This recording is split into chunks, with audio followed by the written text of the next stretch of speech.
she will be taking the oath. Thank you.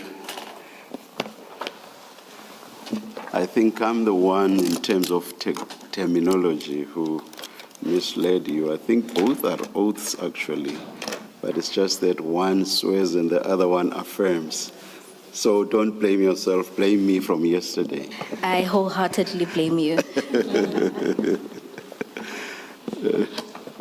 Witness B, good morning.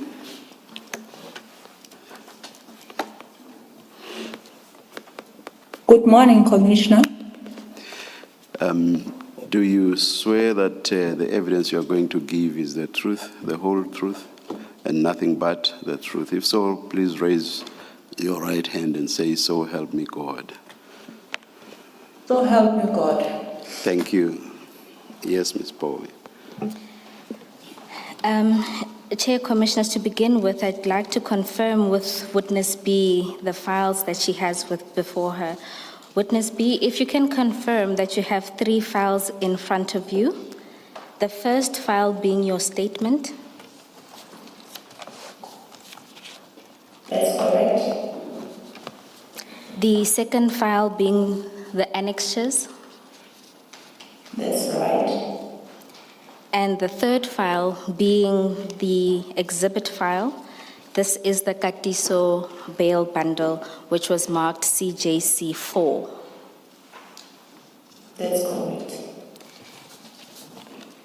Commissioners, you will have 2 additional files, and that is a set of exhibits. And in terms of the order, these should be marked CJC5.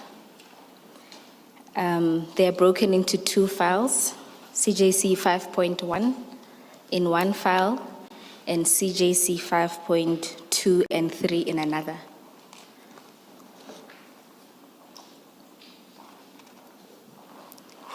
Chair, I've got file 1 of 3, 2 of 3, and CJC 5.2 and CJC 5.3.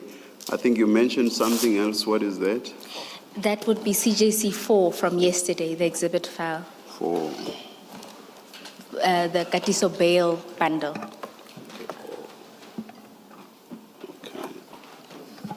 My apologies, Commissioners. But we'll probably get there much later, so... Hopefully tomorrow. Hopefully. Thank you.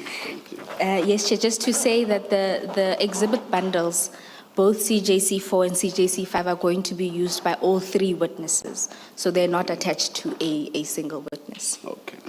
Yes. Thank you, Ms. Bowie. Witness A, if we can turn to the first file that has your statement.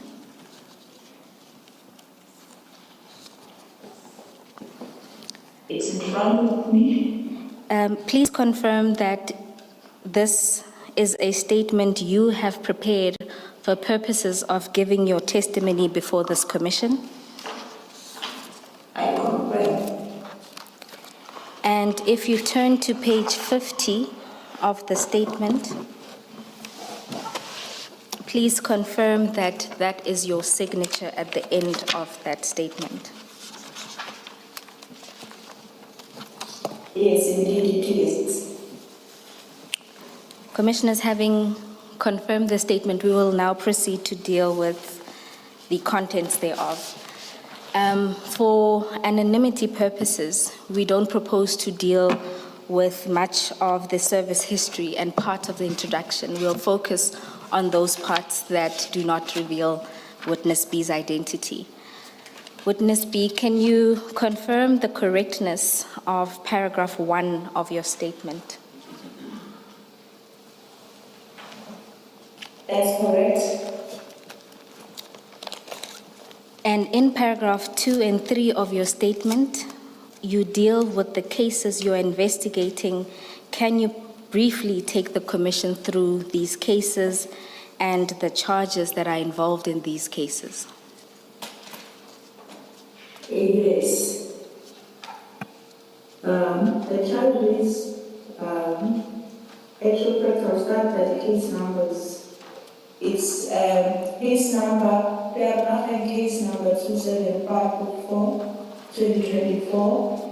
As I would say, it has its babies, of which it's Brandy, case number 149 of 4, 2024, also clear review 77 of 4, 2024, and Sunnyside, case number 286 of 1, 2024.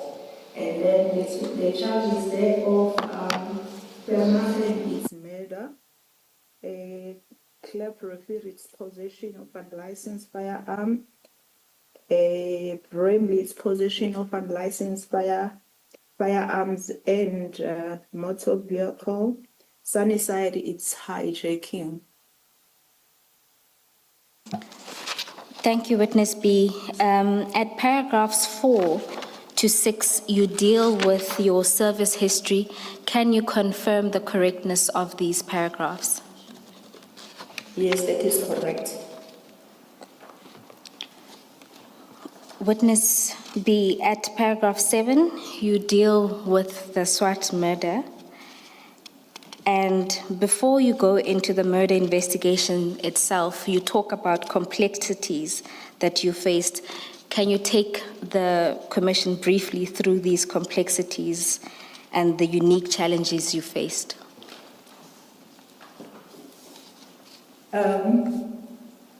Throughout my career, I've been dealing with the complex matters, mainly serious and violent crimes, of which it had its own challenges.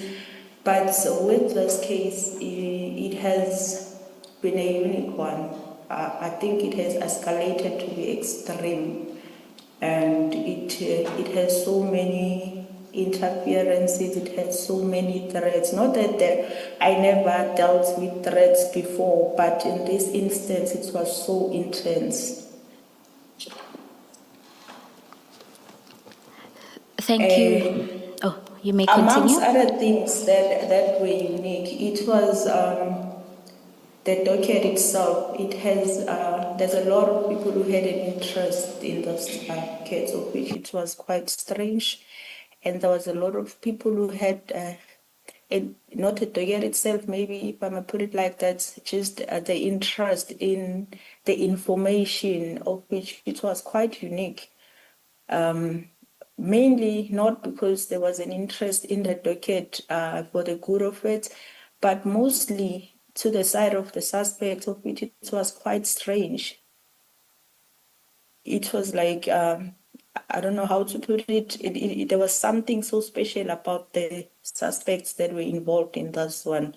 Because as I have said, I've been dealing with so many serious crimes that some of them were to be published even in the newspapers and so on, but I never seen so much interest in those cases. But in this one, there was too much.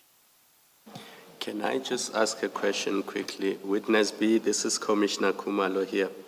When you say there was a lot of interest, was it interest coming from members of the public or from within the service?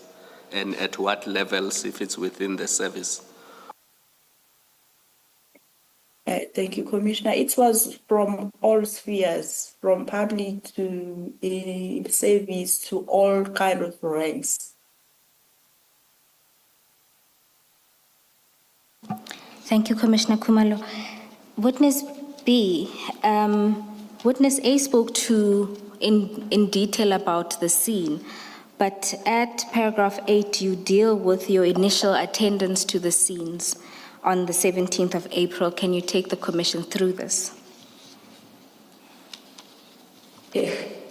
Yes, Commissioners, as Witness A have indicated, yes, indeed, we attended the crime scene on the instruction of Brigadier Khopane. Initially, it was just myself and my colleagues, and then we were joined by 2 other colleagues. Yes, indeed, the scene was consisting of 4 crime scenes, of which we'll break it down by saying, mainly we were called to attend the scene at Bramley, whereby the suspects were arrested, and then those scenes, one of that scene, it was divided into two because there's where the suspect, when they come from Vereeniging using a different vehicle, went in, parked that vehicle there with some certain exhibits, and then they drove in a different vehicle to almost 2 streets away from that street where they were apprehended. So, and then the next one, it was at Ancient One-Stop Garage, it's Kleprefir area, and then the other one, it was at Vereeniging. Us being called to the scene where people were apprehended, it worth it for us to be able to coordinate all these 4 scenes in order to get a picture of what is happening. Because as much as we were called at Bramley, the murder scene, actually, it was at Vereeniging where everything started. Because that's where Mr. Armand Swart was brutally killed. And then everything started from there when the CCTV footage from the company could identify the vehicles, they were circulated, and then subsequently they were arrested at Bramley. And then what bore Kleprefir 77, or as they were moving from Vereeniging to Joburg, and then one suspect got a puncture, and then he was forced now to stop at Engine Garage at Kleprefir, where he was subsequently arrested. Thank you, Witness B. And at paragraph 10, you deal with the 3 suspects arrested. Can you explain that to the Commission? Oh, yes. As I've said, we first attended the scene at Bramley, where we found 3 people contained at that point, of which we ought to interview each and every one. Subsequently, only 2 were detained. 1 was never detained, given the explanation and the connection to the crime. It didn't warrant him to be arrested. Therefore, the 3rd person that we talk about in this whole thing is the one that was arrested in Kleprefir, who was part of this crime that happened at Vereeniging. Let me first say what happened at Vereeniging. At Vereeniging, there was 2 cars that were there, of which one is an I-20, white I-20 Hyundai, that had 2 occupants who I would say they were shooters because they were the ones that confronted Mr. Swart and brutally shot at him. And then there was the one that was scouting. But when you look at the video footage, you can see that those both cars, they are together, they're working together, and there's one portion where they signal to each other to show that they're working together.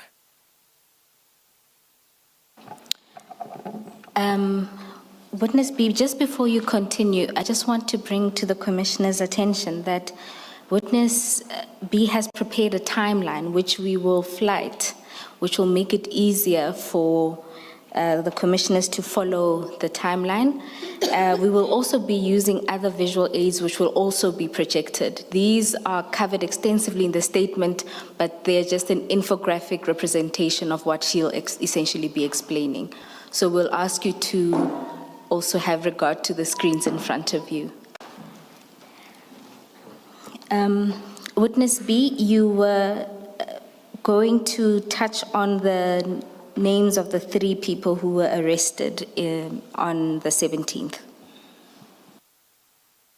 Yes, the first 2 people that were arrested at Bramley, it was Michael Puletau, who is an ex-police detective at Johannesburg Detective Branch. And the second one, it's Musa Kekana.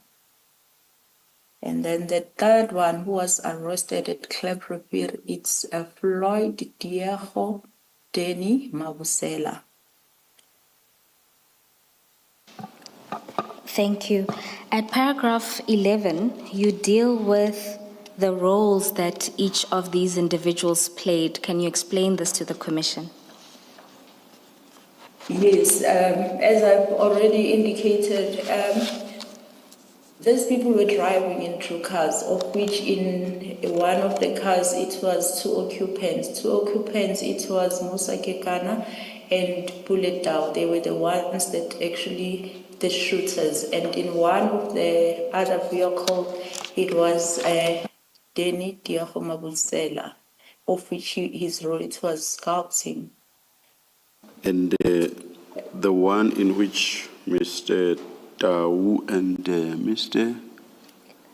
Kekana were in, is that the Hyundai? That's correct, Commissioner. It was a Hyundai i20. At paragraph 12, you deal with the summary of the evidence used to link the three accused persons. Can you take the Commission through that? The evidence that was used, it comprises of different methods, if I put it like that. That will be including a video footage, and I've indicated that at QTech there was a video footage that gives us a glimpse of what happened there, and that actually helped the investigation by leading the police to know which vehicles that subsequently, with that information, they were arrested at Bramley through the information that was extracted from that video footage. Other than that, there is also witnesses that managed to take down the registration other than the footage, because in the footage you hardly see the registration, but with the help of the witnesses that were in the vicinity at the time, that quickly thought of taking down the registration and escalated to the police. It made it easier to be able to track these vehicles. And then other than that, there was a lot of investigation tools that were used, including cell phones. Hence, I believe that, I don't believe, I know for sure that Witness A has touched on the exhibits that were found shortly after an arrest, that amongst those, it was cell phones. And as much as I was busy with other things, I couldn't follow everything that he told the commissioners. But it's worth noting that during the preparation, this kind of matter, it was not just the hit and run one, it was well prepared. Amongst the preparation, it was that the suspect will leave their personal phone, record phone, to them at home, and then use what we call burner phones, the phone that is not easily traceable, that will be mainly used for the certain job and discarded. But the fact that all those phones were recovered during arrest, it helped a lot to link the suspects and the crimes, all four crime scenes, if I may put it like that. Other than cell phone, people, footages, there was also firearms. Hence, we know that at Vereeniging it was a brutal killing. Obviously, firearms were used, and then subsequently firearms recovered. That also helped in the linkages. Sorry, Witness B, the video footage at QTech around 7 o'clock on the 17th of April 2024, does it actually show the shooting incident? Because as the Commission, we've only seen the still shots of the CCTV, but the video footage that you have watched, does it actually show the occupants of the Hyundai firing at Mr. Swart? Thank you, Commissioner. Yes, of course, it shows the shooting, but maybe if I should paint a picture, yes, you can see the occupants that there are two, but what you cannot see, it's their facials to be able to identify from there. Thank you.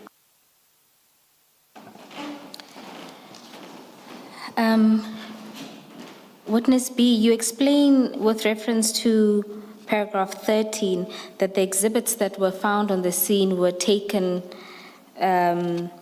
for analysis. Can you take the Commission briefly through the types of analysis that you engaged with? In terms of the cell phones were taken to cybercrime for downloading, and then there was also Section 205 in terms of the data extraction, and then when we get into firearms were also taken to ballistic for analysis. And then when I'm talking about the cell phones, well, with the Section 205, looking at the data, it was quite a quicker process, but when it comes to downloading, it took a little bit lengthier because of its dynamics and obtaining of the warrants and then the specifics to the people that are going to extract specific in terms of what the magistrate is looking for. So if I may put it like to say that one, it delays a little bit because you prepare a warrant. When you get to the magistrate, he might be taking you back to say rectify here and there. You go back, you rectify. You come back, the magistrate is satisfied. When you take the actual exhibits to cybercrime, they say, no, we don't want it like this, we want it like that. And then there was like those pulling all in and out, because when you get to the magistrate, you might be saying, no, but I'm supposed to give the permission. They can't tell me how to do it. They must follow what I'm saying. So there was like those struggles of which they might have taken a month or two. That's why I'm saying it delayed the whole process. But in terms of Section 205, that was quicker. And with that only, without even having the downloads, we were able to have some linkages. We were able to identify certain people of interest. Witness And B. mainly we were able to place the accused in the crime scene. Yes, Witness B, for the Commission's benefit, the Section 205 you just talked about is to obtain the call data. Am I correct? That's correct. And the firearms would have been sent for ballistic analysis. That's right. Of which that was also not a lengthy process. It was just a quick one. Thank you. The next topic. Sorry, because there's mention of more than one place where ballistic testing was sought. Please mention the name of the first place you sent these to. The first place, it was ballistic at Silverton. Maybe it's worth mentioning that the firearms after recovery were sold by a photographer, LCRC member, and then booked at Bramley SAPS. The very same member went to Bramley SAPS and booked those exhibits to the ballistic. Well, in that process, I was not the one, but I was communicating with the member to ask him to take those firearms as quick as possible to the ballistic.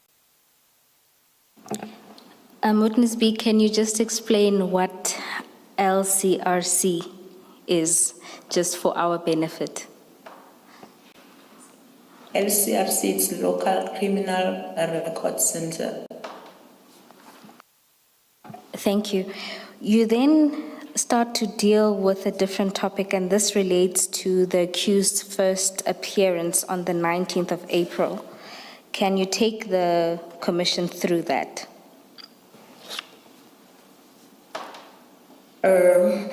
Yes, I will be able to do that. On the 19th, it was the first appearance of the accused at court, and then there was few things that were noted that were unusual. Hence, I've said we've been at court like all our careers, but in this one, there was some unusual things that happened at court. Well, to mention the large numbers of the supporters of the suspects, maybe it's beside the point, but what happened thereof, maybe it worth mentioning. I would say amongst the troops that were there, what we've noted is that the interest more than to be at court, it was on us. As much as we would identify people trying to take a video footage of us, and then some of the things were informed by the security at court because they also noted some strange stuff. Like they came to me, they know me because I've been to that court in the past, and other matters they might be telling me that, hey, these people are trying to take your photo, but we've controlled it and everything. Some of the things that we didn't see, the security informed us about. And there's this one particular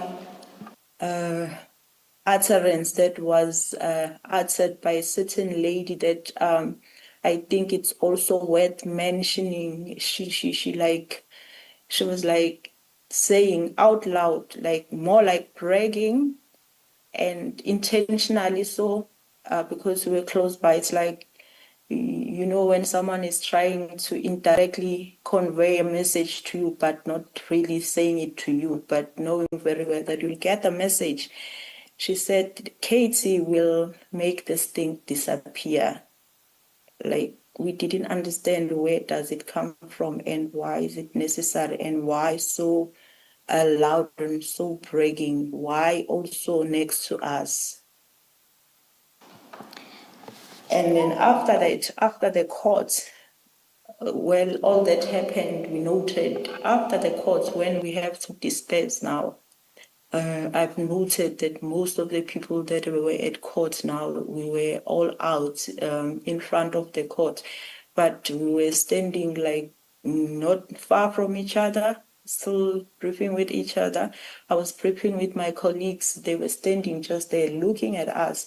And I've noted, and I told my colleagues to say, you know what, those people, I feel like they want to see which car are we going to ride in. I don't feel comfortable going to the car because I was supposed to drive my car all alone, and I didn't feel comfortable about that. And then, but anyway, the team felt that we will stand here until when, if they don't move.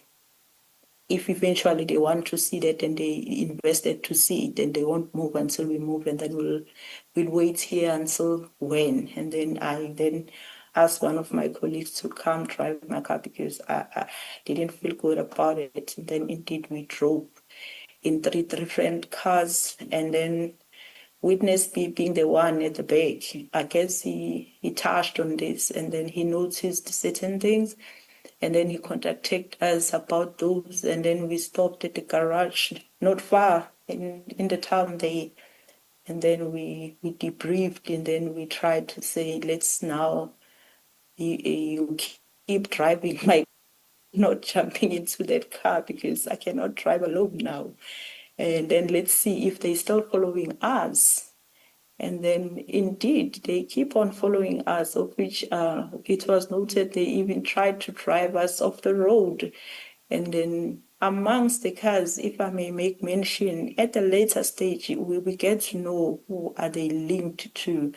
Not all of them, but one of the cars that were in the convoy that was following us, driving us off-road, when we're doing other duties where the suspects are concerned, we find it parked there in that house. So we started to recall to say, oh, but this car is one of those cars. Witness B, I'm going to take you back just to ask, in high-profile matters, is it regular for the people in the gallery to have an interest in you, or was this something that was unusual? It was very unusual. It was very unusual. People, they might become, support the suspect and all that, but not really to take interest on us.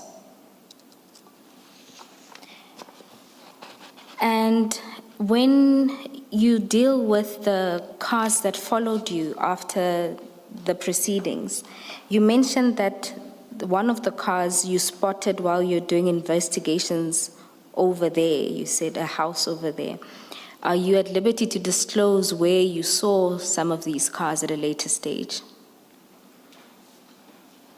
Okay. Maybe I'm gonna jump the miles now because with everything, the arrest on the 19th, there was bail applications, there was bail on new facts, and subsequently one of the accused got a bail on new facts, and he was given strict instruction to stay at home in Warawa. And then I was also tasked to time and again to go and check him, of which I didn't for the longest time. But on that one day when I decided to go and check him in his house, that's where I found the very same car that I'm talking about parking outside his house. And just for clarity, the accused that you're referring to is? It's Mr. Puletau. And what car was this? It was a RAV4.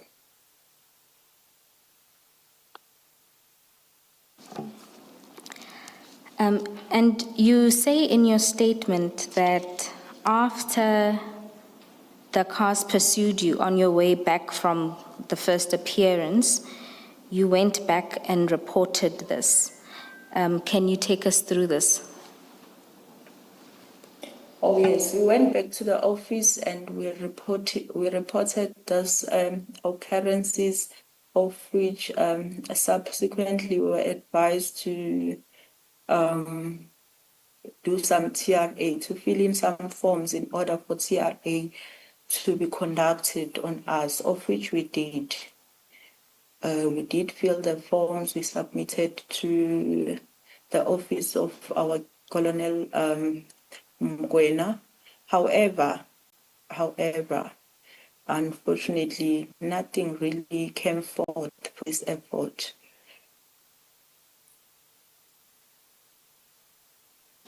At paragraph 19, you explain that at that stage you didn't fully appreciate the gravity of the case. Can you explain why? As much as we have seen that we have been followed and all, at the back of our minds, it was like, okay, they're trying to intimidate us. We didn't know how deep it is, because even when we were confronted for the first time by the name KT, who's gonna make this disappear, we didn't really at that point know who's KT, how is he connected to, how is he gonna make this disappear? What powers does he hold to make this disappear?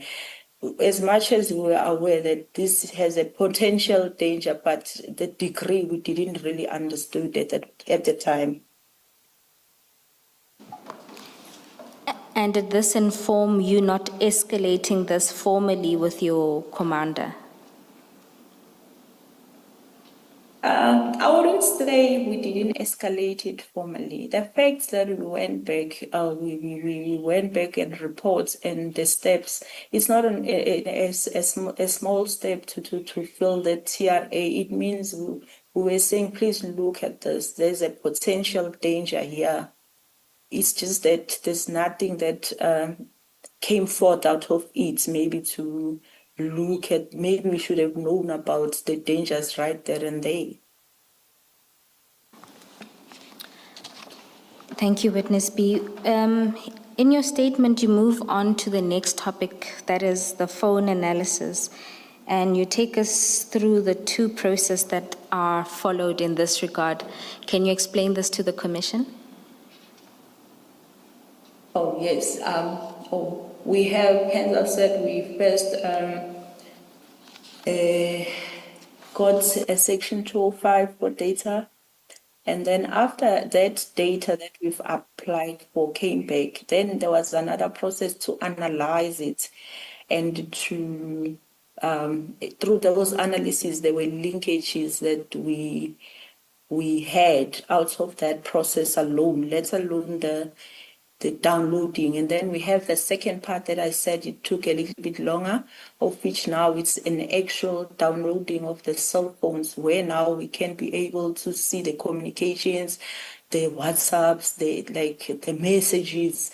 But with the data, mostly we could see that there was phone calls from to, but we won't really see any messages, to be precise, mostly. But when we take to the other process where now we can follow, like even the messages, we can hear what was said to who, that's another process. That's why now I'm saying it's two. And that's why earlier on I said as early as in the process of data analysis, we're able now to link the suspects to the crime scenes. We're able now to link the extended people that I would call in people of interest. Now you can see now that this person is being contacted prior, during, or after the crimes are committed. Then that's why at the time we said it's the person of interest, because it was worth pursuing why. Witness B, can you just clarify paragraph 21 of your statement? You say there, after seizing numerous mobile phones found at the scenes, does that include Vereniging, or are you only referring to Bramley and Q? Oh, thanks, Commissioner. When I'm talking about cell phones, all cell phones, maybe it worth mentioning, all cell phones were, except one, they were recovered at Bramley where the arrest happened. All of them, except the one banner phone that was with Mabusela at Engine One store. And maybe I should make it a little bit more clearer, because maybe it might be confusing. As we've said that mostly they will leave their original cell phone at house. So what happened here is after they came back and they felt it was safe now, they were not arrested, the mission was accomplished. They took their original phones, got into the van with their original phone, including a banner phone. That's where all those phones were confiscated. And then also the one at Engine was also confiscated, but it was booked at Klep Revere SAPS. But most of the phones, including Mabusela's original phone, it was also confiscated at Bramley. Thank you. Witness B, you mentioned the person of interest at paragraph 25. Will you share the name with the Commission? Oh, at the time, he was a person of interest because we could see the habits, we could see the trade, we could see that this person was very important into this case, because seemingly the calls were going to him during scouting, and shortly after the murder. So this person later on, we found out that is Mr. Katiso Mlipe, who was subsequently later added in this matter. Yes. Witness B, then at paragraph 26, you deal with how Mr. Molefe was then linked to the Swart murder. Can you take the Commission through this process? Oh, yes. Besides what I've already touched on by the cell phone data, and it goes a little further more because even the downloads, they still bring him closer to this case, not even closer, he's part of that. What I can say now, there's a date that I'm gonna mention, but maybe before I go to the date, let me first explain to the commissioners as to why are we here in the first place. This all started when the company at Transnet called SK Group was awarded with a tender. And then in this tender, it has been established that there was a lot of manipulation. First of all, that in the process of awarding that tender, there was two things that were very outstanding. Is to say in competition with this SK Group, there was two also more companies, of which it was Mount Gate Trading and Striveforth. And then as investigation progresses, we learned that this Mount Gate and Striveforth, they actually domained companies, meaning there was no competition in the first place for the SK. Witness A, can you just stop for a second?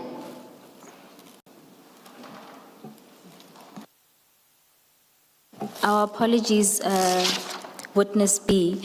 We were just having a technical difficulty. Can you explain the scheme again, the Transnet scheme? Okay. Yes, it starts from a tender that was awarded to a group called SK.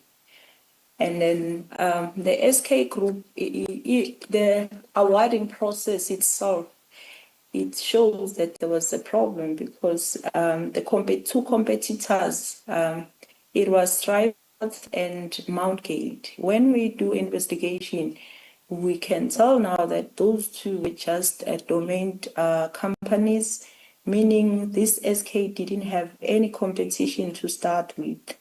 But I'll go back to SK itself.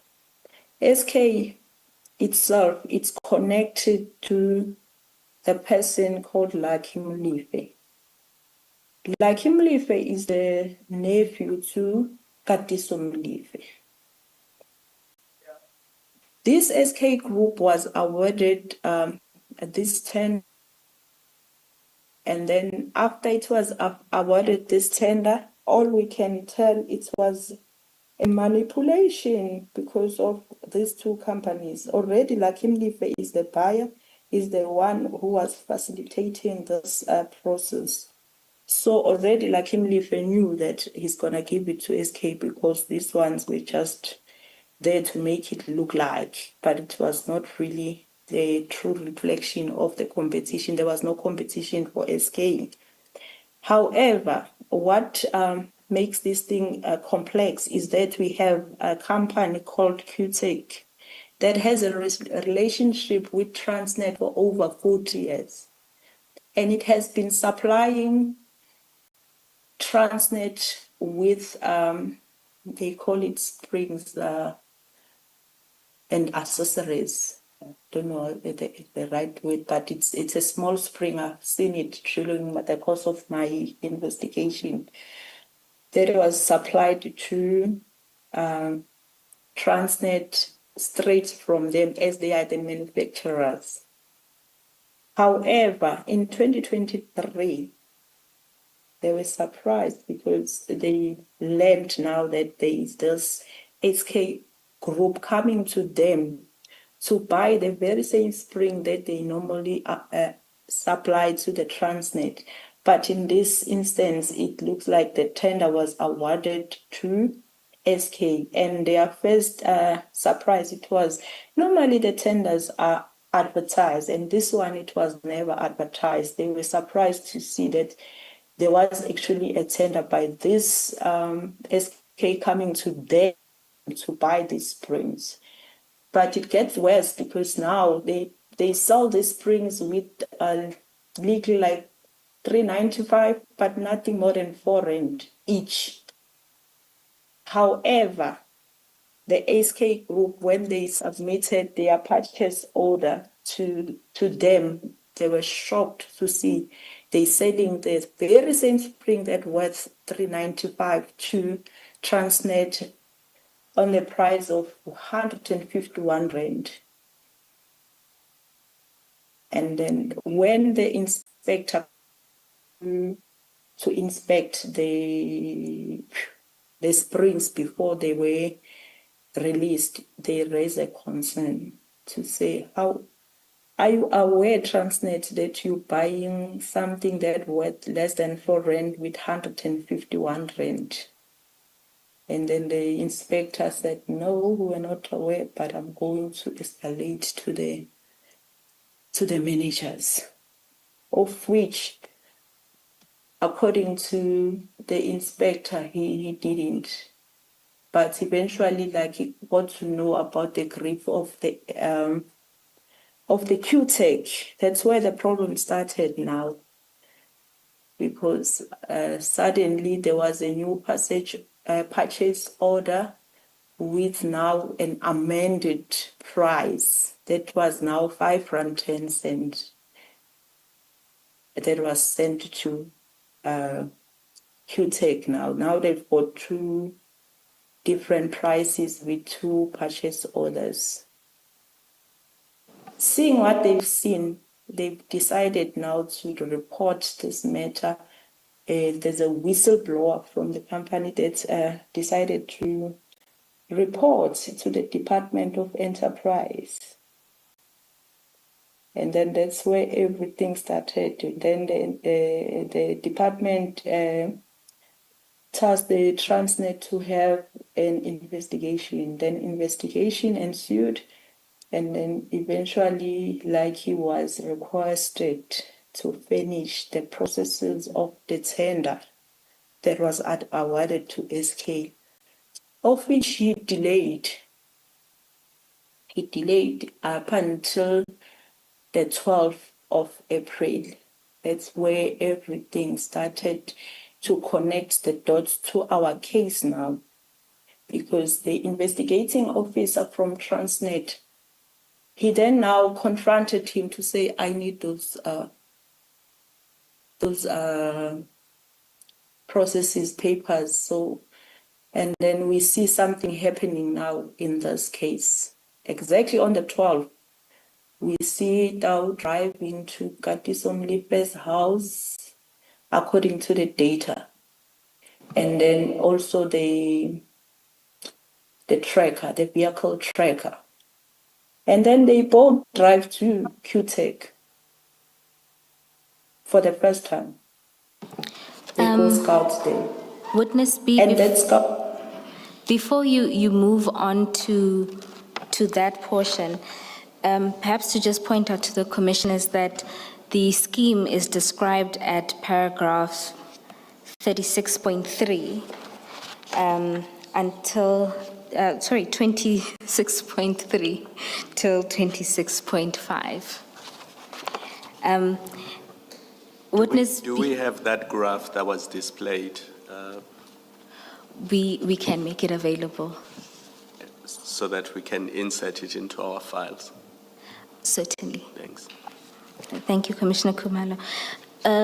Witness B, if you can then start at paragraph 26.6.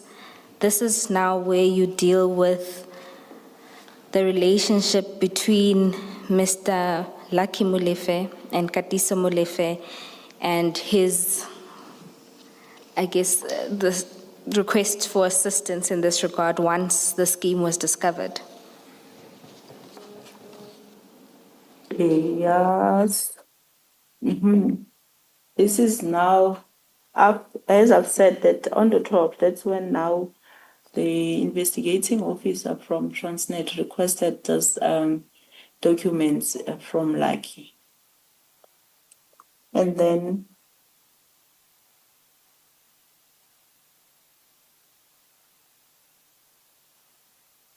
okay, maybe Just to assist you, Witness B, this is where you start to deal with the communication and information from the cell phones, which shows you the communication between Mr. Molefe, Lucky Molefe, and Mr. Katiso Molefe, as well as Mr. Puletau. the communication, it's mostly between Mr. Mlive and Tau, and then we then see them meeting like personally on the for the first time on the 12th. After like we learned that he was requested to bring the papers, but instead of like bringing the papers, we see action happening between Tau and Mlive when they start now going to the very same QTech to scout.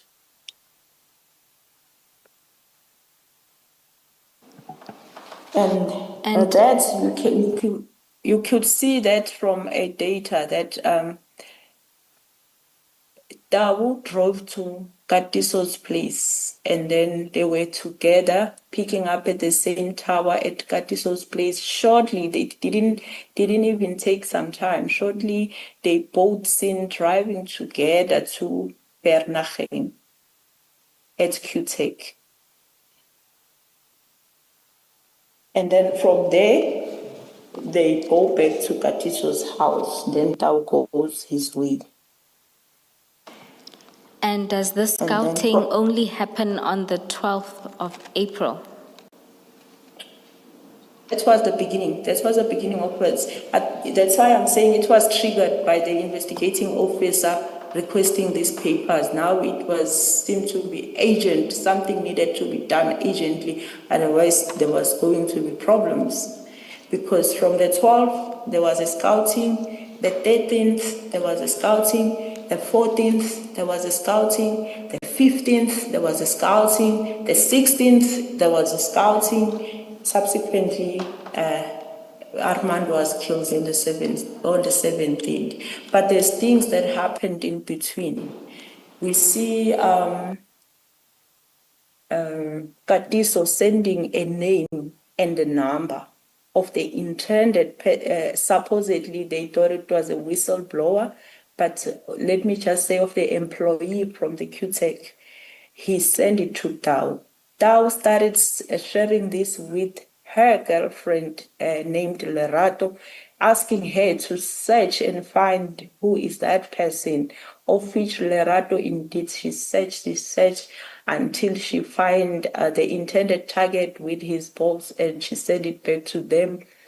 To Tau, let me not send it to them. Send it back to Tau. Tau send it back to Katiso, and they agreed that this should be him. And then the scouting continued, and then we could see there was a testing of vehicles and so forth. And in one of the days, we could see Tau's piano there up until the knock-off time where everybody will leave QTechs. I think they were trying to identify the target. And what is notable, after the 16th from scouting, they go back to Mlive again.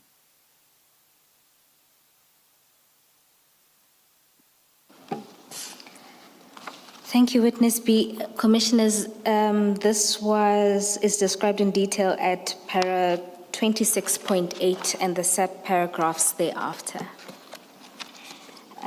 Maybe just before you leave 26.8, Witness B, you say at one point Katiso Molefe sent details of employees of QTech to Mr. Tau. That's correct, Commissioner. Yeah. That's when now he sent the cell phone number of the person that was intended to be shot, that was believed to be a whistleblower, and the name. I don't know if it's safe to call out the name of the victim. No, witness B, that's not necessary. But it was not Mr. Swart, is that correct? No, it was not Mr. Swart. It may be worth me mentioning that in all of this, unfortunately and sadly, Mr. Swart was never the intended target. It was a mistaken of identity. I don't think we should get to who the actual whistleblower is. Let's leave it there for their own safety. Yes. Yes. Yes. Commissioners, just to cross-reference, this would be the annexures that witness A went through yesterday with all of the stills. So that information is contained there. Can we? Yes, it's what I was going to raise.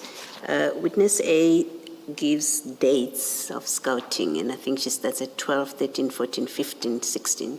I think it will be helpful that you cross-reference from yesterday's files, that you tell us the 12th is this exhibit that we looked at yesterday, the 13th is this, because to read this without reference to annexures will be very difficult when the witness is not here.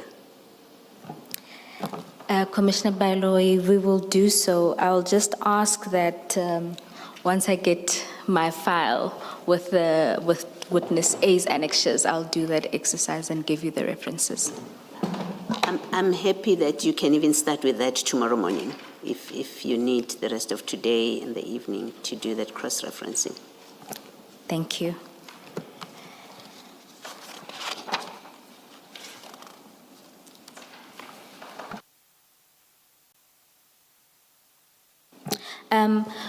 Witness B, at paragraph 20. Sorry, before you move off this, at paragraph 26.8.4,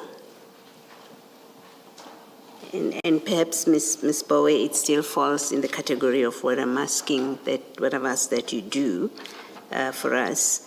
The witness says, on 12 April 1st, Mr. Dow is seen driving to Mr. Molefe's place, and then they both drive to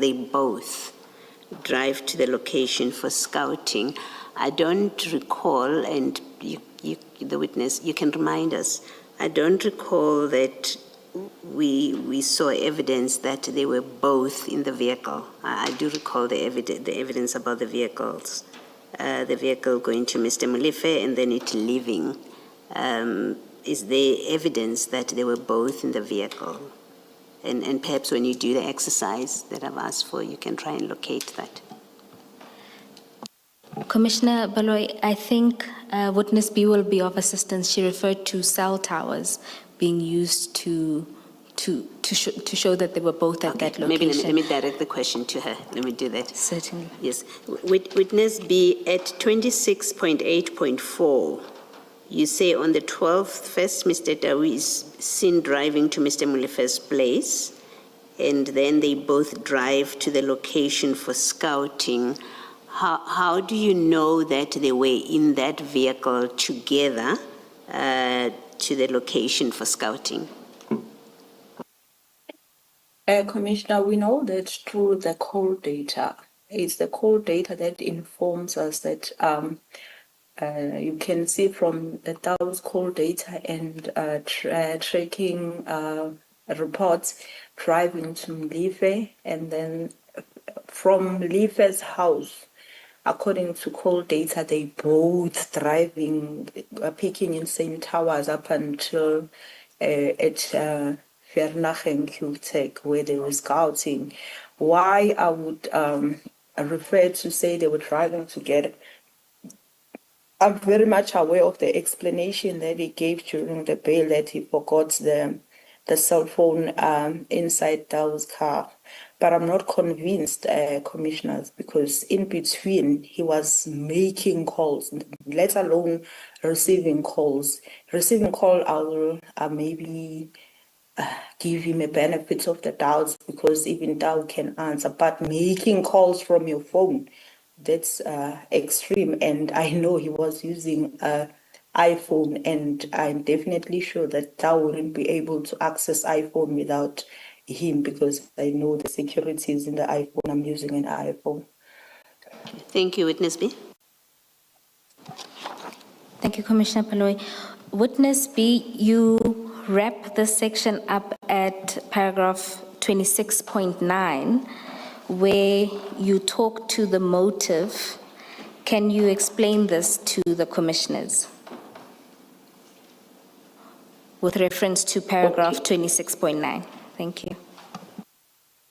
Yes, the motive, yeah. Hence, I reference to the 12. We say we see something common about the dates, the 12, because the 12 is when now, like, he was pressured to give the documents, and knowing that there was manipulation in this, and that would have costed him his job and everything that he worked for. And then instead he reached out to the uncle, and the uncle called out to the friend, and they both start scouting as immediately as they eat the 12, because the 12 is the genesis of why we are here now. And then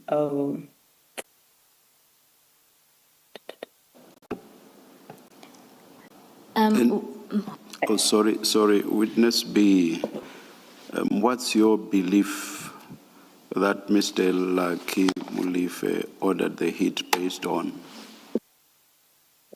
it's based on this SK tender and the whistleblower, because, Commissioner, the actual person that was intended to be killed here is the whistleblower that was blowing the information in this SK tender thing. So unfortunately, we find Mr. Swart being killed, but not the person that was intended to be killed, because now it was creating problems for Lucky at work, now that the investigator was busy now needing to have these documents. And the same documents was going to reveal that these two companies that he said they were in competition with SK, they actually non-existent. And the SK itself, it has its own problems, because the investigation has revealed that even there, it was a pawn in Lucky Mlife and Tapelo Mlife, who's the son to Katiso Mlife's pawn, because when the money was paid now, maybe I don't know if I'm going too forward, but when the money was paid now to this SK, what happens? It gets paid to SK account, but the whole amount is transferred to Tapelo Mlife's account, and Tapelo Mlife is the one paying people, including the so-called director of SK.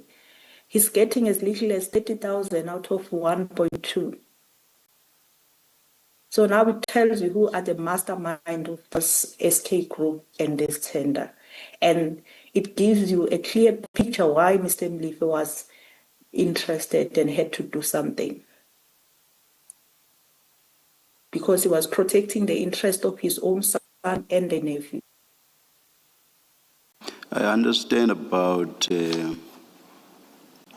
calls or other contact between some of the people alleged to be involved in the murder, that is before the murder, and even the report to Mr.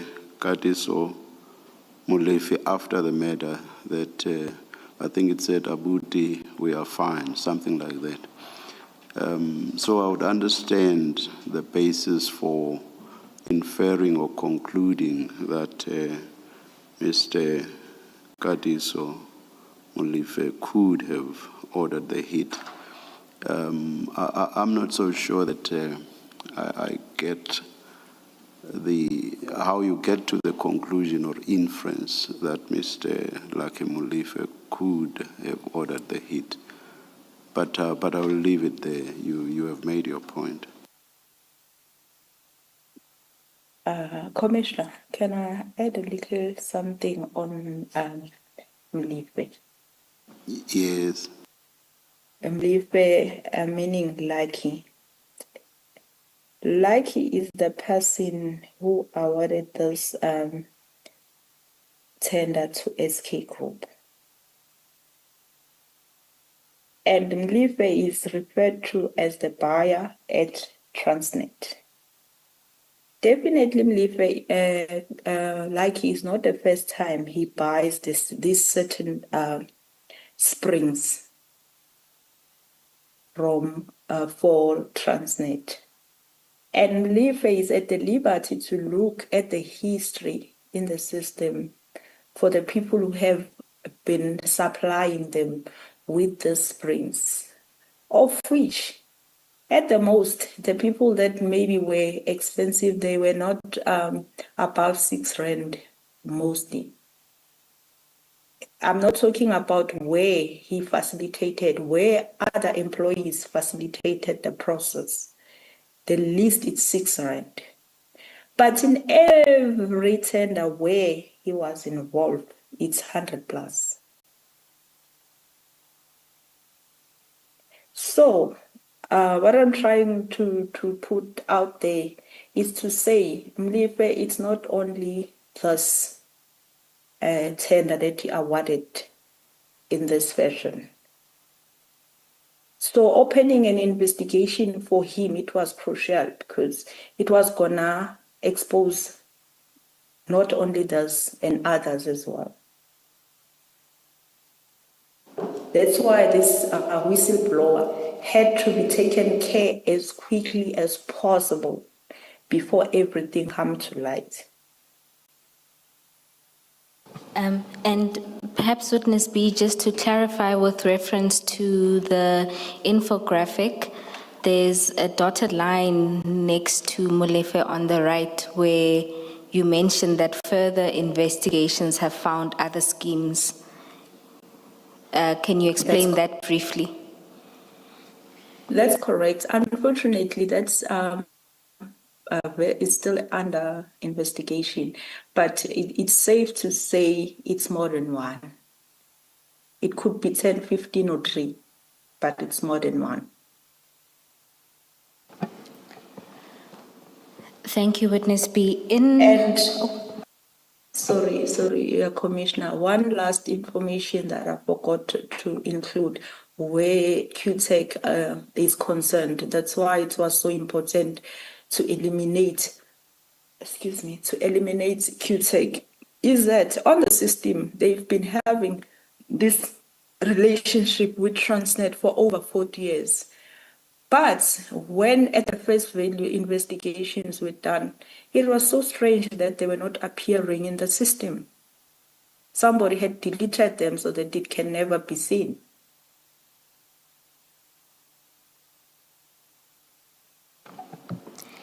Thank you, Witness B.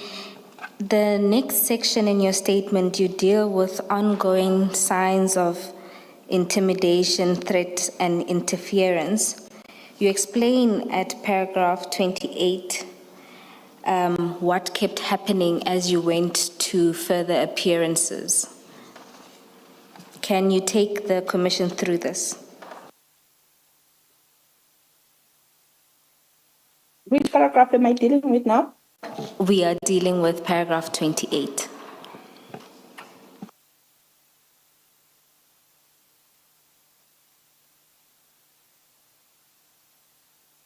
I'm trying to follow so that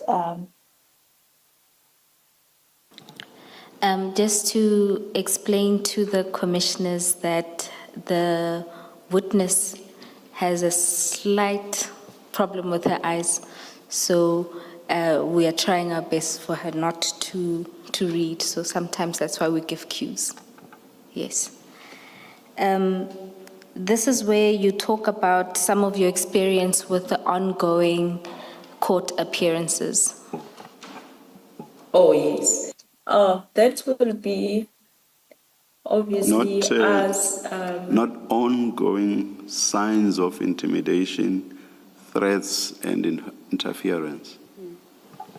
Yes, Chair, that, but with reference to when they go to further appearances, that's the first line of paragraph 28. Oh, thank you, thank you. Oh, yes, the following, it's worth noting that it was not for the first appearance only. It has been going on, and then the people trying to take photo of us, it has now became a thing. But at least we had securities that they were aware now that they were looking at each and everyone who's trying to take our photos. They might become and explain to us that we stop certain individual trying to take your photos and everything. And there was this one individual who would always make a point that he come closer to us, and we know for sure that he's a friend to Mr. Tao, but we didn't understand why this guy would want to be closer to us, and we believe it was his way to identify us. Hence, at the later stage of the investigation, we learned that he was tasked by facilitating the elimination of us. So now that action, maybe somebody needed to see us and he would say, the ones that I would go closer to them, it's them. I don't know. And at paragraph 29, you deal with some of the intelligence you were receiving. Can you tell the Commission about that? Yes, and then this would be the information that will be deliberately delivered amongst the team to say, you have only, you, like us investigators, you only have two options.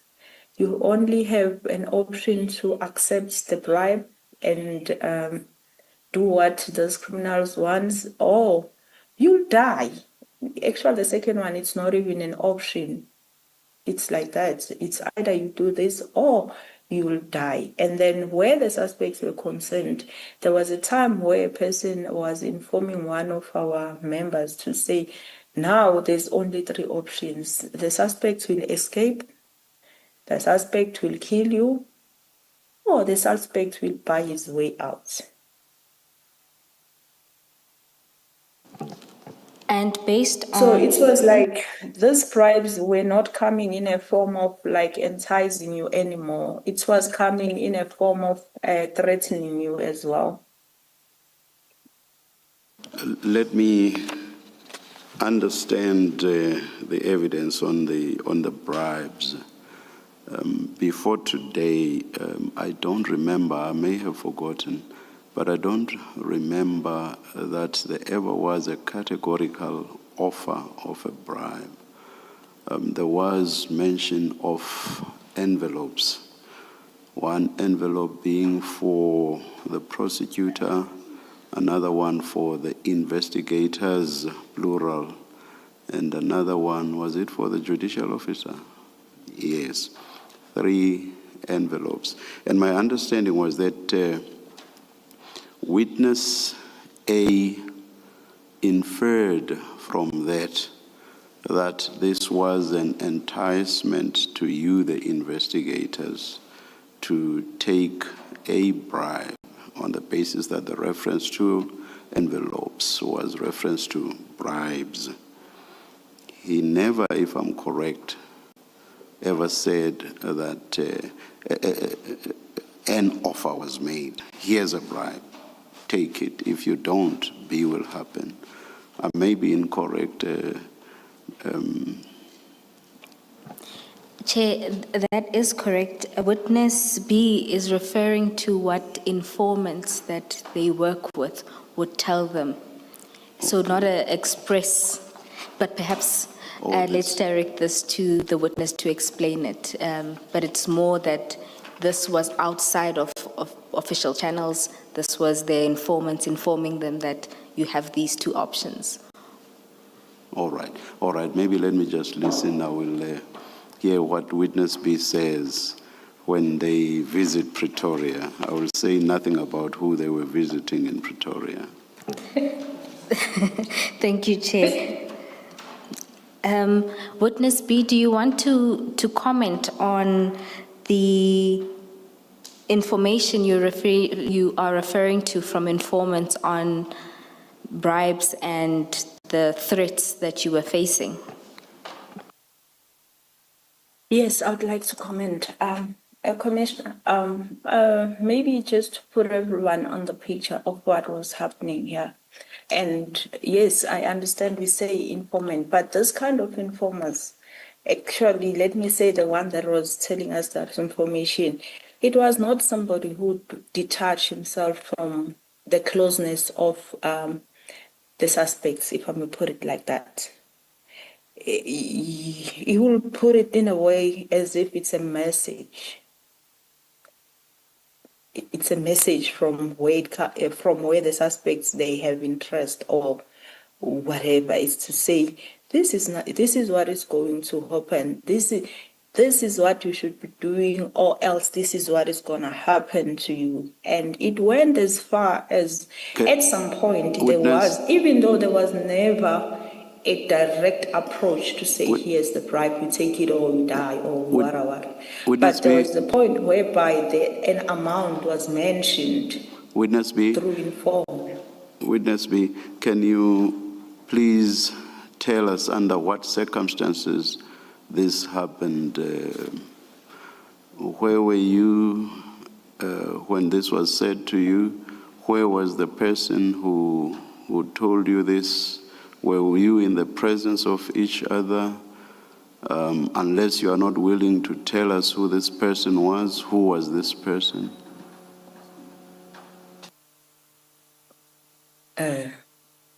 Cannot say who was the person, but I would say this information to me, it gets to me through the colleague, because this informer is directly reporting to the colleague.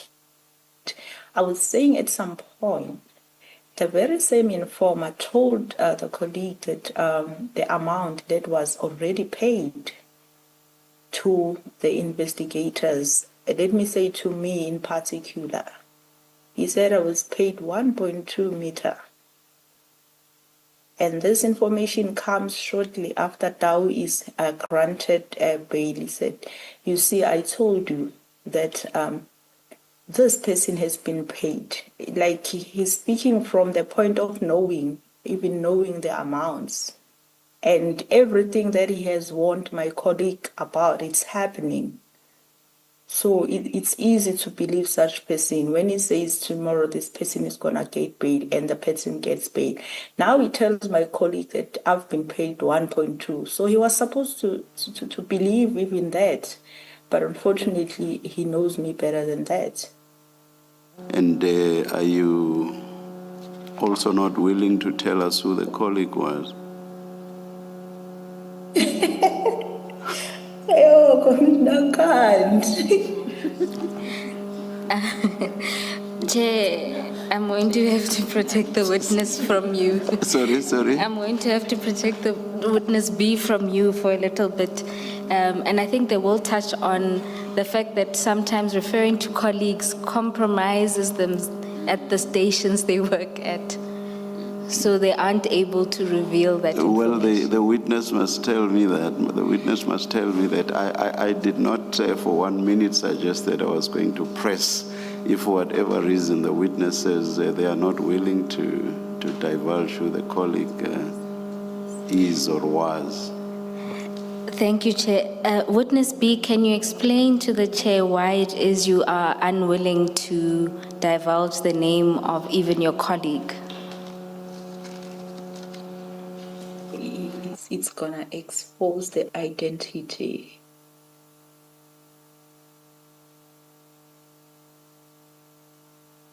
I'll leave it there. Thank you, Chair. Witness B, you explained that after the escalation or ongoing threats and intimidation, you took measures to protect yourself. Can you take the commission through what measures you adopted? this happens shortly. Most of our drastic decisions were taken by us after the release of Tau, as much as we were in danger before. But now that it was released, we knew that the danger has escalated. Witness and B. that gave- Let me help you. We are at paragraph 29 of your statement, so we are not at Mr. Tao's release yet. This was when you stopped driving. Oh, yes. No, what I did there, I was really afraid to drive the vehicle that was assigned to me, a state vehicle, because that vehicle I've been driving it since it was handed to, first time it was, I was driving that vehicle. So it was easy to track me on that vehicle. Therefore, I was afraid to drive it. Then I gave it to my colleague to drive it, and then I stopped completely to drive it. And at paragraph 30, you refer to assistance that was given from a private security company. Can you explain this to the Commission? Yes, this assistance happened shortly. As I'm saying, maybe I'll be too forward because some of these occurrences happened shortly after the Tau was released. Even me stopping driving the vehicle, that was exactly the time when I stopped driving that vehicle, and then we got assistance from the private security that was helping us during the course of investigation, giving us protection, because it was becoming so impossible now to do investigation out of fear, knowing that Tau is out there, and we learned that he already, while inside, tried to facilitate our assassination. Then now that he can do it himself, it was so difficult. And at paragraph 32, you deal with the threat and risk assessment that you initially done. Can you explain this process? Right.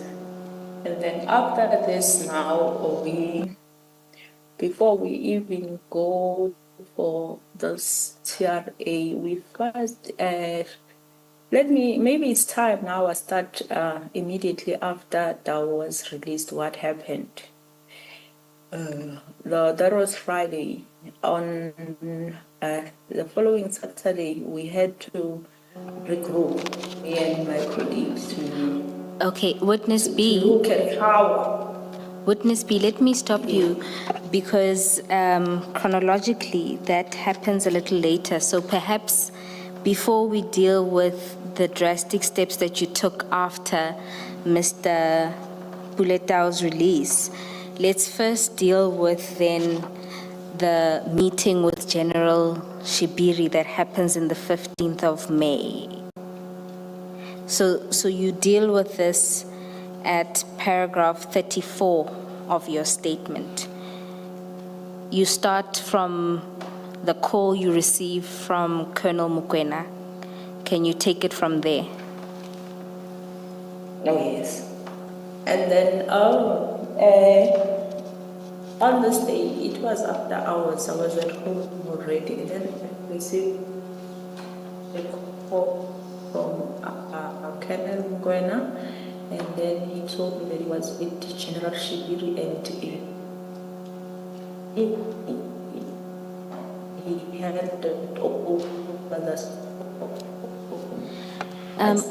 Witness B? Shibiri through Colonel Mokoena. Witness B? Can we stop for a second? I think the connectivity is bad. Can you say something just so that we can hear that it's gotten better? Can you hear me? Yes, yes. Please start again from the call that you received from Colonel Mokoena.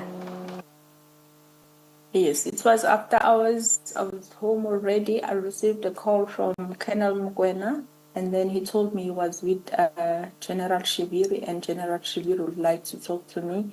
He then handed over the phone, and then I spoke to the general, and the general was basically asking me question, trying to understand the whole case and the linkages and everything. Therefore, unfortunately, I was not in the liberty to do that. I feel so uncomfortable to do that over the phone because after realizing the people we're dealing with, that they were too sophisticated, so we're not really discussing any of the cases concerns over the phone. Therefore, I explained that to the general to say, I don't mind giving general the brief case, but I can't do it over the phone for this and that reason, of which he understood. He said, okay, cool, and then you can please come to my office so that you can give me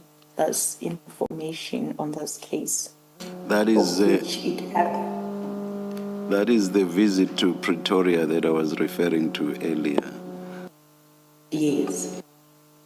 Witness B, in the reporting line or hierarchy, what is Colonel Mokoena in relation to you? Is he your direct superior? That's he was my direct, and then him reporting to the brigadier reporting to the general.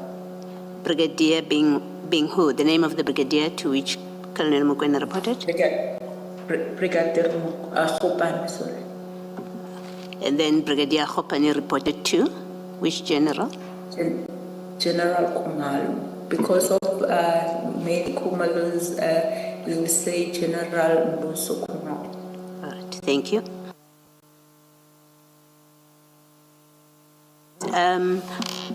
I don't recall whether yesterday we got the name of Colonel Mokoena. His first name? I know him as Colonel Mokoena. I don't know his first name.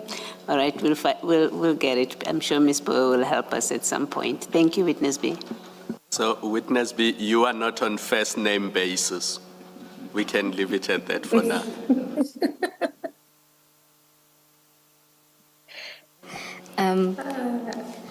Thank you, Commissioners. We are about to go into the content of the meeting, and I note slightly early, 3 minutes before tea. Perhaps, Chair, this is an opportune time to break. Let's adjourn and resume at 1:15.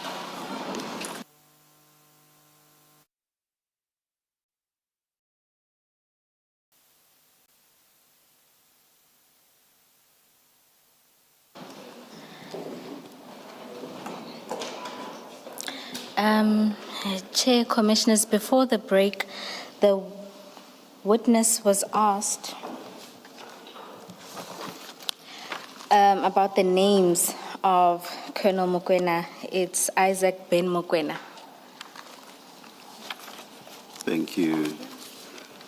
And is the connectivity improved? Yes, You hope so. we tested before we left for tea. Witness B, if you can confirm that your connectivity is improved by saying something. I hope you hear me better now. Thank you. Thank you. Chair, Commissioners, I'd also like to note, that in the service history, so paragraphs 4 to 6, we have referred to the witness's full service history, which is contained in the SAP 96. That's Annexure 1, W1, B1 of the annexures. And in another exchange, Chair, Witness B would like to address the short exchange you had with her regarding the colleague. So if we can just revisit that paragraph. Witness B? I'm here.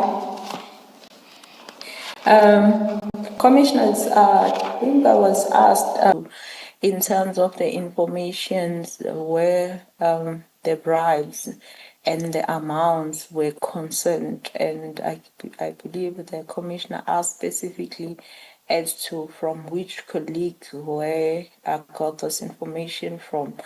I would like to say it was from witness A in particular, as much as this information were coming in different streams, but that one in particular, it was from witness A. Thank you, Witness B. Thank you, Commissioners. We were dealing with the meeting that took place on the 16th of May with General Shibiri, that is at paragraph 35 of the witness's statement. Witness B, can you take the Commission through what happened on the 16th of May? On the 16th of May, as per the call the previous night, we proceeded to, maybe I must note that it was at the early stage of this case, it was a hectic one, so we were busy. We only managed to get to Pretoria a little late towards a child time, towards 4. And then we had a brief meeting with the general. It was not really a formal meeting, if I may put it like that. It was more like a briefing that was not formal. In all essence, what I can say, evaluating from what was said in that meeting, mostly General, at first, he was giving us a layout to say he understands that the case that we're investigating is of a serious nature. He even referred to a case that he once investigated himself and his team of a late General Masangani, of which he also highlighted the challenges himself and the team that encountered, the dangers that they encountered. And then he eventually advised us that we need to look at TRA because that will provide a better security given the circumstances. And then he took us to the process of safe houses, and then like he was giving us a clean of what it entails and what it means, and then where it starts. We must first have a TRA, and then those measures may come, because he was talking from an experience. And then the conversation went on and on and on, and then eventually we were given a chance also to give a brief of the case that we're having. He further gave us also a more insight on this case in particular now, to say, oh, well, this case is of a serious nature and your life may be really in danger because these people are connected to a figure called Mswazi, of which at the time I didn't really know. When one says Mswazi, what does that mean? But that name was dropped, and then he furthermore tell us that those guys are of a great danger because they're not only limited to Mswazis, they also working with some of the police officers from Toms. There was a name there that in particular stood out. It said it was Velani Zungu. He's who's working with them. Well, I don't know him. I still don't know him even now. And then there was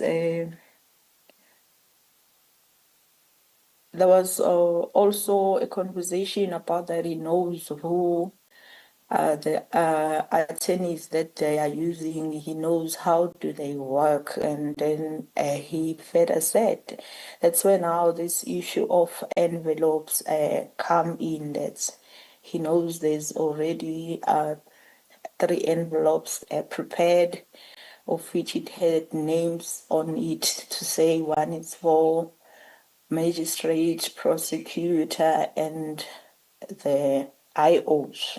So, well, it started now to me to take a different turn, because that's not the conversation I would have with my superiors, especially the one at the general's level, let alone being a general at the national office. It started to feel otherwise for me.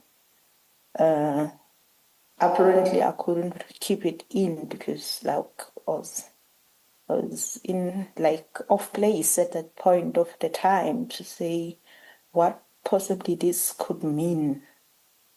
And then I asked the general to say, oh, General, if now we're sitting here, you're telling us that as a general, you know of the police officers who are doing wrong, and you're telling us what has been done, because I don't think that's the kind of conversation that we should be having. Well, there was no clear answer on that. It was like the inquiry, like he took me through the steps that should be happening, not that are in place already or that I intended. So that was it. And then for me now to move from this uncomfortability that I was in at that time, I decided to take advantage and maybe serve it to help the investigation rather. I then make a request from the general to say, can you please assist me expediting the ballistic reports, because it was crucial for us to have that ballistic report, given the fact that we already expected to link the weapons found in Bramley back to the scene at Vereeniging. So that was a crucial point for us. Therefore, indeed, immediately he started making phone calls in assistance. Witness B, before you move to the issue of ballistics and the assistance, what was your reaction to the talk of the 3 envelopes, and how did that conversation end?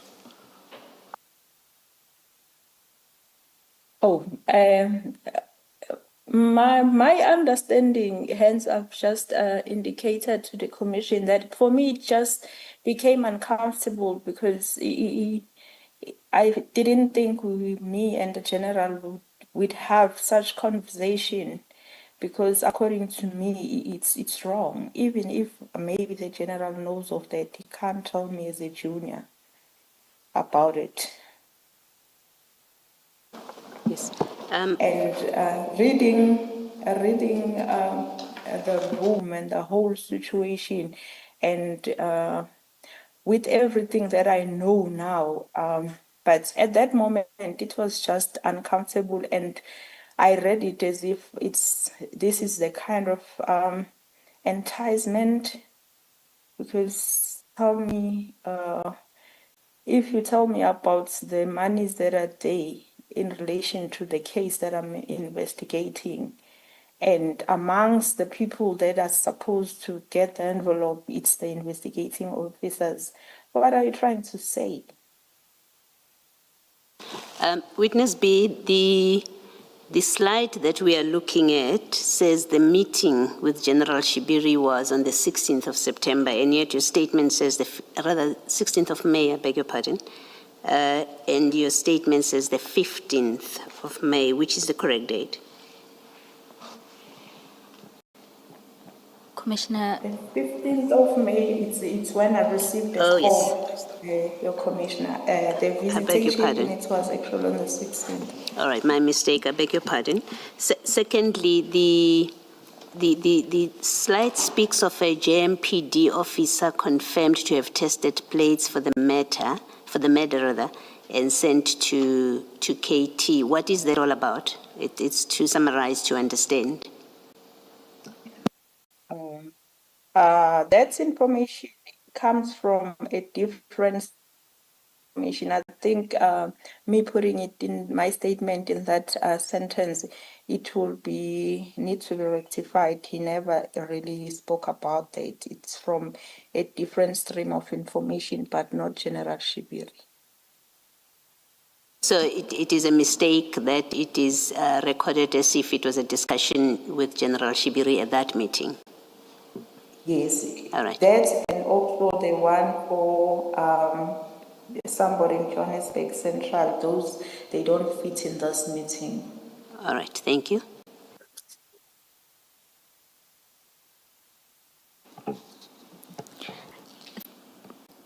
Thank you, Witness B. You explained that after the meeting, on reflection, you drew a conclusion about why General Shibiri called you to that meeting. Can you explain to the Commission what that was?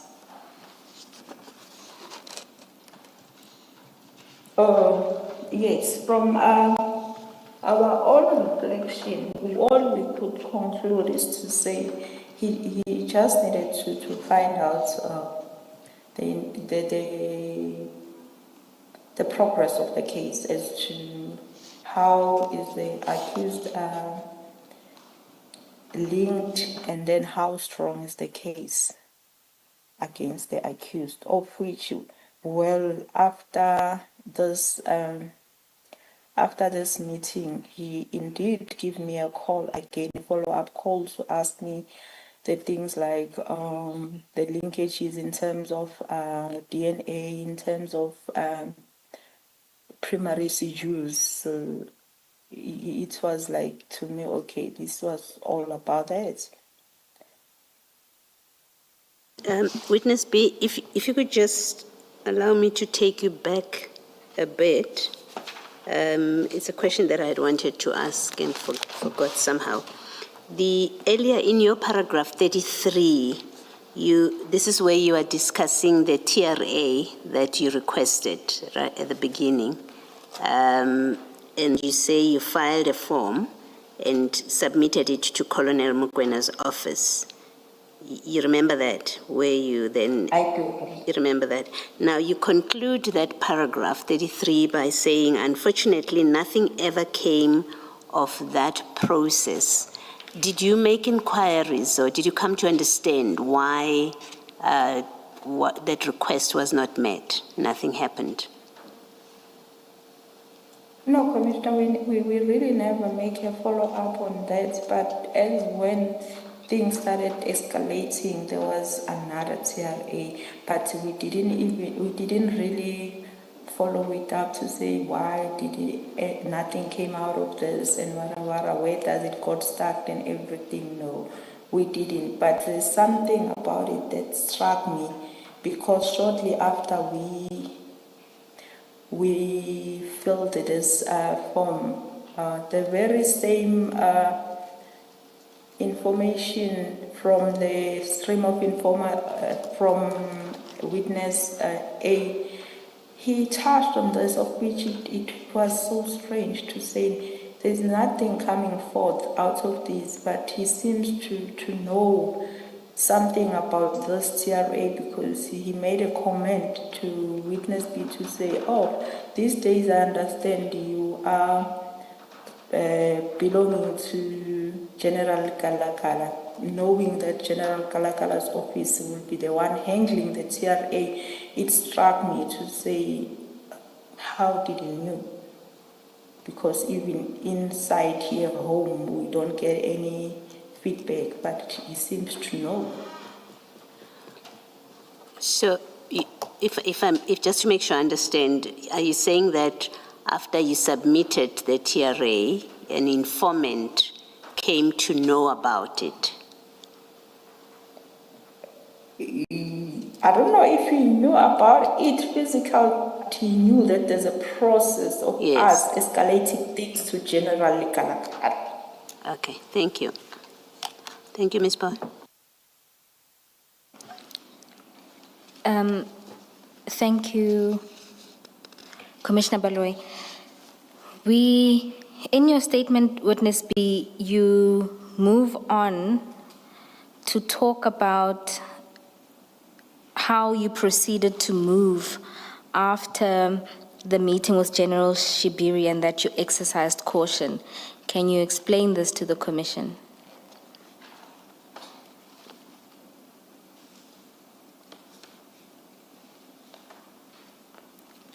Can you please direct me to the paragraph, maybe as to the on the same page? This is at paragraph 40 of your statement.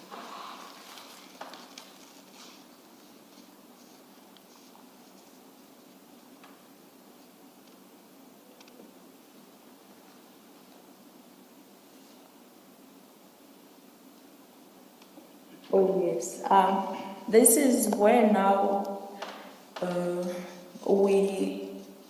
we took measures about the case itself as to how to treat it, as to who do we communicate with in terms of this case. And besides that, we were also instructed by Brigadier Kopane after she learned that we already had a meeting with the general without her knowledge. Then there was a strict instruction that she gave to us to say, this case is too sensitive. Therefore, I would appreciate if you only give progress to me or to General Kumalo. Those were the only two people that were supposed to share any information where this case is concerned. Because even in the group chat, we never really said anything where this case is concerned. Thank you, Witness B. In your statement, you then move on to the ballistics investigation. And at paragraph 41, you begin with the call that you received from Colonel Mokoena telling you about a telephone call from General Shibiri. Can you take the Commission through that call? Yes.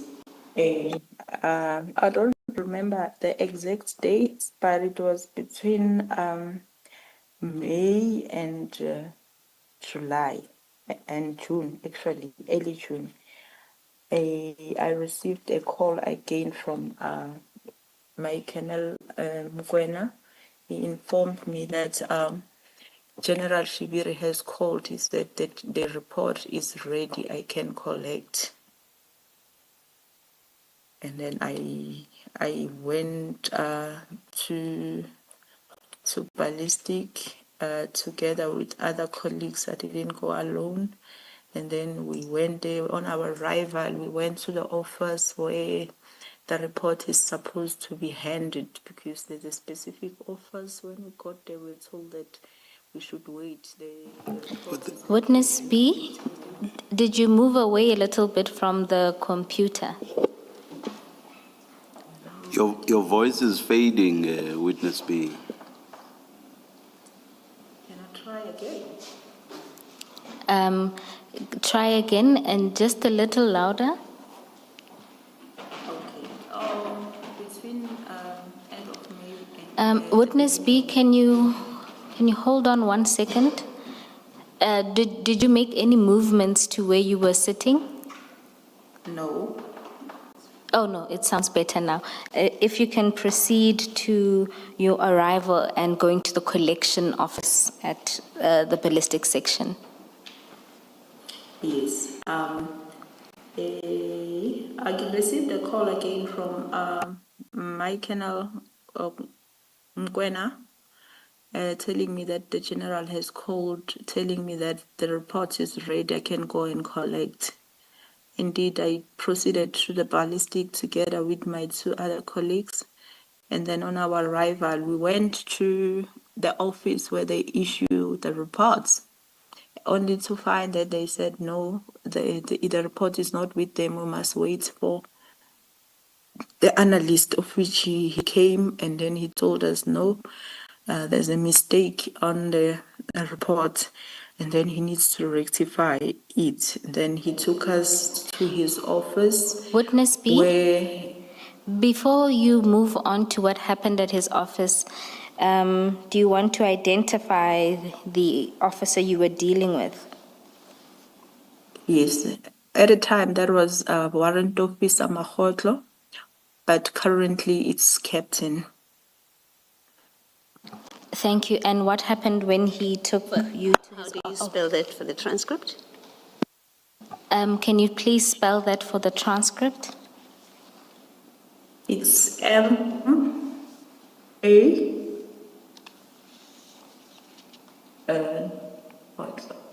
it's G-O-T-L-O-E. It appears here. There's it- KG. Yes. It's M-A-K-G-O-T-L-O-E.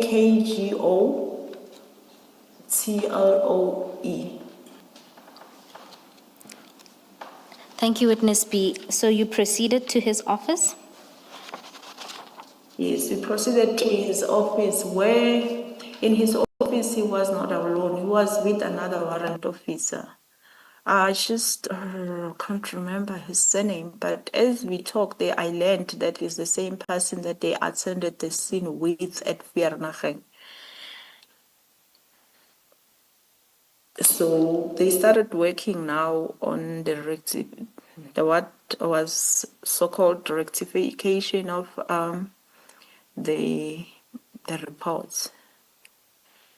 Witness B, just to Which- clarify, the report that he said needed rectification, did he ever tell you what the rectification was that was necessary? No, unfortunately, we were never privy to that information. And what we saw, it looked like the report had to be started all over afresh because of the time that it took to rectify. It took us almost an hour, if not more. Given the facts that they were working on it, both of them. And in your experience, is this normal? No, well, that's first time in everything. In my experience, it was for the first time to have that, because sometimes we'll be the one identifying maybe mistakes and we go back and it's a matter of a minute or 20 minutes, and then they rectify just that and then we good. Or else they might be saying it's fine, we'll rectify, and then you'll get it from the ICDMS.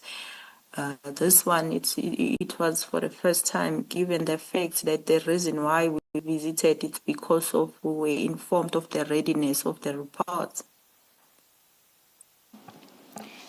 And at paragraph 43, you explain that during this process of rectification, Captain Makhotle started to tell you information. Can you take us through that?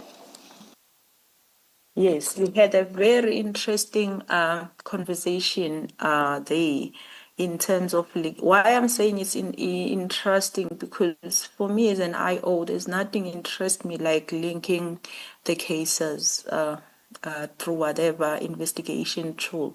So one of the things that were said there, they excited us to say, okay, we have more to on maybe, because maybe I should note to the commission that in the investigation we not only rely to those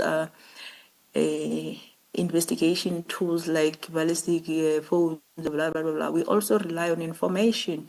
It's worth noting that we already had information on certain scenes. As soon as the suspects were arrested, some people, they started giving information to say, look at that in this case, these people were involved there.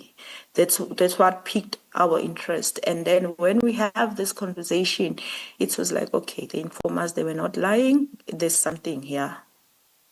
So we had the conversation where we were warned to say you need to be very careful when you deal with these cases. They are of high profile nature, and it's extremely dangerous to work on because it involves people in high places.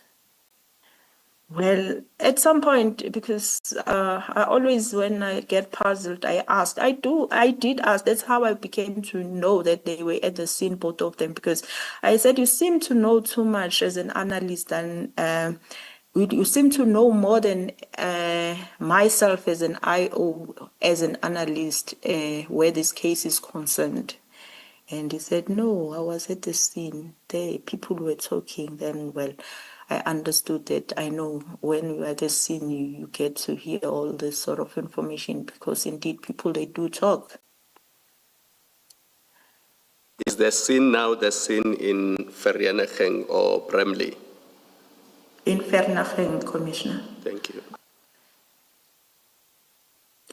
But now, it's the part that I said it's interesting. Now he started to be specific to say these cases are linked to high profile. I know, so okay, high profile, meaning now you have an insight. This is not just anyone can say this.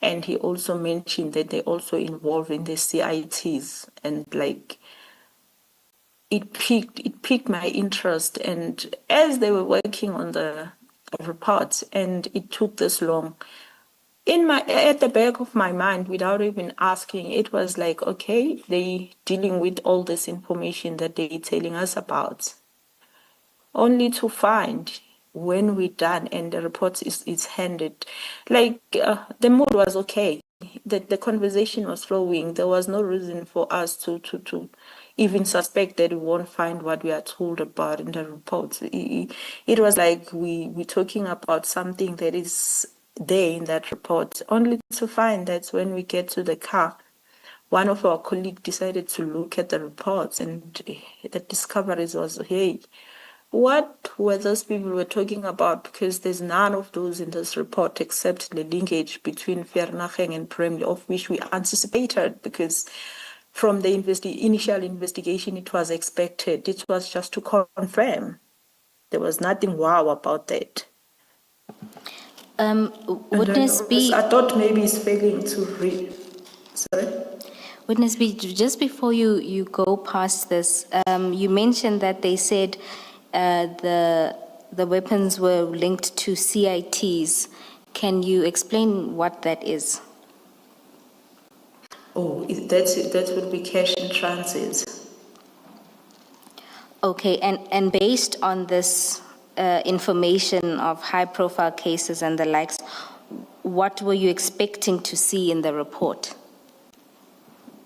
I was expecting to see the linkages of the cases of CITs as stipulated, the cases where high-profile people were involved, as like alluded, but there was none of that. It was like limited exactly to what we already anticipated, and we were like having it at the back of our minds that the chances are these firearms are going to come back and say they are the ones that shot at Vereeniging, given the period of incident and when the people they were arrested. It was not really hard to think that is a possibility.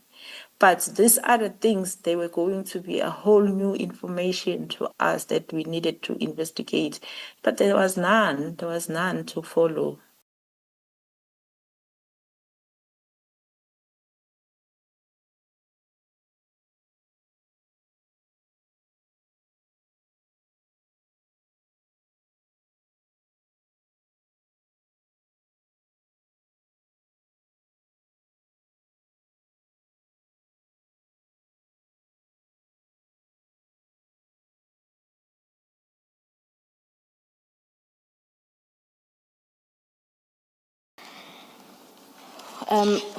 Witness B, so after you see the report and that it doesn't have the linkages that Captain Mahotle referred to, what did you then do?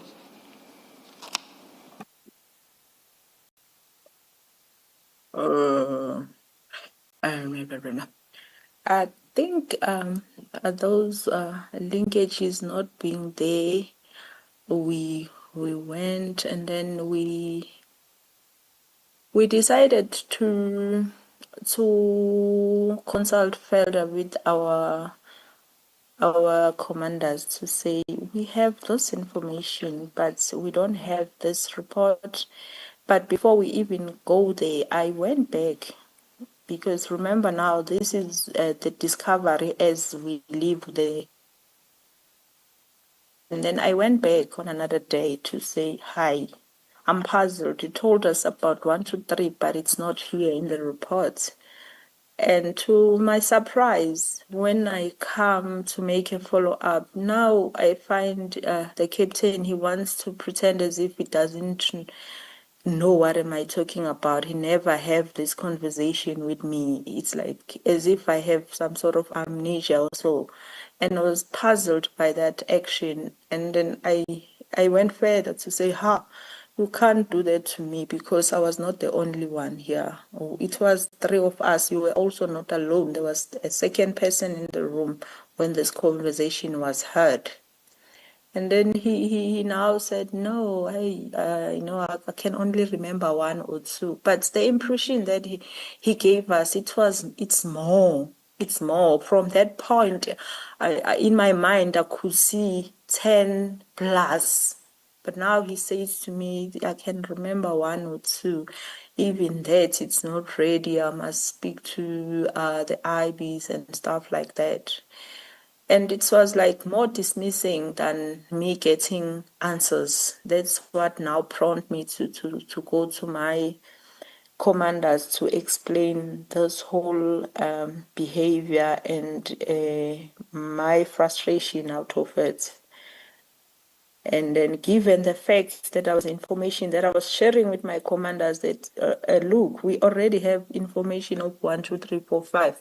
It's crucial for us to get the confirmation from the ballistic of this information. And now things are hinted to us, but we don't get any joy in terms of the report. Therefore, the brigadier said we must speak to the General Kumalo. And then General made a decision to say, okay, now that you're saying this, take these firearms to Amanzim Dodi for second opinion. That's what was it in actual fact, to see if what you were told about, they're going to tell you the same thing they. And just for completeness, Witness B, when you say General Kumalo, who are you speaking about?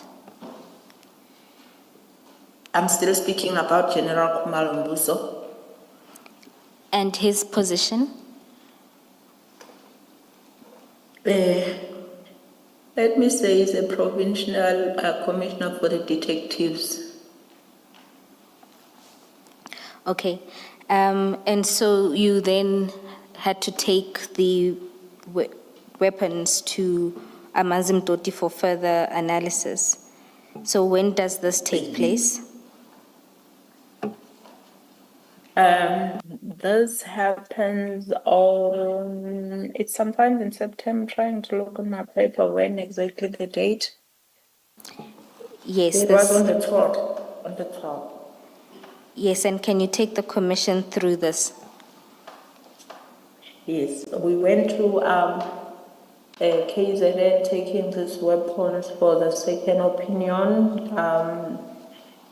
And then when we got we already have the report that I'm talking about. It doesn't include those linkages that I'm talking about. Just to show them what is the reason I had to bring that report along. And then I was having an opportunity to speak to an analyst. And the analyst looked at my reports and he just browsed and he just picked up a problem already. He pointed me to say, okay, I hear what you're saying. And he was frankly telling me at the point to say, I understand that you want linkages, but at this stage, given the fact that all the exhibits are in Joburg, the only thing that I can do for you now is to check the mechanism of the firearms only. What you want here, I won't be able until maybe I'm instructed to go and get those exhibits and compare myself. Other than that, I can't give you any linkages except the mechanism. But however, when he looks at the reports, he was able to point out to me to say, but in this report, there's some sort of omission because I see you have, in your exhibit, you have this exhibit in particular that was 15 cartridges, but in your results as to after examination, are they linking or not? It's not accounted anyway. And witness B, what is the implication of this kind of omission? Looking at a case, this is the crucial part of linkage. Given the fact that the scenes were explained by witness A yesterday, and how the arrest happened and how the exhibits were found. These exhibits were actually found like directly in possession of the suspects. So it was very crucial to link them. May yes. Witness X, I think what Ms. Poe is asking, or let me say that I am asking, is the failure of warrant officer of the warrant officer at Silverton to include the linkages in the report. What consequence would that have had on the case if that was the report you were using in court? What would it have cost in the case itself? I'm afraid of what I'm about to say now. It might give an idea to the defense because this case is still at court. All right, no, you don't have to answer then. Thank you. Thank you, Commissioner Baloyi. You mentioned that you were talking to a warrant officer. Can you please identify this warrant officer at Amanzimtoti? It's Warrant Officer Kekana. And once he looked at the report, were you then able to leave the firearms that you had for testing? It was a little bit of a struggle, but eventually all the commanders were grouped in, and then there was a point where they agreed that it's fine, we can leave them, and then we left. And just to complete what Warrant Officer Kekana did, he provided you a report. You deal with that at para 49. Can you explain what his report found?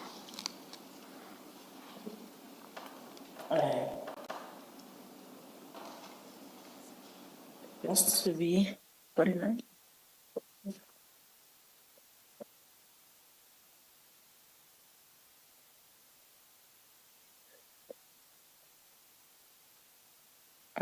Can I please go through this one a bit just to make sure that we're talking in the same context?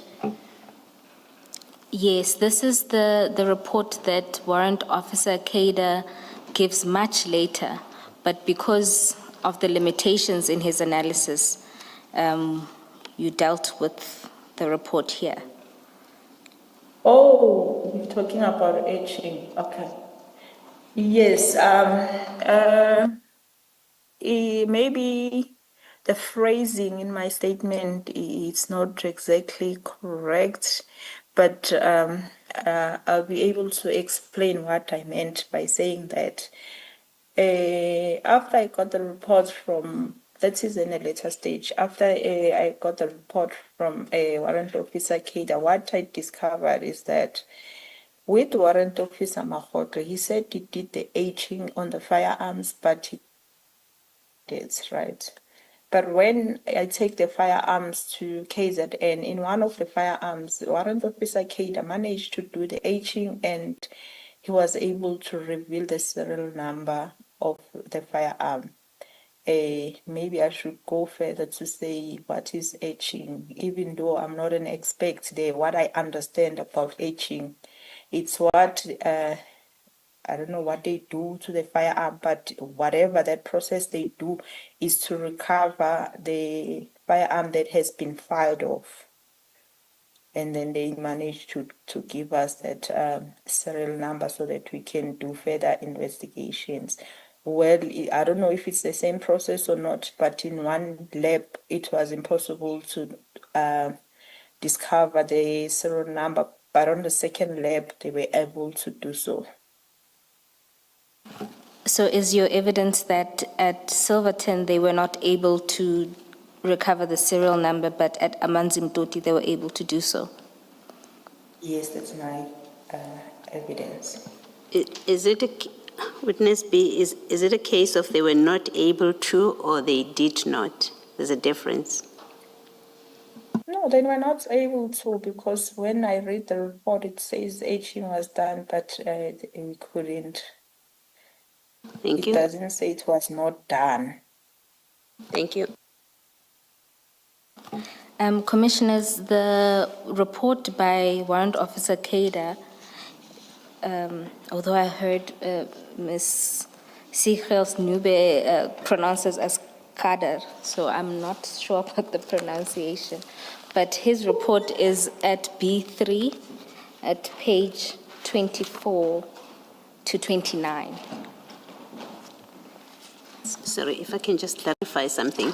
Witness B, on that, the last question that I asked, whether they were not able to or they just did not do it, in your statement at paragraph 49, you say the initial report did not attend to etching or checking for serial number. And that's where my question came from. If it's a case of it was done and or they were unable to do it, then that statement is not correct. Yes, Commissioner. At the beginning of my opening statement, I said the phrasing in my statement is not right. Okay.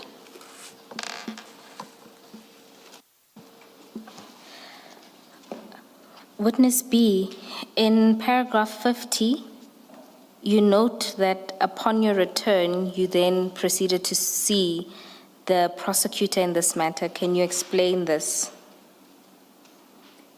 Yes, given the fact that now I explained that how was the relationship when I keep on following up on the linkages, it felt even to me that now I become unwanted here, so I didn't want to push the limits, maybe to make the relationship sour also by keep coming with questions or queries or something like that. So I decided to go a different route time around. I just went to the prosecutor, senior prosecutor was working on this matter. I explained it to her, and then she then wrote to the lab for rectification. And maybe before we go any further, it's worth noting that as much as at that point there was this omission noted, at that point of investigation, it was like we didn't take it as if maybe there's something more than just a human error in it at that point. That's why I said, no, let me take it to a senior prosecutor who's here so that she can help me resolve this amicable without any, how can I put it, strained relationship. So that's how it happened. And she indeed wrote to the lab, and then that was rectified indeed. And she gave me a copy, and then investigation proceeded until we get to the disclosure of the docket, where now we needed now to have the original report. Witness B, before we deal with the events of getting the original for disclosure, just to note for the commissioners that the emails sent by the prosecutor are attached as annexes B4 and B5 at pages 30 to 33 of the annexes bundle. And the amended report is attached at B6 as B6, which is at pages 34 to 41 of the annexes bundle.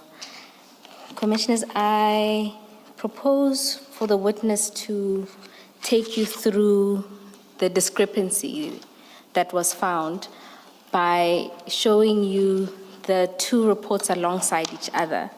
So you'll have to look at your screens. Don't know if you can see clearly. Witness B, I'm going to ask that we, do you have the side-by-side comparison of the initial report and the rectified report before you? Yes, I do. Commissioners, just 1 second, I just need to find my own.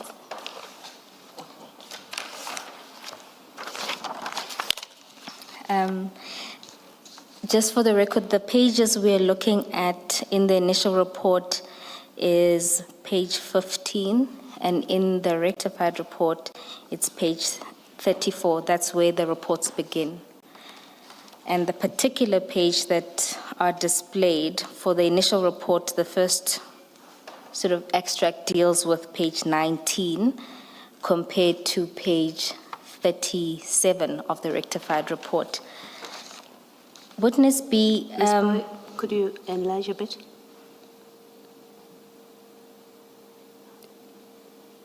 Okay, you happy with that?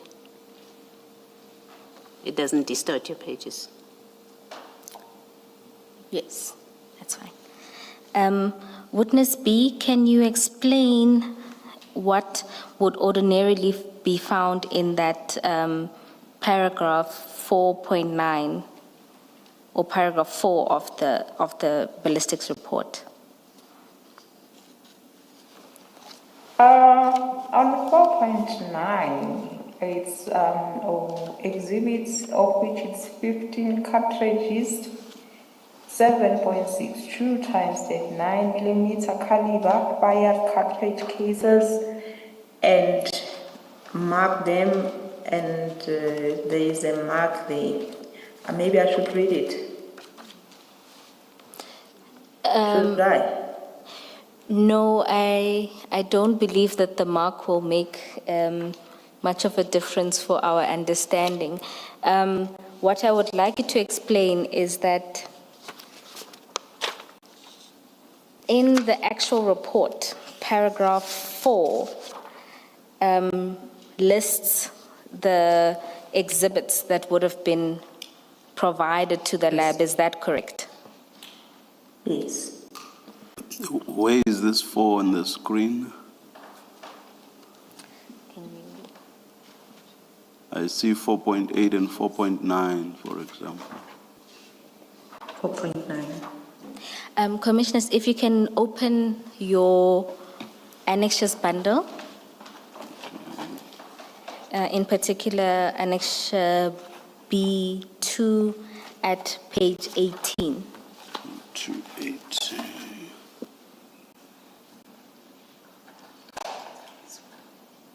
It's also on the screen.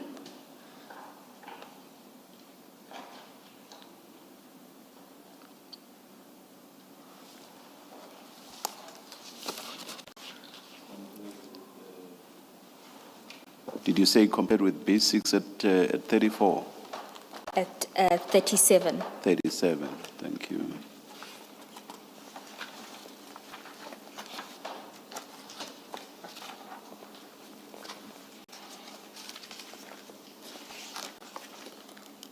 So the point there, Commissioners, is that the 15 cartridges were noted as part of the exhibits given to the lab for examination.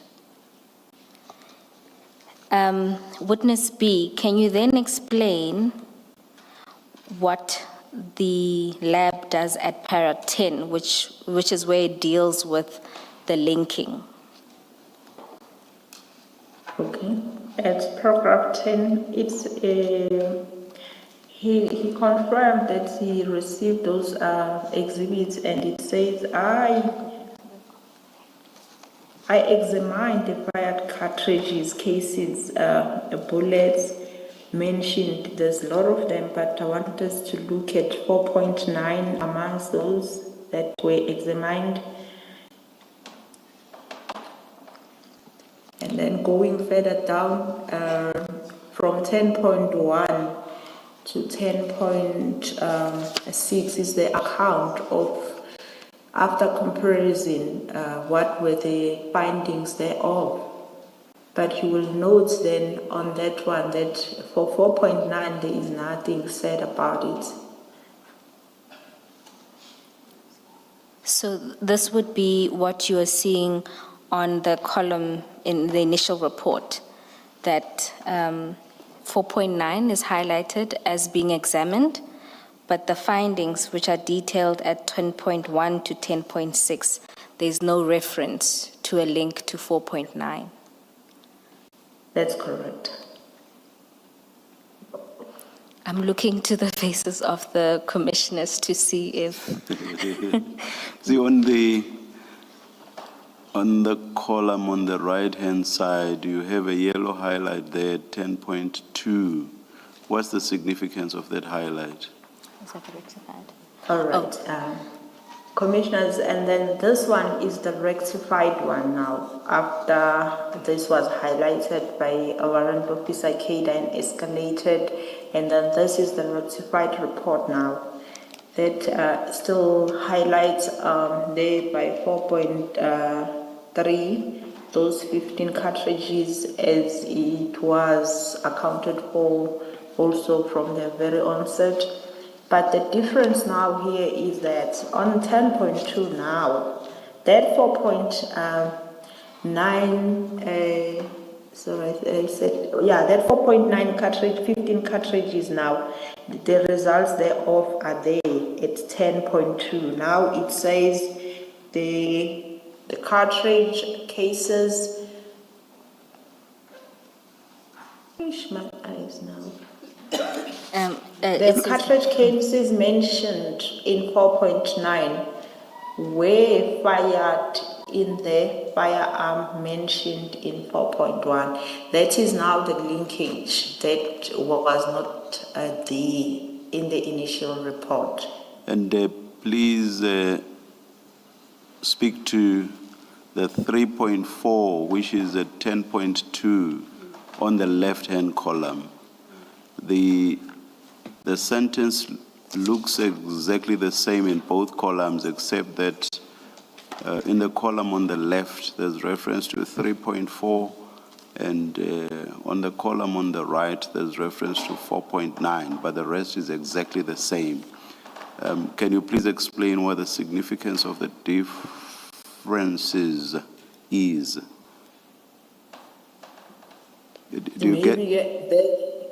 Where now I'm not the right witness to deal with that. All I can say is that on 10.2 now I can see these 15 cartridges being linked to the firearm. And then as to now, what happened to this 3.4 and 4.1, I'm not the right person to speak to that. Just try. Chair, if you have regard to the initial report at 3.4, which is on page 18, yeah, it describes the item itself that was checked, and you'll see there it's a 7.62 caliber fired bullet scores and marked with them with a particular reference number, and you see 4.1 being an assault rifle. So what 10.2 did was to link the assault rifle with 3.4 being the two caliber fired bullet in the initial report, that is. Yeah. Maybe also just to try and see if I Witness B, go ahead. Maybe to get the clarity from the commissioner, if I understand the question well, I think he was, I stand to be corrected, I understood as why do we have on 10.2 now different entry of 4.9 linked to the firearm. What happened to the linkage that was at 10.2 from the initial report? That was the question. 10.2 in both columns looks or reads the same, except for the fact that in 10.2 on the left, there's reference to 3.4. And in 10.2 on the right, there's reference to 4.9. I wanted to understand the significance of that difference. Can I, to try and get an answer to this question, Ms. Bode, is the simple point you're seeking to make that if you look at the report on the left, which you say is the incomplete report, right? In that very first line where it says, I examined the fire cartridge cases and bullets mentioned, and then you have those paragraph numbers. That includes for paragraph 4.9. Yes. The bullets in paragraph 4.9. That's in the incomplete report. And then in the revised report, and then you say, in the body of that incomplete report, nothing is said about the cartridges in 4.9. Yes. Is that the point you're making? Yes. And then in the new report, in the very first line, that report says, I examined the cartridges in all of those paragraphs, including 4.9. And now in paragraph 10.2 of that revised report, we now see findings about the paragraph 4.9.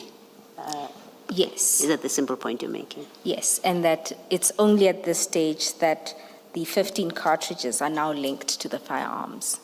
Okay. Yes. Can you confirm that witness I B? get what my co-commissioner says, but I still do not follow why there's 3.4 on the left column. That's all I'm trying to establish. And I thought the witness will be able to speak to that. Commissioners, the answer is at 10.6. You'll note there in both reports that the findings related to 3.4, those bullets, was that it was not suitable for microscopic comparison due to the damage. There will be a stage where the witness explains whether she believes this was an omission or otherwise, but that was the rectification that was sought from the lab. Okay, thank you. Isn't the other point that 3.4 has nothing to do with the cartridge cases? So if you just go to 3.4 on page 18, it refers to fired bullet cores, and that's what you find in 10.6.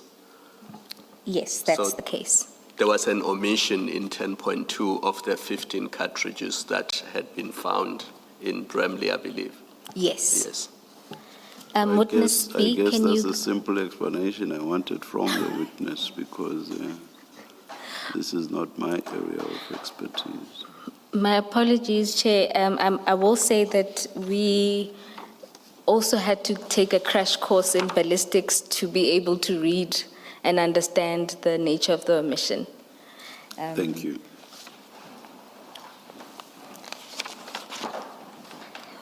Witness B, then we can return to your statement where you now deal with the fact that after you obtained well, after the prosecutor obtained the report electronically, she sought the original, and it was time for disclosures. Can you take us through that process?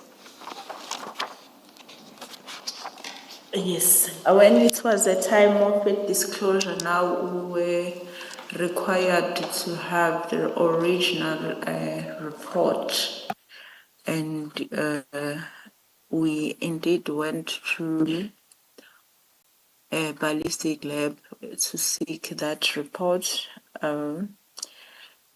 but unfortunately we couldn't find it still at that office where we were supposed to get it. And then we were taken through a lot of process helped by Kennedy to trying to locate that report. He went as far going to the system now trying to check where he can get it, and then still he couldn't find it. Subsequently, when he was browsing in the system, something of interest he saw there on that report. He said they can't find now. He was mentioning what is on the system, and he said there's IBIS that is there. When he on a further look, we took interest because now IBIS is the one that was supposed to give us the long-awaited linkages, and then we were like, okay, maybe now we're gonna get the answers. Only to find that when we asked further on that, he said no, on the system it shows that it's deleted. And then, wow, we were struck. Why now is it deleted? We tried to get answers at the back of our mind, trying to pursue still the linkages as per conversation. Now, when you say there was ever a report on the system that is deleted, now we wanted to know more as to why it was deleted. Was there any particular reason? We spent a lot of time. Kennedy Lisa said, no, I cannot be able to explain to you where IBIS is concerned. I'll take you to somebody that knows about that field. Indeed, he took us to a certain guy who only was known by the name of Desmond at the time. And then he went through the system. All he could say to us is the same as Kennedy, so that yes, indeed, it was deleted. And then he gave us a date that it was deleted on the 6th of December. That's all he could tell us. He said, I can't tell you any further than that. The list that we were asking is to say who deleted it, at least maybe that person, he can have or she can have answers. But seemingly he was not having that information. And then from there we were Witness taken B, to before you move on to who you were taken to next, what is the significance of the 6th of December? Well, in the field of my investigation, in this case, on the 6th of December, two things were happening. One, it was an arrest of Mr. Katiso Mlife. Two, on a different team that I was not part of, there was a operation happening at Mr. Matlala's house as well. Thank you. And so, having had no answers from Desmond, where next were you taken? We were taken to Captain Dini's office, who actually gave us a crash course as to what happens from when the firearms gets to the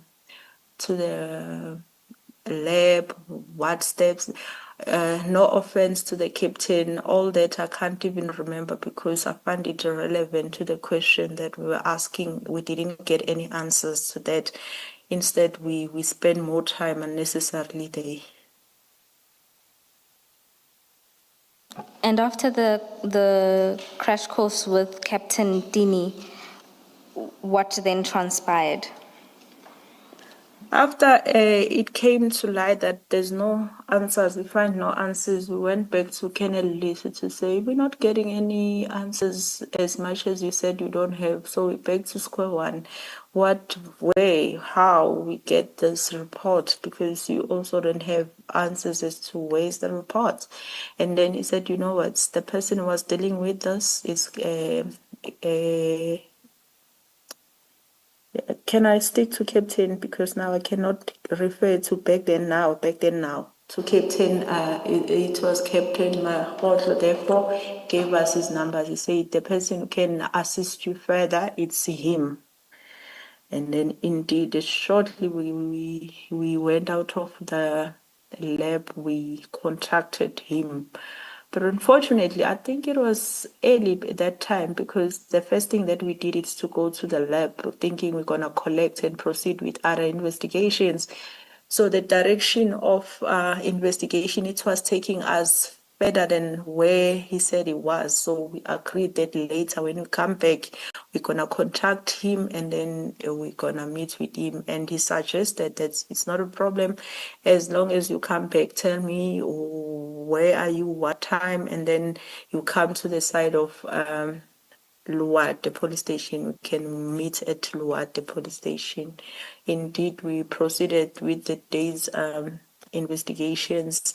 And then later, I think it was around 5, we proceeded to Luat, the way we met with Captain Mahotlo. And then we requested the room for us to have a chat with him, explaining our reason for visit and everything. Indeed, they were given a room just not far from the CSC where we had a chat explaining all this process that we had in the lab earlier on, and then why do we urgently need this report, because we were supposed to disclose to the defense, and the original one was of the importance that we get and disclose. And when you explained to Captain Mahotlo the urgency of having to obtain the original, what was his response? Oh, he at that time he said, no, I will need to have my file, I'll need to have my workstation so that I can be able to assist you, of which eventually we agreed on us going to his office. But prior to that, there was some arrangements made because it was late by then. Remember, we got to him at around 6. And then we sat there, we chat, and then by the time we start the process of engaging the superiors in order to obtain the permission to go to the lab where he said he can be able to assist us there should we get there. He then himself, using his cell phone, called the Brigadier Mkabela. He first called the very same Kennedy so that we saw that earlier that day, and then they spoke, and he even tell him, because he was on loudspeaker, that yes, we were there in the lab and he couldn't find the reports. And then he told him that he needs his file because he wants to assist us. And then, oh, no. At first, they didn't speak to Colonel Lisu because Colonel Lisu didn't answer. The first conversation was with Brigadier Mkabel, but a call was made to him, but he was not found. And then he spoke to Brigadier Mkabel, and then Brigadier Mkabel sent us back to Colonel Lisu to say he must call Colonel Lisu so that he can make that file available. And then he said, it's okay, you can go to the lab, and he is going to contact the General Mlauds. Then that was it. And then he called no, he didn't call this time. Colonel Lisu is the one who came back, and then they spoke, and then he told him all the things, all the brigadier comment, and what did the brigadier said, and I don't know if I should be saying this now, like what he said. But he said, hey, I can't come there, I'm drunk. And then shortly he called again back and he said, no, that file, I remember now, it's not there, it's at KZN. And then Captain Makgotlo said, no, if I can't get hold of the file, I think all my work is is on my desktop. I think I'll be able to help you on my desktop. That's when now we moved to the lab. So witness B, it was Captain Makgotlo who suggested that you proceed to the lab. Yes, because he first said we can go to the lab and then, but we prior need to make arrangement. That's why all these calls to the brigadier, to Colonel Leeds were made. And then with an understanding that we're going there. That's why he made those arrangements for us to go there. You are now moving to the lab from Luwate. Yes, he further said, okay, it's good because he has his keys in his car. He went to his car, he took the office keys, and then he jumped into the vehicle with us. We all drove to. I was actually going to ask if he had come to Luwate in his own car, so you've answered that. What's the explanation for him getting into one of your cars or getting into your car instead of driving to the lab in his own car? My understanding that it's because he was on leave using his petrol. It was easier to use the state petrol rather than using his own car. Because he was on leave, he was using private car. Well, thank you. I'm sure you know why I'm asking. It's because there's the allegation of kidnapping. I understand, Commissioner, but it was not anybody forced, and he didn't even suggest to say, okay, let me drive my own car. It was like we never even said jump into. It was a common understanding to say you can't ask somebody to assist you while on leave and expect the person to further use his own petrol. Thank you, Chair. Witness B, then you proceeded to the lab, and this was quite late at night. What transpired at the lab? Okay, firstly, when we get to the gates, none of us alighted from the vehicle. He's the one who alighted, spoke to the security, telling them that all is well, it's just him, we just need to accept certain things in the office, and then they opened the gates, we all went in. Witness B, so it was Captain Makgotlo who gets out of the car and confirms that it was fine for all of you to go in. Yes. I don't know what was the conversation there, but I guess he was explaining that we got a permission from the superiors and stuff like that, because obviously they will want to understand why are we coming there. Are they maybe superiors? No, that is an assumption. I don't know what it was the conversation all about there outside. But you were then allowed to enter the lab. Yes. And once inside, can you explain what then happened? And when we were inside, then he went into his workstation, started working on his laptop, trying to retrieve these reports that we needed. I must say I'm not that good with an IT, and then some of our colleagues, they are very good at that. Maybe as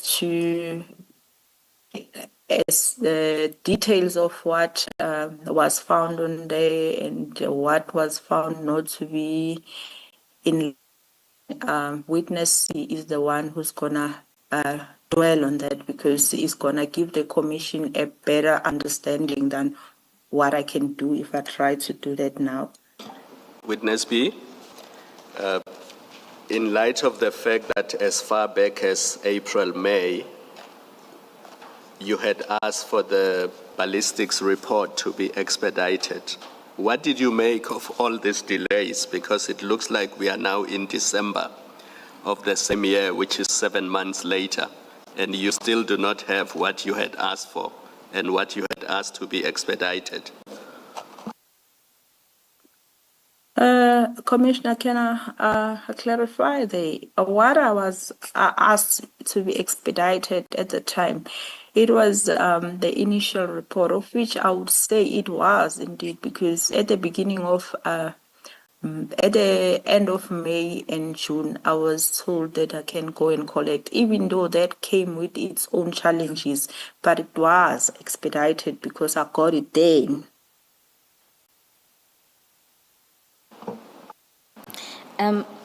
Perhaps Witness B, if you can explain the initial report you obtained in May, and you had been asking for rectification of the report without success, and the prosecutor had to intervene. And even after that intervention, you only now physically have to go and get the report in January. And so I think Commissioner Khumalo is asking what you made of that delay.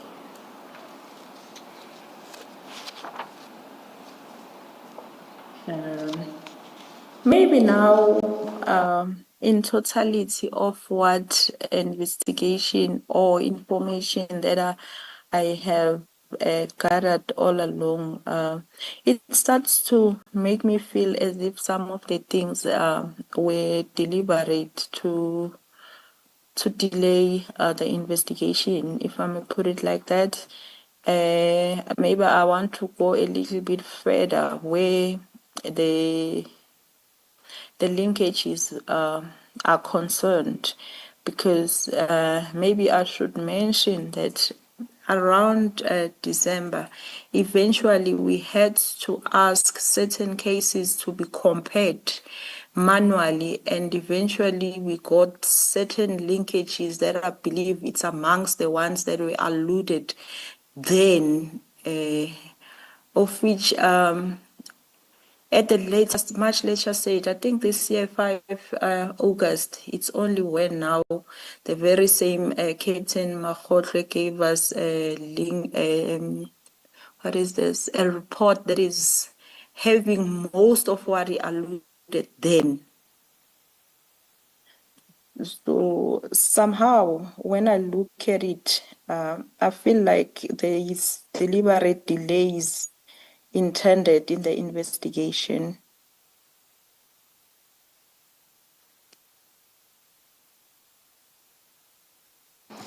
Witness B, you've now explained that Witness C will take the commission through what was found on his computer.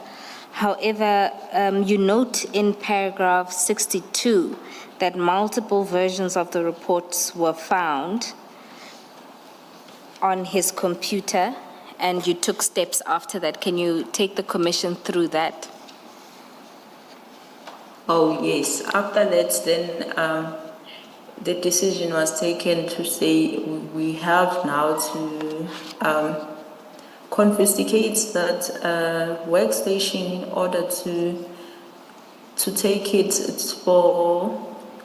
to the cyber for the integrity now, because it was quite concerning, given the fact that we still have the report that was wrong, that we don't know what was wrong about it.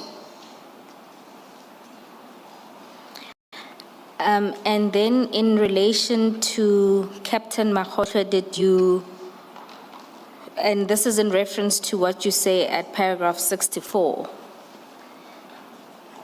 So you've already spoken about seizing his workstation. Was there anything else? Yes.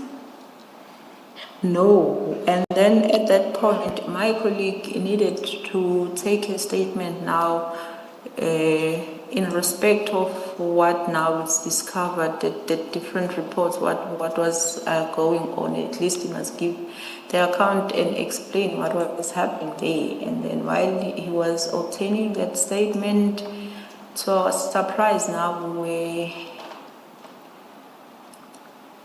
there was Colonel Shole and other colleagues of ours who came there and informed us that there was a kidnapping. We were all shocked about the kidnapping. Who's kidnapping now? Witness B, before you talk in detail about the kidnapping, during the time that you were engaging with Captain Makgotle, and that's from the moment you enter his office at about 9:30 to 11 o'clock, when you inform him that his workstation would be seized and he needed to make a statement. During that time, before that, the statement taking and the seizure of the workstation, what was Captain Makgotle doing, and what was the general interaction between you all in the room?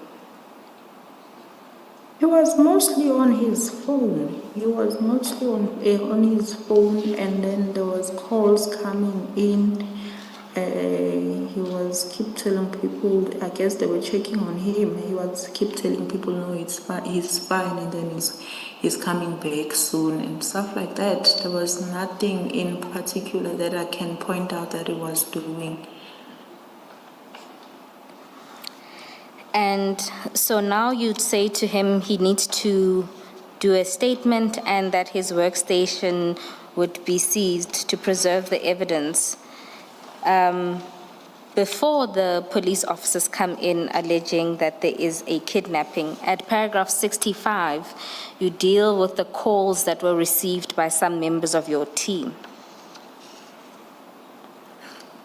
Oh, yes. There was a member that were outside in the vehicles, and then we learned that Captain Amasilo received a call as well, checking on him where he was, because he was needed by his office to say there was a hostage situation at the lab, and he was shocked. He said, no, I know nothing of that, and I'm at the lab.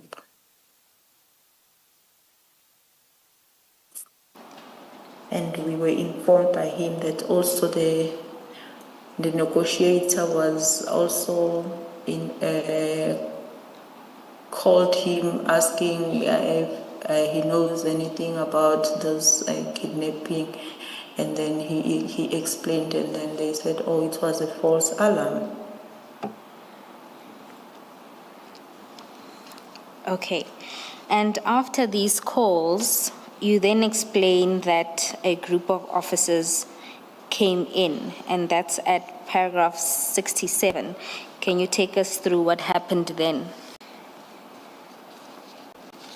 Yes, they came now telling us that there was they've been sent because they were informed that there was a kidnapping situation in the lab and stuff like that. So we're all shocked now. We explained exactly what happened, and that we know nothing about the kidnapping and everything.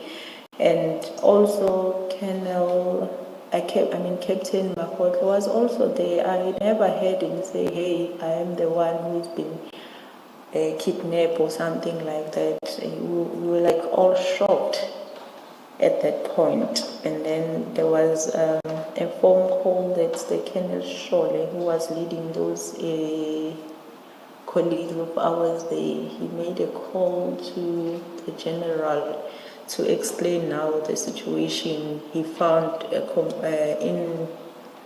rather than what he was sent as kidnapping. He was explaining now the situation as to what is actually happening, and then we were given the phone on the loudspeaker. Not we, all of us were listening, but the actual person who spoke to to the general. It was the other colleague of ours. I don't know if I should be mentioning his name. No, that's fine. Oh, please don't mention his name. Yes, and then that thing, he spoke to the general, and the general understood, and general said, because now there's a whole lot of this thing, he's requesting us just to leave everything that we're doing and come back in the morning, including leaving that workstation. Or maybe I omitted to say the workstation was already sold in the sold bag. It was already packaged. Witness B? So there is all this activity, all because you wanted a rectified ballistics report. That's right, Commissioner. And you have all these police officers coming to the forensic science laboratory to now deal with an alleged kidnapping instead of attending to the preparation of a forensics report, ballistics report rather. That's correct, Commissioner.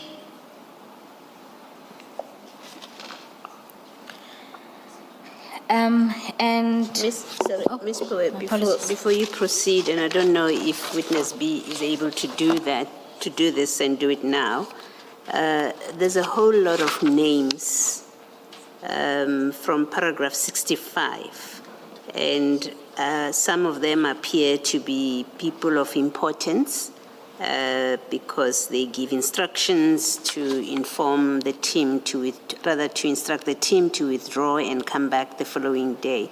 Are we going to get evidence about who are these people? For example, there's a Colonel Bartis, there's a Colonel McIntosh, and so on and so on. So that's the one question, and there's a General Mulaudzi and others who seems to be of seniority that he gave instructions, but why is he able to give this instruction, and what's the significance of him being the one that gives the instruction? That's the one. The second is just to clarify with witness B. Witness B, in paragraph 65, you speak about that false alarm, that there is a hostage situation by people in a black Vito, and this is the first time a black Vito is mentioned. Is that a vehicle that you were driving in and your team, you were all driving in one car? That's correct, Commissioner. That will be the car that we were driving in, and that was the only car that we were driving in on that day. Yes. So, Ms. Poe, if you, I don't mean to burden you and the witness unnecessarily, but there are many names, and one I'm not sure about their significance for purpose of this evidence, but in the course of the terms of reference that we are required to comment on. Commissioner Paloi, perhaps we can bookmark the end of paragraph 67, just to turn back to paragraph 59, because that's where the names begin. The first name that appears in this instance is Brigadier Mkabela.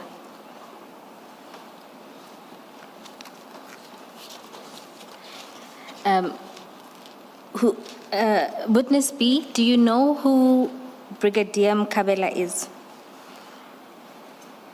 Is the commander at the lab. That's all I can say. Yeah, it's one of the senior officials at the lab. And then there's General Mulaudzi. Do you know who he is?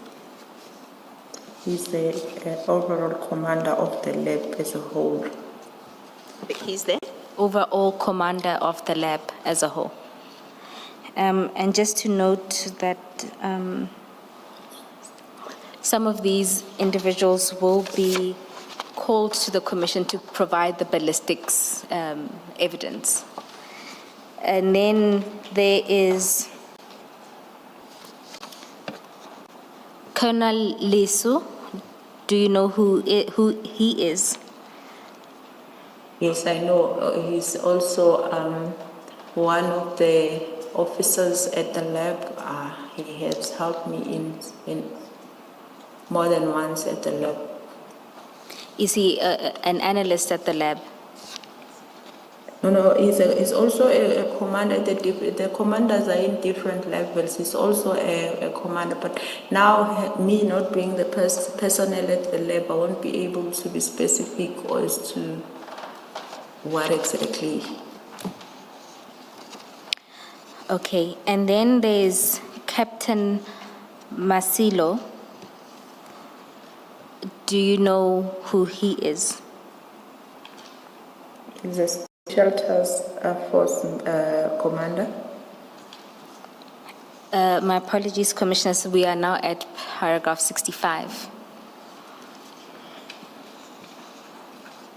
The next person is Sorry, Colonel. can you repeat that for Captain Masilo?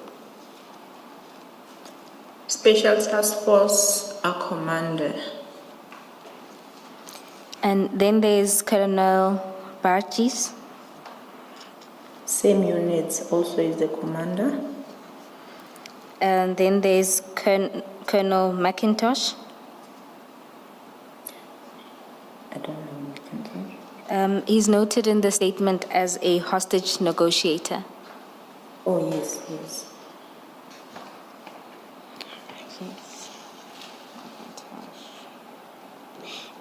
The next is at paragraph 67. That's Colonel Shole.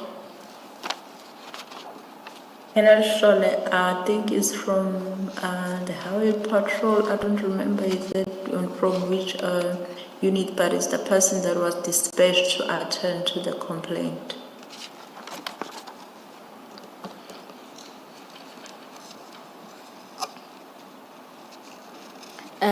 The next person is Warrant Officer Ndumiso. He's a member from LCRC. Yes. The next is Colonel Shaku. Colonel Shaku and Shole is one person. I think it's a spelling error. Okay. I think we've dealt with General Mulaudzi. Okay. Commissioners, those are the names that appear in the preceding paragraphs to 68, which is where we are. Thank you, Ms. Pope. Witness B, you note at paragraph 67 that you then withdrew from the lab. Can you explain what then happens at that point of withdrawal? After instruction from General Lauds that you must leave everything and come back tomorrow, that was the part where we left everything as instructed and we went outside. While we were outside, we were walking outside, all of us, those members, Colonel Shole, Captain Mahosho, and we were all laughing as to, it's like we didn't know who created the situation, all of us at the time, because we were all laughing about it as to say who created the situation, who said there was a hostage in the first place here, who said there was a kidnapping here. And then, but there was something I noted after that. Captain Mahotla said, no guys, I'm not driving with you going back. I'll go with Colonel Shole because he stays nearby from where I'm staying, so there won't be any need for you to drive me back there. And then that's what it's, then we all go to our different directions. Sorry, is that spelling error then Shole, not Shaku? Yes, Commissioner. So in paragraph 68 and 67, we must replace Jaku with Shole. That's correct. And at the point that Captain Mahotle tells you that he'll no longer drive with you, what was his mood or attitude towards you? Or the Hence, I'm team? saying we were there in the front door of the lab, and hence I'm saying we were all laughing. It appears as if all of us were puzzled as to who created this situation in the first place. It was a laughable matter at that point. And when you say you were all laughing, just for completeness, this includes Colonel Mahotle, Captain Mahotle. All of us, all of us. Thank you. And then at... Did I my mishear apologies. you, Witness B? I thought earlier on you testified that when some of them were now there, Captain Makhotle said that he was kidnapped. Did I misunderstand you or mishear you? I said he did not. Thank you. Just to clarify that, Witness B, you're saying when Captain Shole and Colonel Shole entered with his people, Captain Mahotle did not say that he was the victim or the complainant in this kidnapping situation? No. Did he express anything at that point? No. In actual fact, Colonel Sholo spoke to us rather than Captain Mahoflo. That's when he was asking questions. That what took us to the point where he informed the general, because it was like he was not understanding why he was sent there in the first place, because the explanation is different now, and there was nothing that came from the captain to say maybe, hey, Captain, Colonel, these people, they kidnapped me, this and that and that. I never had any of such. Thank you, Witness B. Have you had sight of the contents of the kidnapping docket CAS 118/01/2025?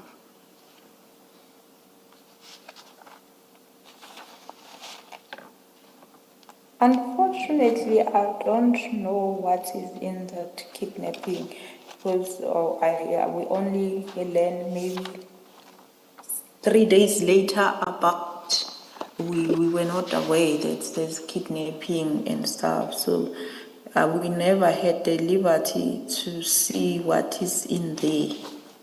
All right. You may take the witness back to where she was, Ms. Powen. Thank you, Chair. Witness B, we were now at paragraph 69, where you detail what happens the following day, as General Mulaudi had instructed that you leave everything and return the following day. So this is now the 8th of January.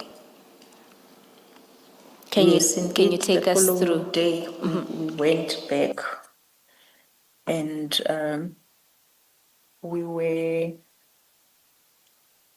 taken to Brigadier Mkhabela's office, and then he said we must explain what happened last night. So we took him through everything that happened, and then we explained why did we needed to have that report that urgently in the first place. We showed him the reports that we were having and the reports that we were requiring. And then after the explanation and showing the brigadier the reports that we were having and the omissions there, or not the omission at this time, it was a big date of a commission. And then he eventually understood, and he said to us he can see now where the problem is. And he said, indeed, you must take this workstation, and when you get the report, you must share with us because we need to institute our internal what did it say? It's internal proceedings in terms of what we pointed out, because he even took the phone and called the general and put him on the loudspeaker and explained what exactly is going on. And the only thing that he said, the general, he said, I told these people not to do this, and Makgotlo is guilty as charged. And then he was happy now that the brigadier to say we can take this workstation, but he said we mustn't take it too long because they're using it. And then he said, but mostly we must share the outcomes therefore with them. And he further told us that they were not understanding what was happening. And then according to what they were briefed on, I don't know who briefed them, it's not exactly what we're telling them. Therefore, they advised the captain to open the case, and he said that therefore they will tell him not to proceed because there's no reason for him to open the case. The reason why they advised him is because they were not understanding at the time. And then we thought then everything is resolved. Maybe it's worth mentioning that for the first time visiting a police office, and then you may find the brigadier buying you some food and cold drinks. We enjoyed ourselves there, and then we left. But in the process of taking the workstation, there was a female colonel, I just forgot her name, that was part of the process instructed by the brigadier. Did you eventually get a statement from Captain Makgotlo as to why there were multiple reports in his workstation? Unfortunately, we haven't, because from that day on, when we go to the lab, we were not even allowed to enter the gates. We needed to be, there was a certain way of handling us when we go to the lab, up to when witness C, I think, is going to dwell on that, when now he was instructed or tasked to go and obtain the statements of the events as I'm narrating as happened. Then now the generals, they didn't want to give those statements. The brigadier, they didn't want to give the statements. Even the colonel, they didn't want to give the statement of all the happenings as they happened from when we were in a quest to find this final report. Let us adjourn and resume at 2 o'clock.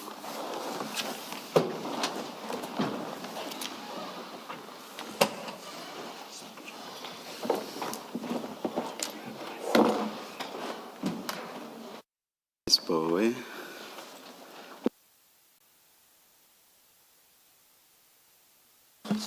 Thank you, Chair.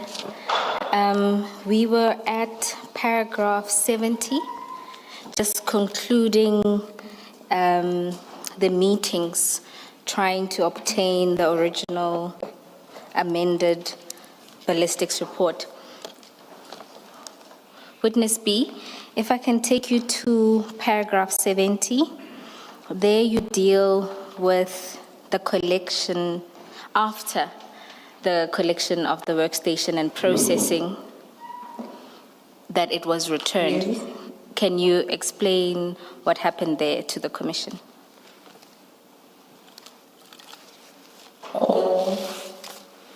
When it was part of the team that was returning it, but it was returned on the 16th of January, just before the captain would go back to work.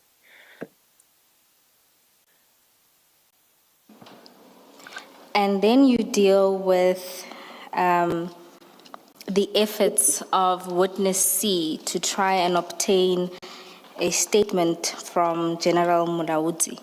Can you explain why the statement was sought and what efforts was taken to obtain the statement?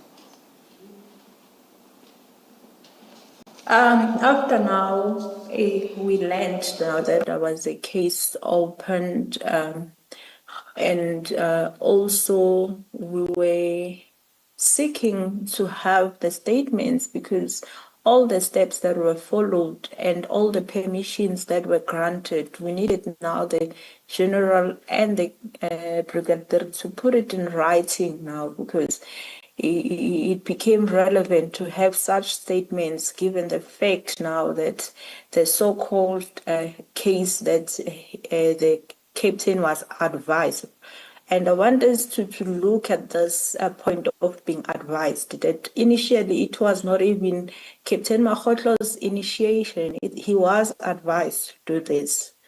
So we had to have such statements at disposal because we followed certain procedures. We seek certain permissions that were granted. There's nothing that, of our knowledge, we did forcefully or any other way. Therefore, witness C was the one tasked to go and obtain such statements, and he had some interactions even over the phone with the relevant people that were supposed to depose the statements. However, I would rather leave it at that. Maybe witness C can tell the commission a little better, hence he was the one interacting and he was the one tasked to do such. Thank you, Witness B. At paragraph 72, you comment on the kidnapping case that Captain Makgotlo opened against you and your team members. Can you tell us your thoughts about this? Yes, as I've already indicated, that to me it was so strange to say there was a kidnapping. First of all, the said kidnapping, it should be the crime scene, it should be a police station. It's bizarre. How can you kidnap somebody from police station where all the help is there to prevent crime? Further than that, we were going to the office, not our office. We can't be the one directing how we get there, how we gain entrance there, how we access the office. Obviously, the person who's leading us is the person who's working in the office. Thirdly, there's security at the gate. You can't just access the ballistic without going through the security. All that, he's the one who was talking to the securities to assure them that there's nothing wrong that is happening. It's him. He's with us and we've got permissions and all that. So I really, even after, when now everybody was called, God knows who called people that supposedly attended that kidnapping, but when they get the final explanation, otherwise, the way the people were supposed to open that kidnapping, that's how crime works. And we were not supposed to be let go if now we committed crime. That's where, when you find the suspect and on the act, that's where now you arrest. You don't tell the suspect that, go, you come back some other time, I'll arrest you some other time. And given the fact that kidnapping, it's taken as a serious crime, it was supposed to be open there and there because the police were there to attend to it. However, all that didn't happen.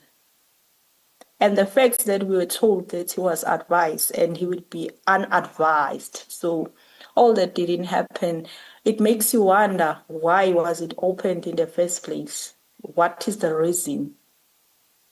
Because there must be a reason. And knowing what you know now, have you established a reason?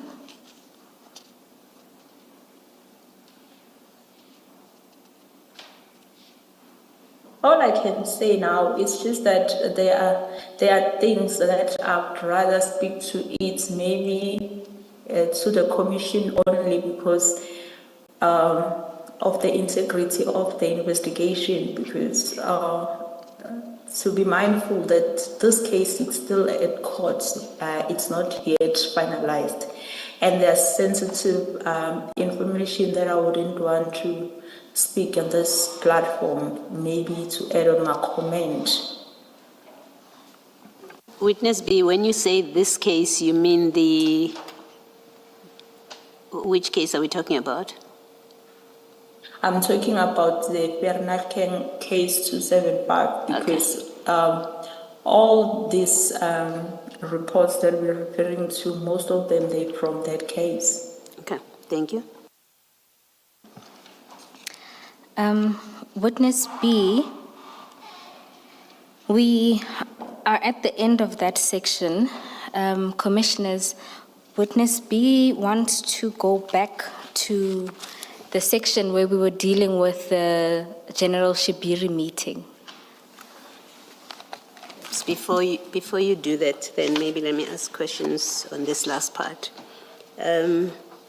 Witness B, in your paragraph 71, that's where you discuss contact with General Mulaudzi to interview him and take a statement. And you explain that he didn't make himself available. So should we take it that as matters stand now, there is no statement from General Mulaudzi? That's correct. And you say General Mulaudzi is the head, the overall head of the laboratory? That's correct, Commission. And do you know what is happening with that case that is now, you say, sitting with IPID? Have they interviewed you? Is anything happening there? All I know that we submitted our warning statements to the IP. As to how far, we never had any other report as to what is happening. We don't know. Okay, thank you. Thank you, Ms. Bell. Thank you, Commissioner Baloyi. If we can...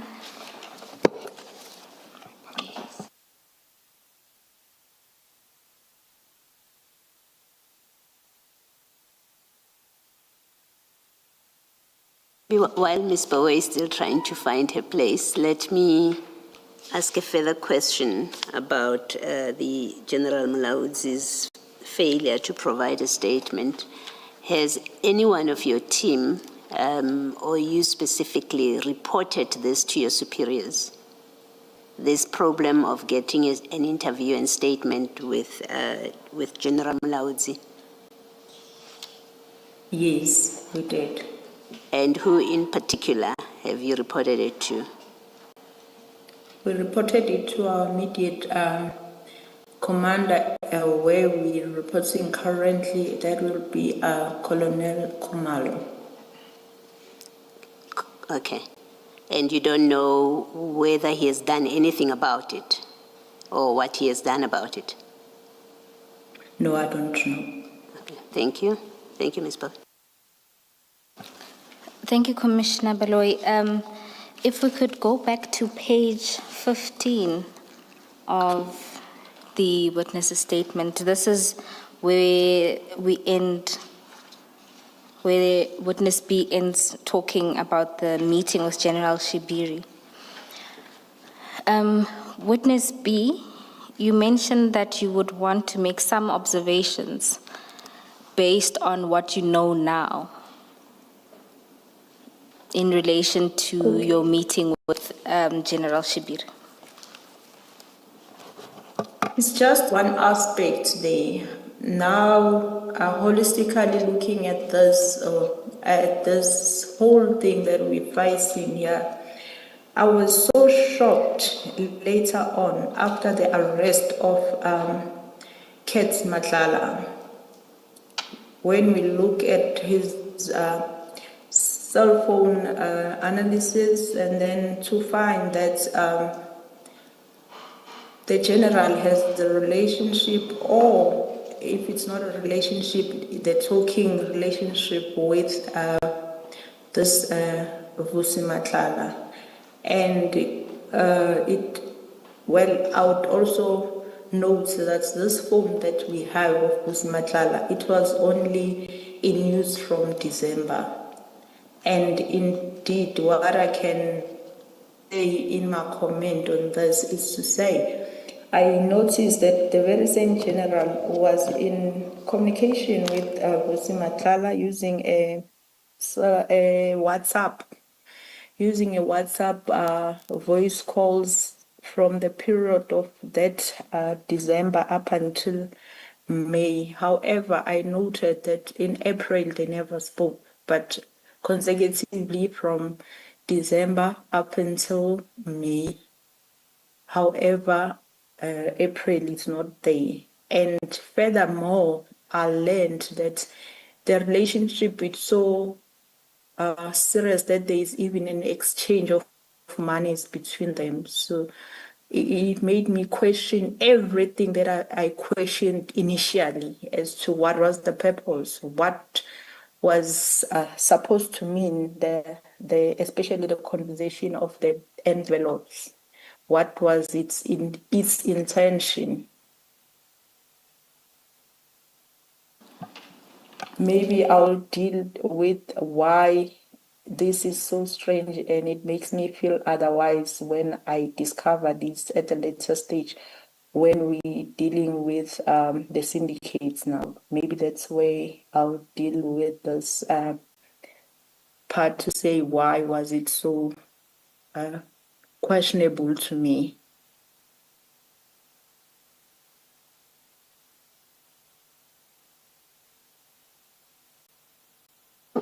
Commissioners, without the AV people displaying my screen, just to say that the conversations that the witness is referring to is displayed. I know that it is part of the record. I'm just not sure which part of the record. This evidence has been presented to the Commission. So that those are the conversations that the witness is referring to.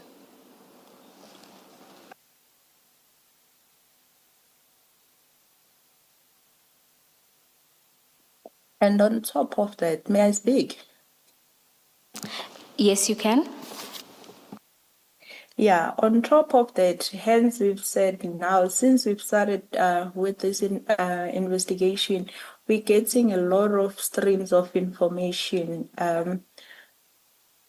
We were like shocked to learn from one of the streams of information that the same general was also giving information as to how to counter the investigation, including the very same Vusi Madlanga. So that made me question everything and question myself if where will I be safe, maybe to discuss certain investigations, if maybe now we'll have such information about they're supposed to be our heroes because they are our leaders. They're supposed to guide us. And when you get such information,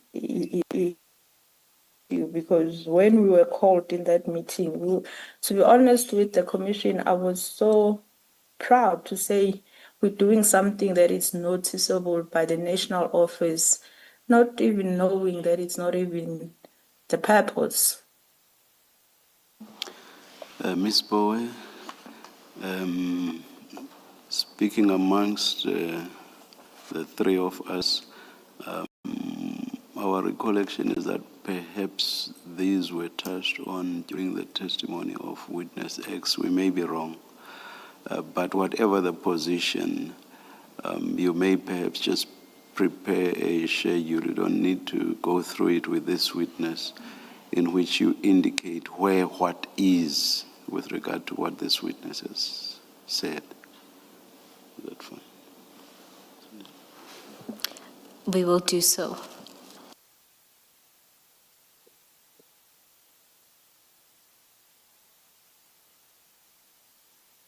Commissioners, if we go back to paragraph 74 at page 26 of the witness's statement. Witness B, there you begin to talk about the bail application that Mr. Tau made. Can you take us through this? Yes. Tau's bail was scheduled to the 2nd of August. And then, Perhaps before you go to when it was scheduled, can you explain to the Commission what happened to his prior bail applications? okay, the initial bail application where all three accused have applied, that bail was denied by the magistrate at Vereeniging. And then later on, Tau brought a new bail application on new facts, of which on those new facts, he alluded that he was sick and his sickness was worsening since he was in prison. And according to him, the doctor recommended that he needed to go to a certain clinic that is the only clinic can assist to control his disease. And then apparently he was granted a bail on those bases. However, I would like to put on record that prior he was granted this bail, he was at the prison since the 17th after the arrest. And his condition has been treated. There is facility inside the prison that is treating the very same condition. And when we learned that he brought this based on this sickness, I went to the prison. I met with the health practitioner there in prison. And then I asked them if they have means to assist a person with this condition. They told us that, yes, of course, they've been managing this sickness as like his for years, and they've got about 120. I don't remember the number very well because I'm not referring it to anything. I just relying on my recollection of the events then. He said they have some 100 plus of the patients with exactly the same sickness, and they manage it very well.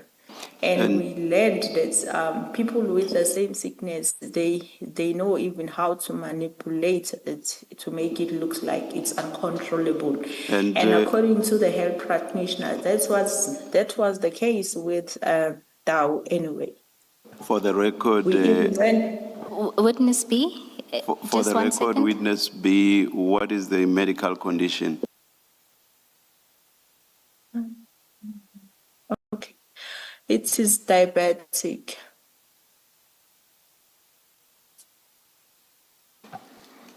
Yes, Witness B, you can continue. Yes, I've learned that from the health practitioner that those patients, they know how to manipulate the sickness to make it look like it's uncontrollable. They know what to do to trigger certain sickness to make it look like it's uncontrollable. So they've said even in prison, there's a lot of prisoners that have went that route, especially when they want to use those grounds as the grounds for bail. Well, we even obtained the the affidavits from the health practitioner at the prison to say we are able to control this, but if the accused doesn't want, he wants to go out from the prison to be treated, even that they can assist, they can take him wherever that he needs to go. But however, he was granted bail based on those conditions, and then he was placed on the house arrest with strict condition, I must say, because he was not even supposed to go out anywhere other than 3 places, of which it will be court, it will be the clinic that he alluded, and to see his legal team only. And even then, it was said that he must use the shortest route without via, and prior he must let the IO know and the routes thereof. Witness B, in paragraph 75.1 of your evidence, you talk about an inappropriate discussion preceding the bail, the granting of bail.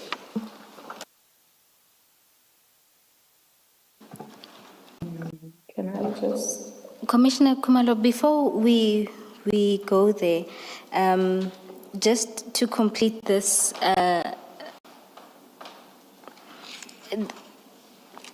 Witness B, this evidence was placed before the magistrate, the evidence related to the health practitioners. Yes, it was. And after he was out on bail and he violated his bail condition, I went to the clinic that he alluded that is the only clinic that can help him to control his sickness. To my surprise, the doctor never saw him since 2021, if I'm not mistaken. He never treated him for this sickness as he alluded. And the doctor even deposited the statement to say he doesn't even need to see him. He can treat this via emails. He can consult via emails. So he basically lied to court. Thank you, Witness B. Commissioner Khumalo was taking you to paragraph 75, where you deal with the alarming circumstances or concerning events around the bail application itself. So if we can go there, and then you can start with the first event. As we're preparing for a bail on new facts, it was on the 2nd, I think, between the last, I don't remember the dates, but towards the 2nd, let me put it like that, July towards the 2nd. On Tuesdays at our office, we always have a meeting where we discuss crime, we discuss everything that concerns investigations and everything there. So it was one of these meetings when I was approached by my colleague, Sergeant Chukudu, and he told me that he was sent to me by Brigadier Nkwashu to plead with me not to oppose the bail for Tau. And then that was so strange because this bail, it was not even an initial bail, it was bail on new facts. My stance was already known because I already opposed that bail successfully. So there was nothing that was going to change with this one, because whatever facts that were there then, they were still there even now, except that now he alluded at court that now his sickness is worsening because he's in prison, he might die. Then the magistrate, he said, no, you can't die on my account. And then this request was unusual because in the case where we have murder suspect, or let me say serious crime suspects, all the commanders will tell you to go and oppose bail. This was so strange to say you shouldn't be opposing bail. Witness B. Are you still on 75.1? Yes. Witness B, can you explain to the Commission who Sergeant Sukudu is and who Brigadier Nkwashu is? Okay, Sergeant Shugud is my colleague, same office. And then Brigadier Gwash, well, I learned that he's a district commissioner at Sidibeng, but I don't know him even today. But I got messages only from him, according to my colleague. Did Witness B, did Sergeant Chukudu tell you why Brigadier Nkwashu, or Brigadier Nkwashu's reasons why you should not oppose bail? Did he say, how did he explain it? Commissioners, I didn't even entertain. I just told him that there's no way that I won't be opposing this bail. Stance is already out there. You know that I am opposing this bail.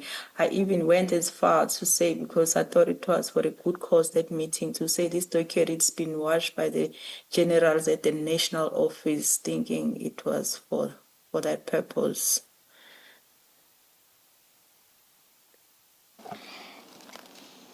Then at paragraph 75.2, you deal with a call that witness A received. Can you tell us about that?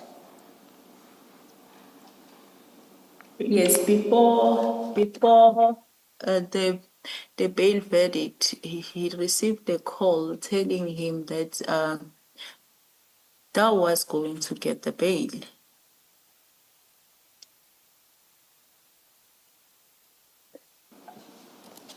That was a call to witness A from his contact, and then indeed on the 2nd he was granted bail. And then after he was granted bail, I still received a call from the very same colleague of mine, Sergeant Chukudu. He requested us to meet, and remember, at this point, I'm afraid even to leave my house because of, I understand the danger has escalated now. So he called me, and then we met somewhere around Mall of the South, and then he delivered the message to me. He says he was sent again by Brigadier Nkwashu to say thank you. And I was like, that was so uncomfortable, that one, because I was like, why? Why are you thanking me? Because you came with a request that I didn't grant. What is the reason for thanking me now? I asked him, why is he thanking me? He said, no, I don't know, I'm just a messenger. And to me, that felt like a disguised threat to say, with or without you, and now that you made your point, where do you stand? Thank you. So that's how it felt to me. Even today, it felt like a disguised threat. And Worse, because it was delivered by somebody who knew what was the answer from the request. Why did he feel the need to bring this message? What it's supposed to mean? Witness B, this Sergeant Chukudu, are you friends with him, or is he just a colleague? How do you interact with him socially and work-wise? We're colleagues, but we had a good relationship in that space. It's somebody that I would request assistance from, knowing that he would really come through. That he's a party person, if I may put it like that. Well, I'm asking because I want to understand, why would he feel so comfortable to come and relay to you what looks like obviously irregular, if not unlawful, communication with you?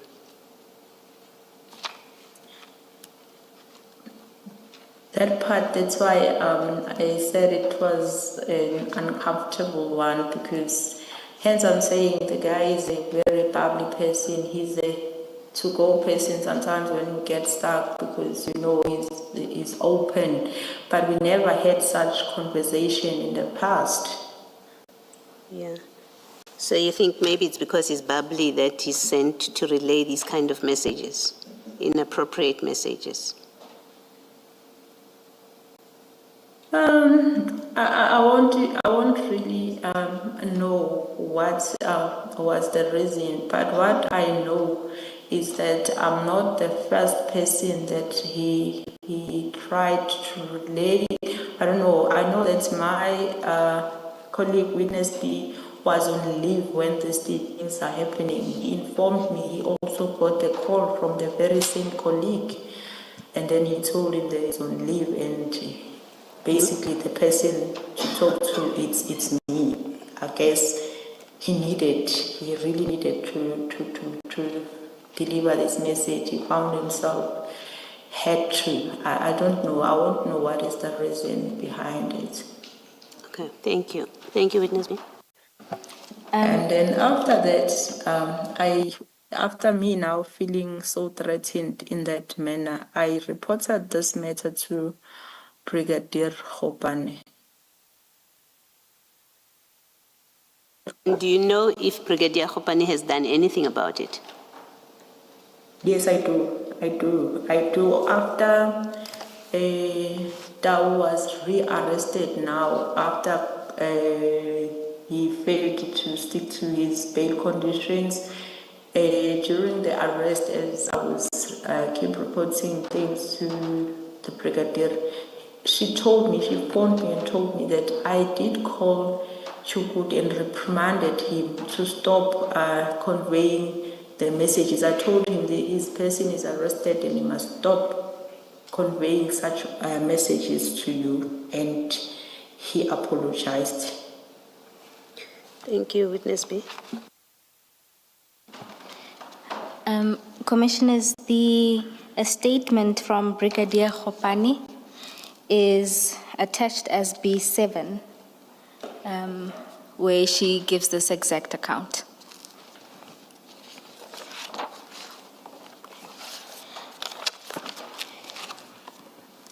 Witness B, at paragraph 76, you deal with yet another encounter, this time directly with Brigadier Nkwashu. Can you explain to the Commission what happened there?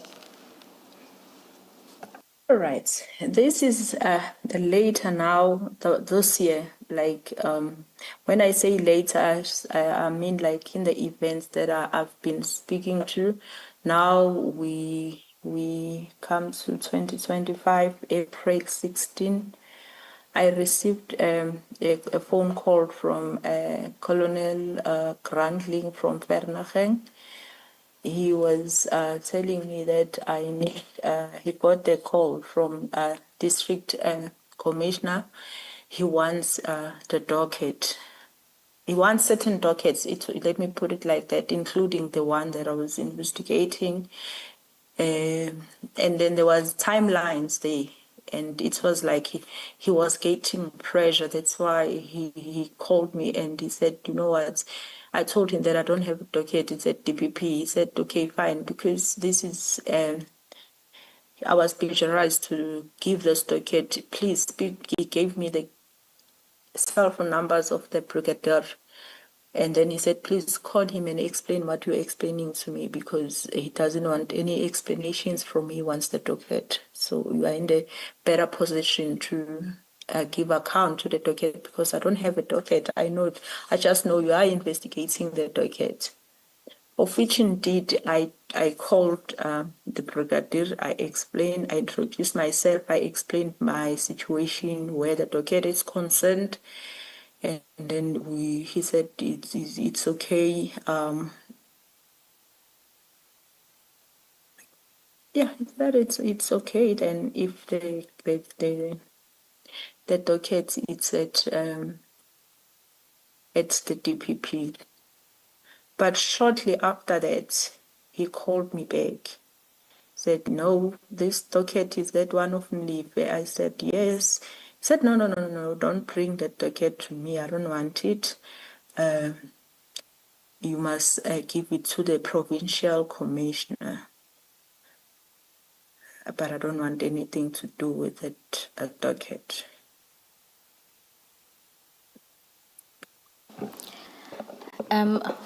Witness B, Oh, he better said, oh, there's something that he said. He said he is a suspect on that docket. And I was like shocked, and I asked, are you a suspect? And then our conversation ended there. thank you, Witness B. Commissioners, Witness B has provided us with the recordings of these calls. And so we would like to play these two recordings. The call that Witness B makes to, my apologies, just 1 second. I'd like to confer with my colleague.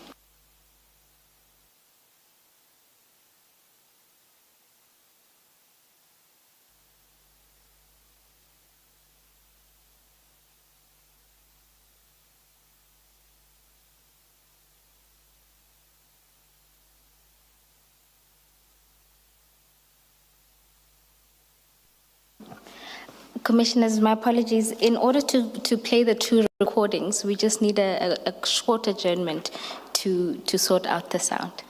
Let us adjourn, you'll let us know.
Thank you, Commissioners. We will first start with the call that witness B makes to Brigadier Nkwashu. Just to note that we will be playing the call from 20 seconds in because she starts by introducing herself. But we will provide the full clip to the Commissioners.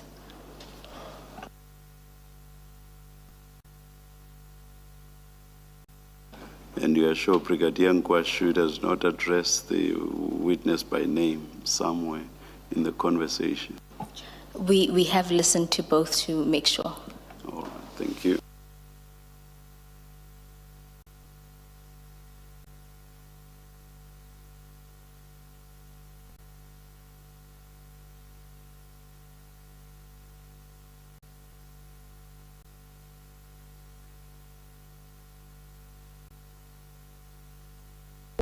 We got an instruction from the PC, né? And to collect all those dockets, including that docket of yours, and go give it to him. And the instruction were given to us as district commissioners. And if we are not handing in those dockets to him, we're gonna be facing the disciplinary steps. So I gave the case numbers to all the stations, to collect all the stations for me to go and give it to the PC. So that is the reason we want that docket. Oh, Rick, for now, Yeah. I mean, I'm a problem because I don't have the docket with me. You said DPP. Okay. No, it's not a problem. You can just write me a report that the docket is at the DPP, and you send me that report on email. And my email is nkwashuam2@subs.gov.za, or you can send it to the district commissioner. Email at Citibank. Then we will, as we hand the other dockets, we will tell him that that one is at the DPP. It's not a problem. All right, Rick, I'll do so. Okay, thank you so much. Thank you, Mayor. Bye. Commissioners, I hope that was clear and there's no need to replay. Can I just ask witness B to identify the people on the call for the record? Witness B? Okay, commissioners, that will be myself and the brigadier. Thank you. Commissioners will proceed to play the call that happens shortly thereafter. And this call is from the brigadier to witness B.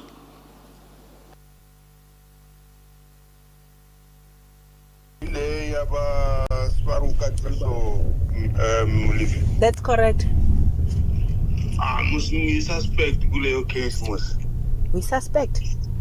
Yeah, so I won't let it mean, ne? Na no mu itolile. Is a direct to PC, ne? All right. No, my way go DPP. Won't let it give my angfu. Okay.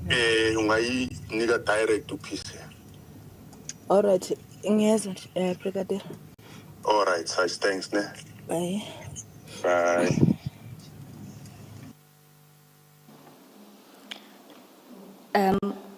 Commissioners, I hope that was also clear.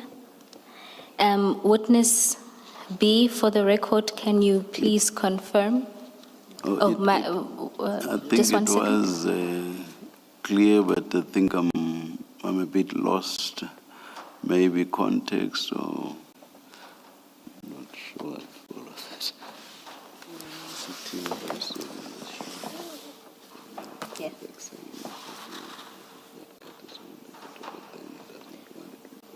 Perhaps in the No, I get it.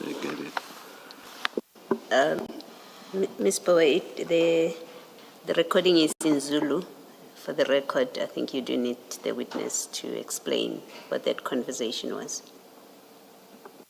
Commissioner Baloyi, this is specifically in reference to the second. It's the second call, yes. Witness B, the second call is in isiZulu. Can you translate that call to the commissioners? I'll try.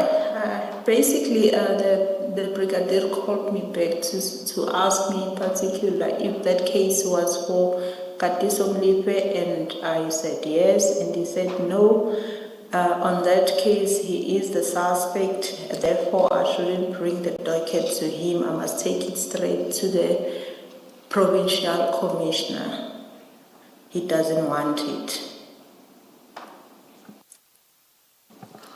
And for the record, who was the provincial commissioner at that time? It's General Msombe. Thank you. Witness B, did General Ntombeni's office or even the Sidibeng District Commissioner's office ever communicate this request formally to you or your commanders? No. That was the last time we had such conversation about the docket. Witness B, you say in your statement that as investigating, he is a suspect. Do you now know, as you testify, whether he is a suspect? Up to today, I'm not so sure what the brigadier was talking about, because as far as I understand in this docket, the suspects are arrested. There's only one outstanding with the J50, so I have no idea. And at any point before this the two telephone conversations, had General Nkwashu been involved at all to do with your docket, the Vereeniging docket? No, except when he was making requests through my colleague. That's the only thing I had to know this name from, but other than that, no. Thank you. Could the possibly have been a reference to Mr. Katiso Mlipe? Oh, beg your pardon, Commissioner, didn't get it. I'm saying, could the he is a suspect, could that possibly have been a reference to Mr. Katiso Mlipe?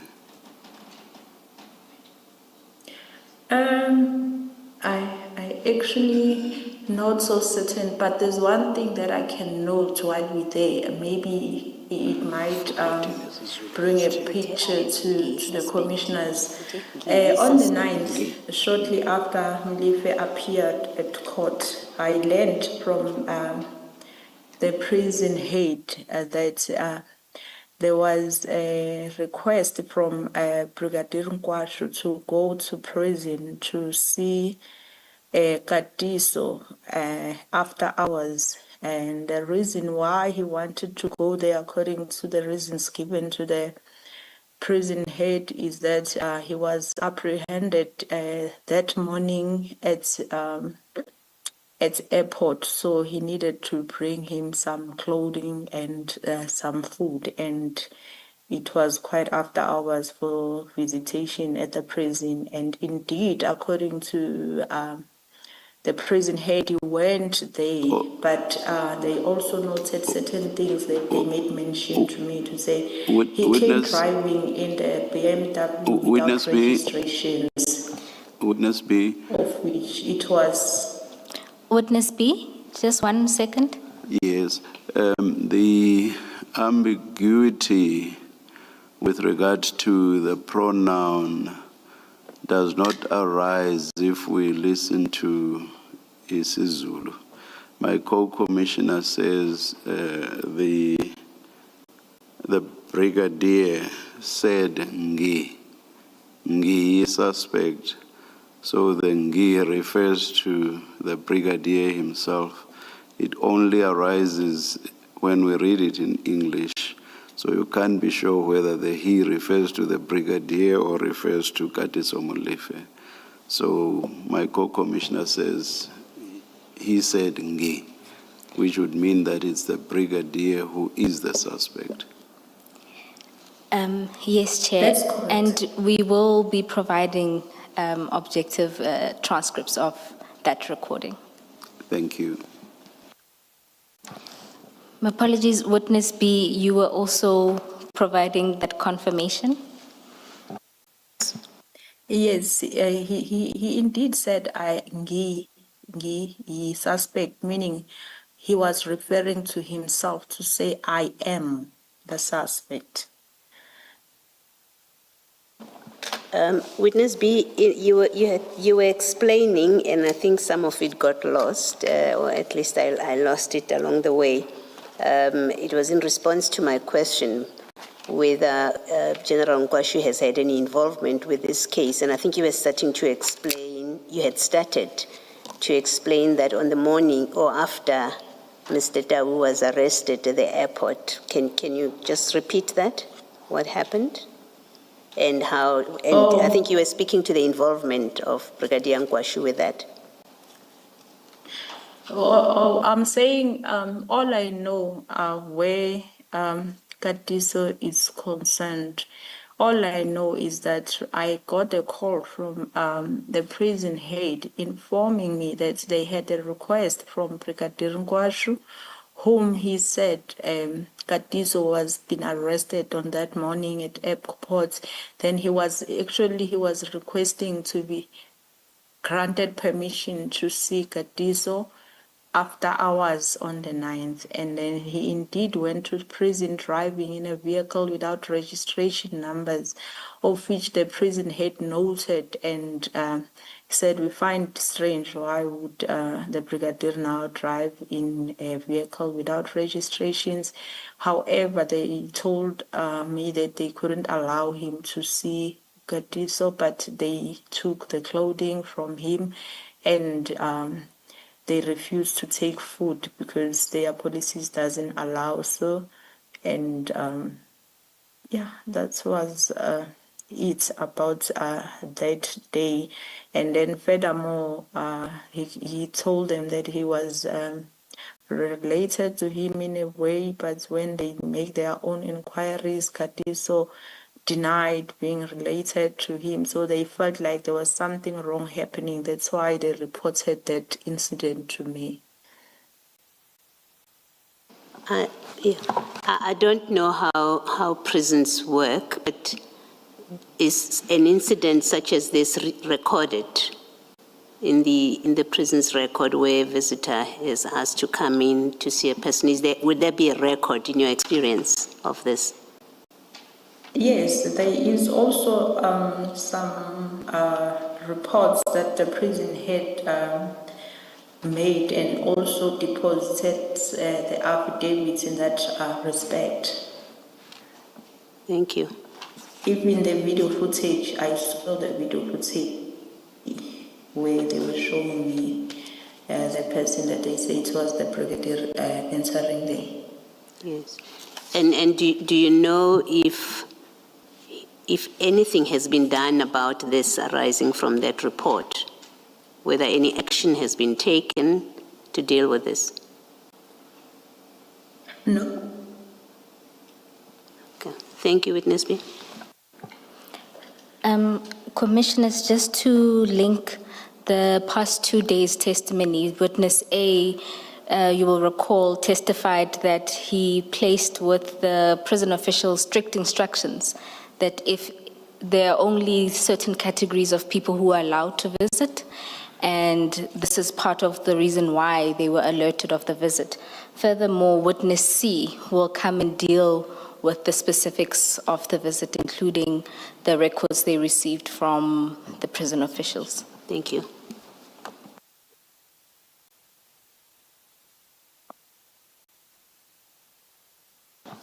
Witness B, We can then look at paragraph 77, and this is where you discuss your meeting with witness A to discuss all of the concerns that you now had, especially given Mr. Dao's release. Can you talk to the commission about this? Yes. On the 3rd, we couldn't even sleep. We met, we reflected on everything that has happened, and we also reflected at the danger that was facing us now that Tao was granted bail. On our first attempt, we tried to get hold of Brigadier, trying to explain to her how do we feel now, what is at stake right now. And then we couldn't find the Brigadier. She was not in the province. She was having something out of the province, and then failing to get hold of her, we then tried now to think, what else can we do?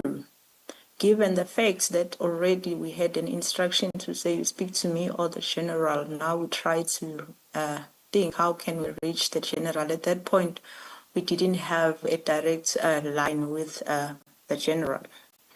So we engaged one of our colleagues that we have worked with in the past. The one who's not even in our office, and then that will be Sergeant Matendra, who was, we knew that she's got an easy access to the general.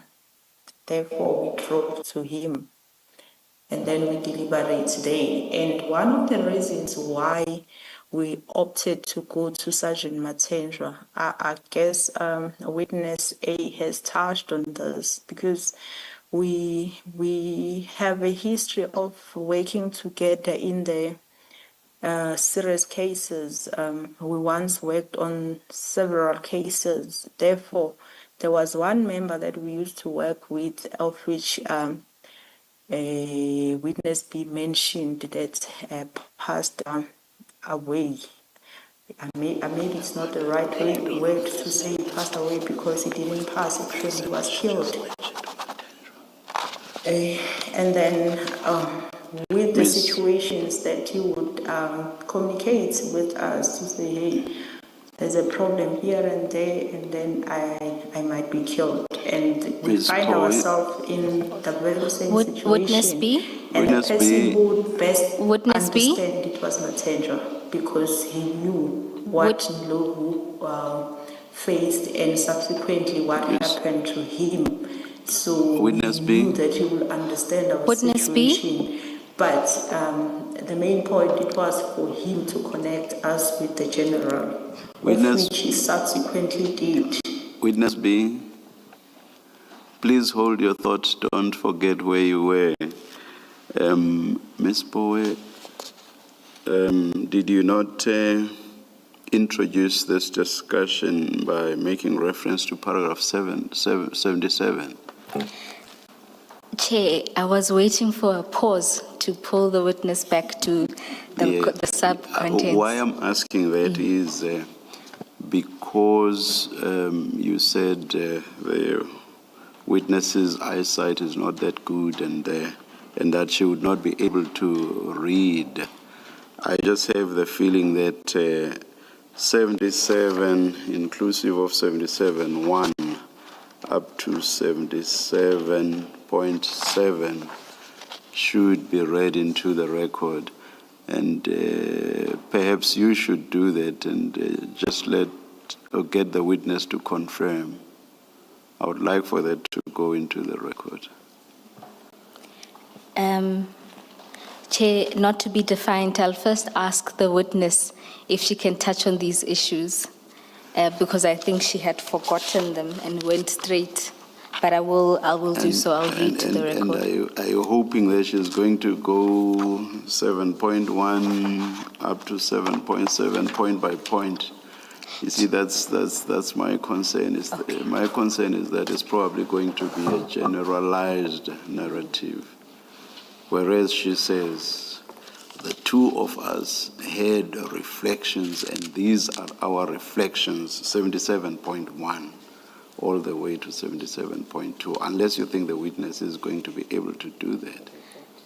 Chair, lest I be disappointed or misleading the Commission, I will read the paragraphs into the record. Thank you. Starting at paragraph 77, after the granting of the bail and into the early hours of 3 August 2025, witness A and I met to discuss the case. We were extremely concerned about Mr. Dau's release and the danger that this would pose for us.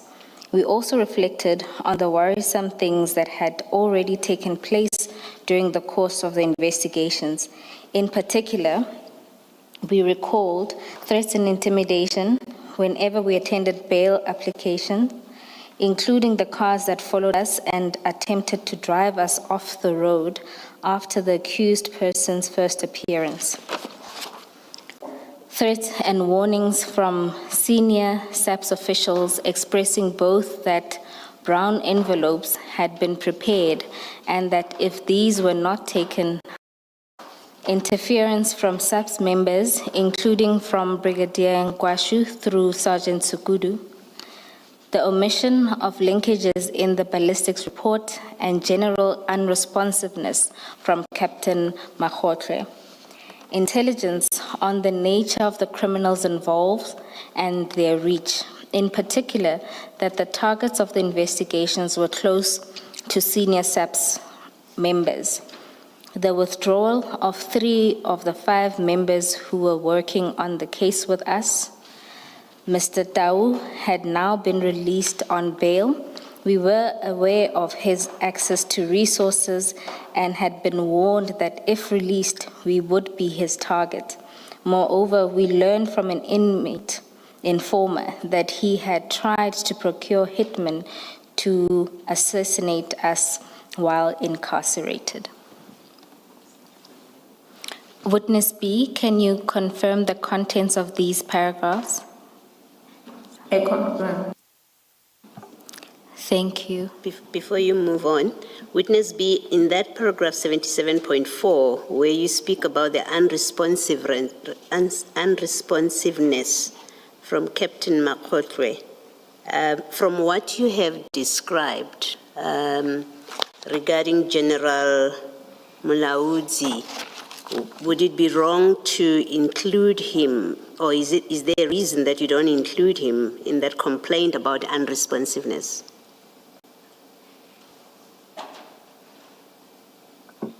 I don't think I understand the question, Commissioner. You have described to us in your evidence earlier that General Mulaudzi has been uncooperative in giving you an interview and a statement about the events that have happened at the laboratory. And what I'm asking you is, doesn't that conduct also qualify his failure to cooperate with you? Does it not qualify as unresponsiveness as well? It could, but at this point we are concerned with what we saw as the threats and the issue of General not giving the statement. It came later on. I guess by the time I was looking at those things, I was looking way back from where it started as reflected as and at this point I didn't really look at that to form part of the reflections that we were having at the time. And remember, these reflections we were having on the 3rd of August before we even attempt to get statements from the generals. I understand. Thank you. Commissioner Baloyi, on that point, there is a typo on paragraph 77. It should read 3 August 2024, not 5. So the incident with General Mulaudzi happens in January of this year. I saw from B7 that Mr. Tau was rearrested in September. Yes, shortly after his bail release. Witness B, can you speak to Mr. Tau's rearrest after his bail release? Oh, yes, he was arrested on the 20th of September. And then after he violated his bail conditions. And then what happened is amongst the what is this bail conditions was expected to check on him anytime, any day. He was instructed to allow the police to check on him anytime, any day. And then by the first day when I decided to go to check on him, he was not at home. And then we found his son there who told us that he went to work and he's the person who will always go. Then I just knew there and there that we have a problem now. We applied for search and seizure for his DVR because we learned that he had some cameras to monitor now what was happening all along. Only to find that shortly after his arrest, he never even obeyed that house arresting. He was going as if there was no restrictions. He would leave, come midnight and everything. Then the docket, as per section 67A, was opened, and then subsequently J50 was applied and granted, and on the 20th of September it was executed. And then he has been in prison since then, and then that case has since been finalized and he has been convicted on that.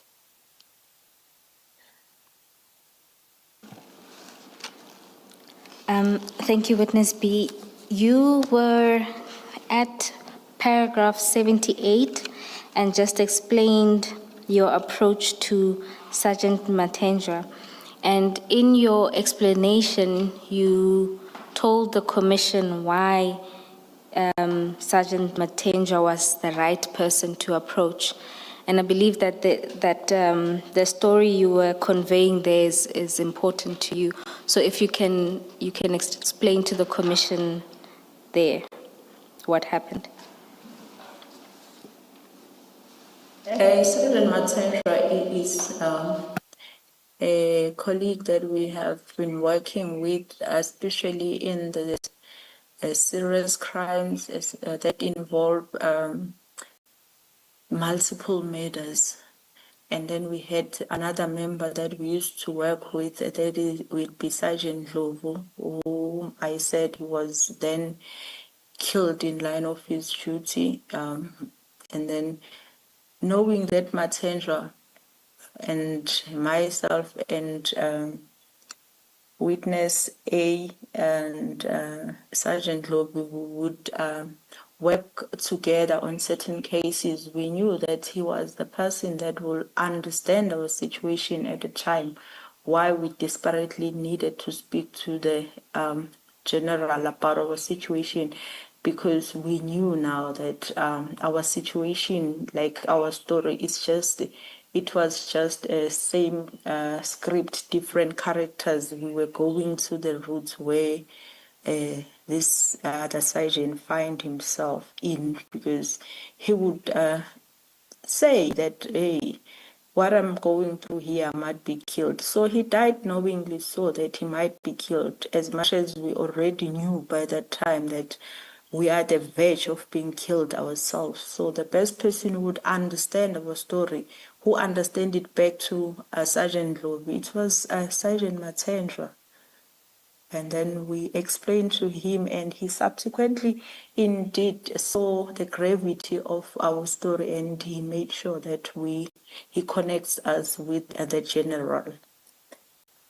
of which we couldn't get hold of him that time, but I believe that the surgeon briefed the general, and subsequently, I think on the 5th, the general called me and I got a chance to explain what was happening.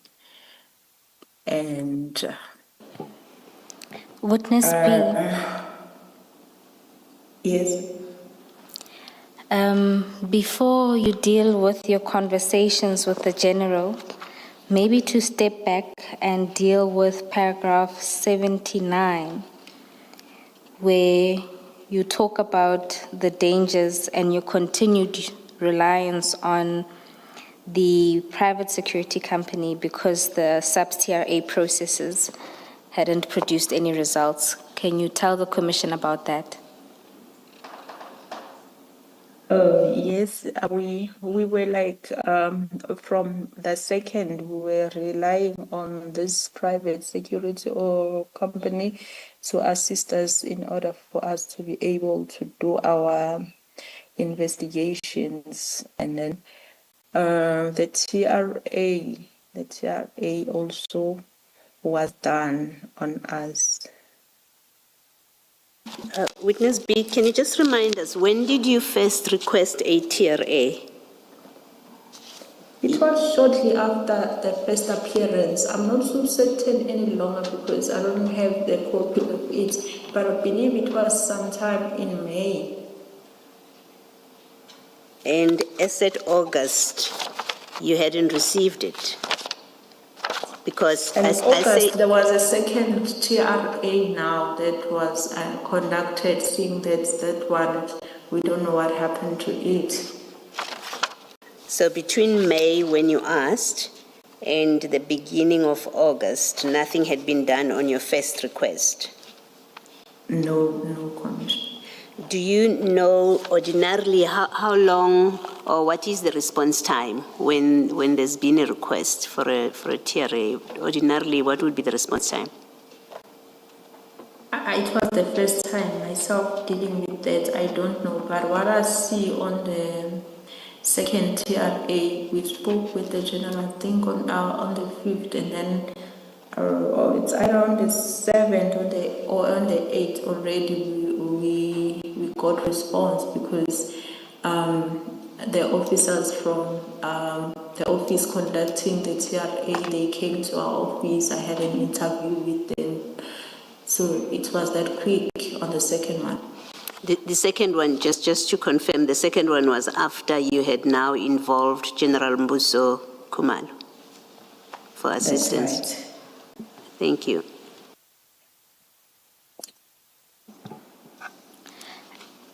Witness B, oh, my apologies, Commissioner Khumalo. Yes, Witness B, you have mentioned earlier, but you repeat it in this paragraph 79, that you had to use a private security. How did you get this private security? Is that your private arrangement? Was it an SAPS arranged protection? No, it wasn't SAPS arranged. I would say it was private, given the fact of the relationship that I had with them since 2020. I first met them 2020 dealing with another case of murder somewhere else. All right. Thank you, Witness B. Witness B, at paragraph 80, you refer to talking to the prosecutor after Dow's release, and that she also took some steps of her own accord. Can you tell the Commission about this? Yes, this prosecutor has been the person that we've been working closely to on this matter since day one. Therefore, we needed even not to explain anything to her. She understood everything and the dangers surrounding this investigation. So she was very, very concerned. So she wrote to our office, like I think she copied more than one office with her concerns where our safety is concerned. So she was requesting that the SAPS must do something in order to protect us and the docket.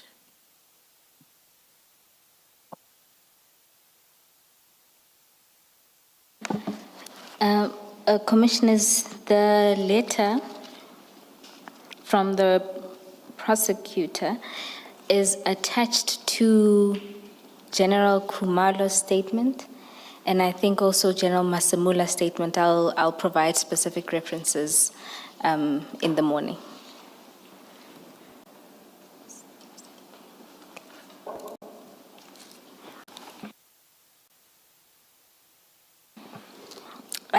Witness B, you then deal with now when General Mbuso Khumalo calls you back after being briefed by Sergeant Matenja. Can you explain what happens there? Yes. And then the general called me. I explained everything that we were facing, and then I summarized and all the threats against the investigation team, and then and our concerns since the accused was released.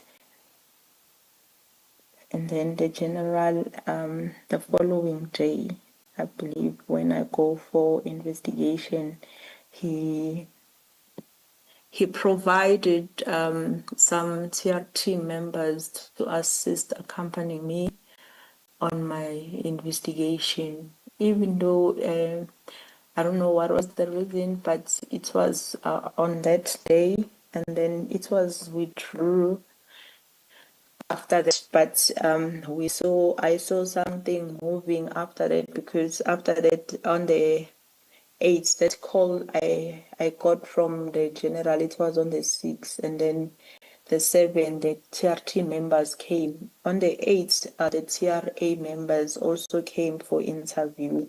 Even though this TRA thing, it also take its course. It's not like shortly after that you'll get the results.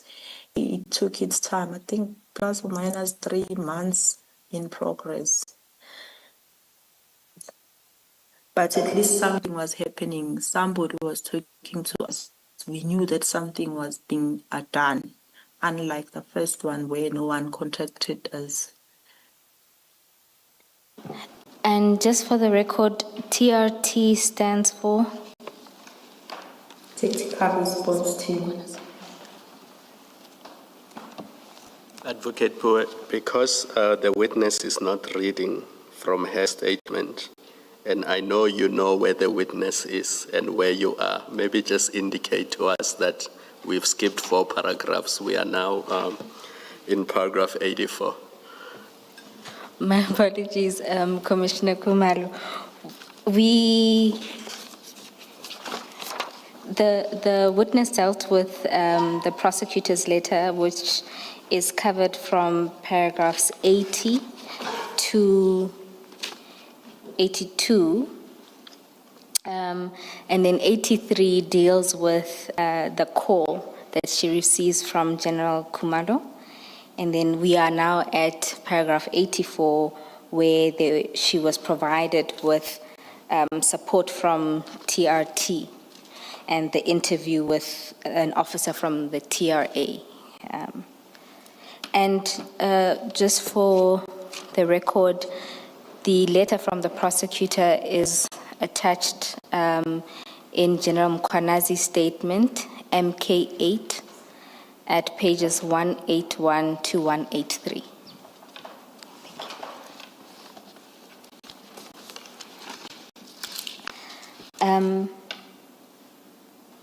Witness B, at paragraph 84, you deal with the interview with the TRA officer. Can you tell the Commission about that?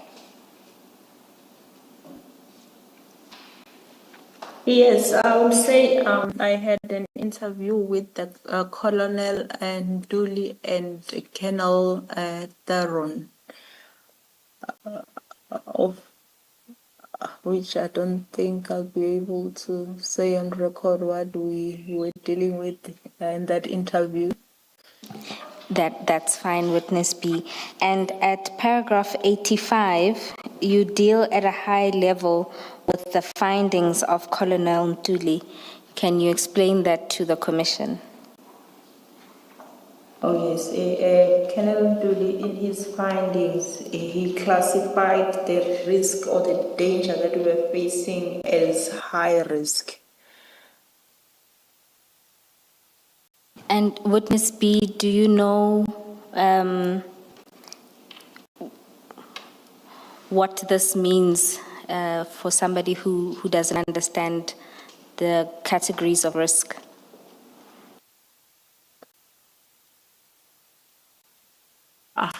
In the lack of better words to describe, I would say it meant now we're at grave risk. And at the end of the paragraph, you deal with then what is recommended for persons classified as high risk. Do you want to tell the commission about that? Yes, in his recommendation, he recommended a 24-hour security where we concerned. So, meaning now that was a start of us losing our lives. More like going to prison. Thank you, witness B. At paragraph 86, you talk about an event that happens during the week of the 12th of August with members of the cold case unit. Can you tell the commission about that? Oh yes, on the 12th of August, we, for some reason, I believe we were at the office for something, and then two gentlemen came in, and then they said they were from cold case, of which one introduced himself as Dion Mlaudzi.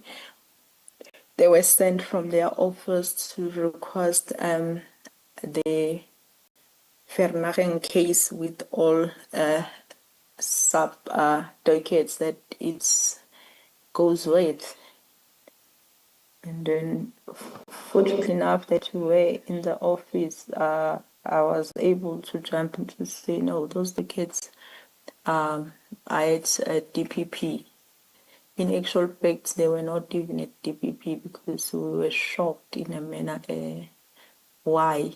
The first thing that came to our mind, why cold case is interested in this case that it's so hot.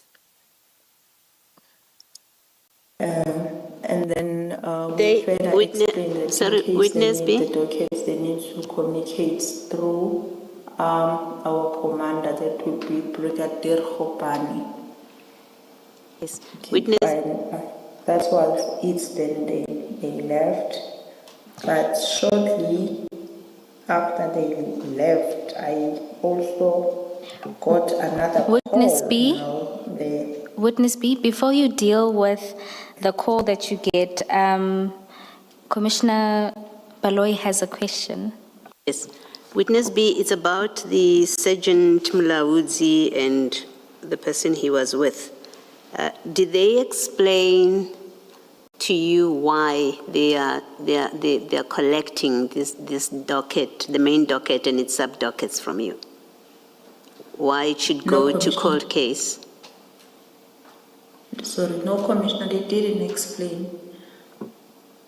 And you didn't ask? I did not ask. Okay, thank you. Thank you, Ms. Thank you, Commissioner Baloyi. Witness B, in paragraph 87, you talk about the cases traditionally dealt with under the cold case unit. Can you explain this to the Commission? Normally, the case that will be referred to as cold case, it's where all investigation has been exhausted and nothing come forth. So, meaning no breakthrough on that case, then it will be referred to as a cold case. Doesn't mean now we stop investigating, but not actively as before. Then a cold case will be dealing with such. And for completeness, did Vereniging and its sub-dockets fall within this category? No, that's why I used the word that was so hot, because number one, it was fairly not that old. It was a docket that was just opened April. This incident happens in August. Nevertheless, that what is the period? The fact is people were arrested. It's a court-going case. It can never be classified as cold. And at paragraph 88, you then deal with a meeting that you had with Major General Khumalo. Can you tell the Commission about this meeting?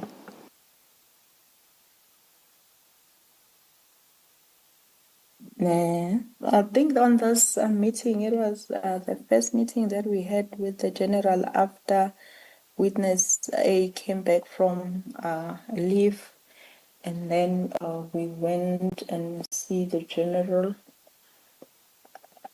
And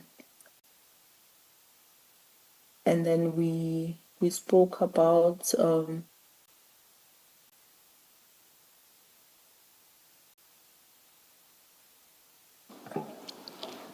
Witness B? yes. Oh, you can still hear us. Okay. Yes, we spoke about the progress of the investigation from then on. Then we were directed that from then on we'll be reporting to him for the guidance on the docket and the responsibility for our safety, and the docket were formally transferred to General Likalakala, who was going to take us through from then on. And do you know what position General Lekalakala holds?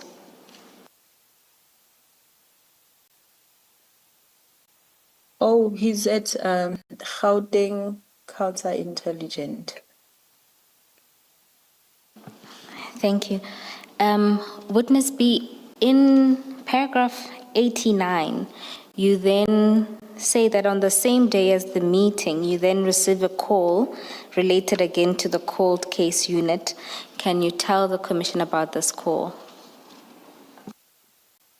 Yes, this time around I received the call from Colonel Rod, who was also requesting the very same dockets that two gentlemen came to collect previously, and I directed her to Brigadier Hopan to be the person that she refers the request to.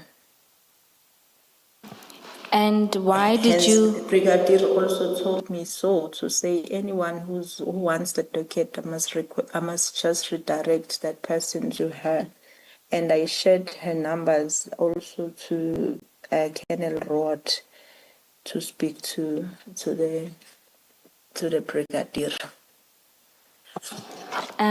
Again, you describe this interaction as unusual in paragraph 89. Can you explain why?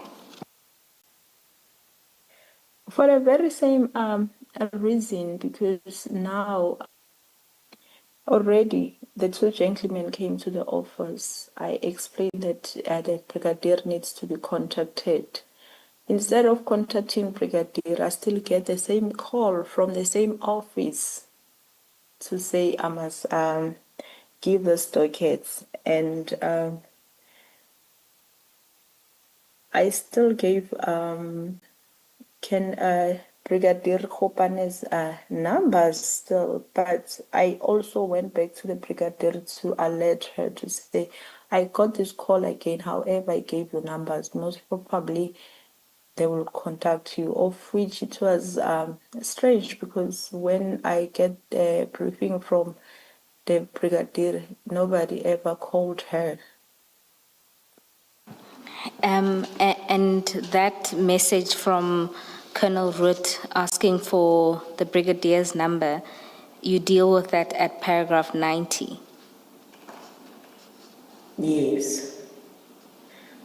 Yes.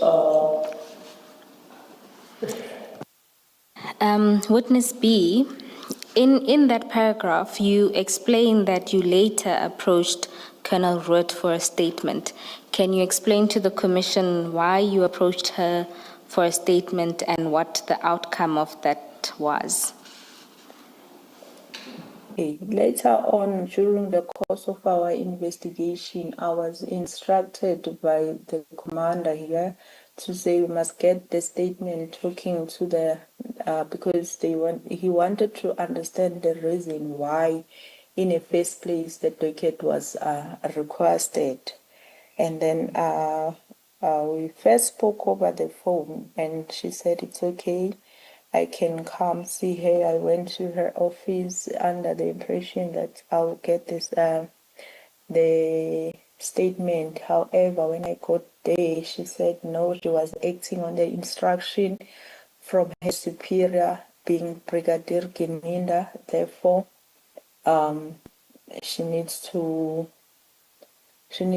check with him first, and then he said she will call me. But then when I make a follow up, then she sent me a message to say I shouldn't be asking a statement from her. I must revert back to the general, to my general, and this matter will be handled at that level. And Brigadier Gininda, do you know the Brigadier's title? Pardon? What is Brigadier Gininda's position? Oh, she's a commander. It's called case unit.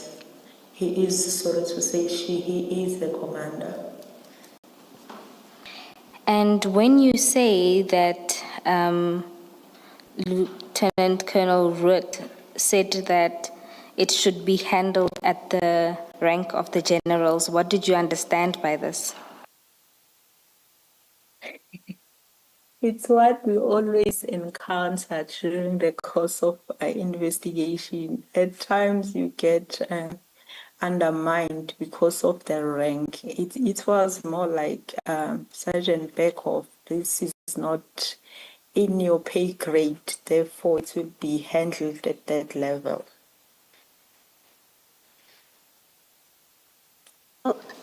Witness B, before this discussion ultimately with Colonel Root, had Brigadier Gininda expressed any interest or in any way become involved with this your investigation? I never had any interaction with Brigadier. Only time that his name was mentioned, it's when the colonel said she cannot give that statement. She needs to check with her Brigadier Gininda. That's all. That's it. She just said it, but I don't know because she said she was working from the instruction. But myself, I never had interaction with the Brigadier. Thank you. And Witness B, are you aware of any discussion that may have happened between your general and her general on this issue? I left it at that. I don't know. Do you know if there was ever any discussion between Brigadier Khopane, your superior, and Brigadier Gininda about this matter. No, fortunate enough, we keep tabs with Brigadier Hopan. According to her, there was never. Thank you.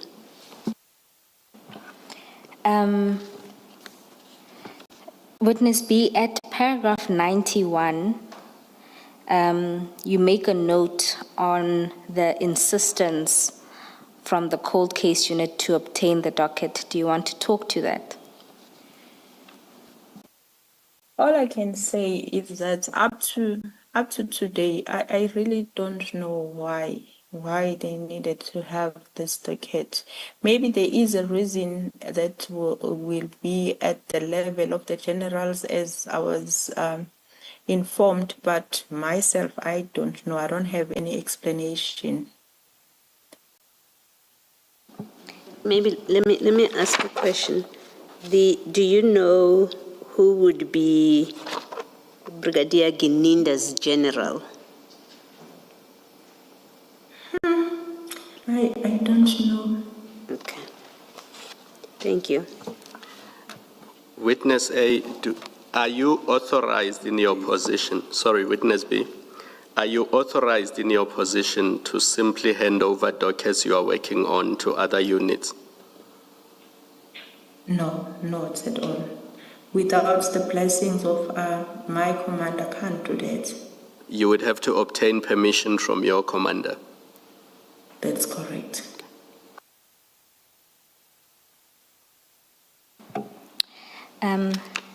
Thank you, Commissioners.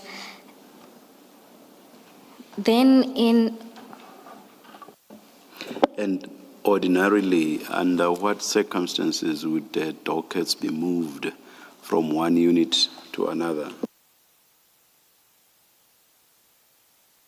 Normally, when we have interlinking cases, maybe, and then you'll find one unit obtaining the docket from one to another, but normally the one that will seek dockets from another is the one that is having an active investigation that is at court. Maybe when you find linkages, then you'll go obtain from other units in order to place them at the court roll, because they will be there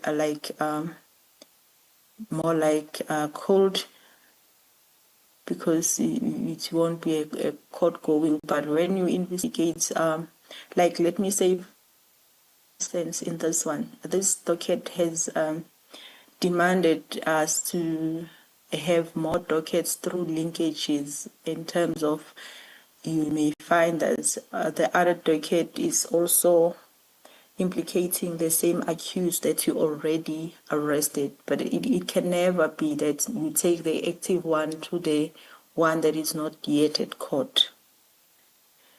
Where was the I-20 Hyundai hijack from? Was it Sunnyside? That's correct, Commissioner.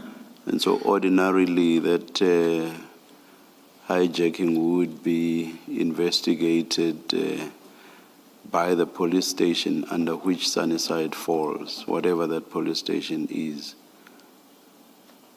That's correct. Yeah, and that docket, is it not with you now or not? It is. Oh It yeah, is. so It is the yeah, so condition. that's one example. All right, thank you. I think I get the picture. Thank you. Let me just follow up on that. Witness B, who makes the decision, and who, as in title, not name, who makes the decision that a docket must now go to cold case unit? Good question, Commissioner. Honestly, I don't want to answer on something that I don't know of. I don't know. But while you're at that, I don't know when the docket is declared it's going to the court case. I want to make mention of one of the cases that subsequently are at court. There's one case that was in socials. It was declared cold But when now the linkages emerged, I didn't find it at cold cases. I find it at the still with an IO. So I don't know when is that decisions are made and when. I have no idea of that process. Is it possible, from your knowledge and experience, that the cold case unit can declare a docket to be called and then come and ask for it in the way that they've done with you? No, Commissioner. I mean, like an active court docket, it can never be at any stage declared as cold. Cold means there's no linkages, there's no court going, nothing is happening, there's no leads. All the investigation has been exhausted. Maybe let me just try to clarify my question. My question is, does the cold case unit declare dockets to be called and then come and get them from wherever they are kept otherwise? It will be difficult for me to You don't know? to talk on what happens in court case because I have no idea. All right. Thank you.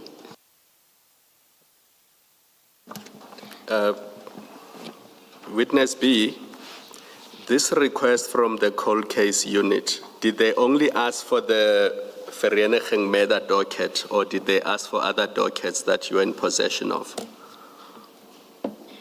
It was Vereniging and all its babies. Sorry, say that again. All its? I said it's babies. I meant to say sub dockets.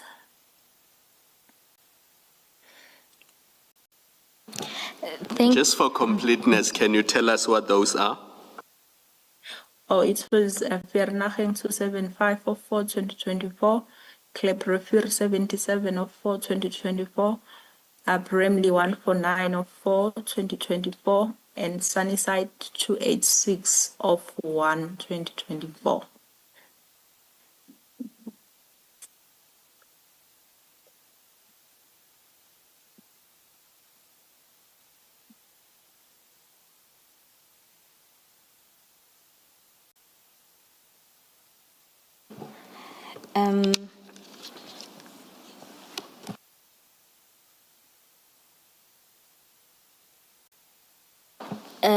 Commissioners, I was just trying to cross-reference, and I'll find the reference to General Masamula's evidence.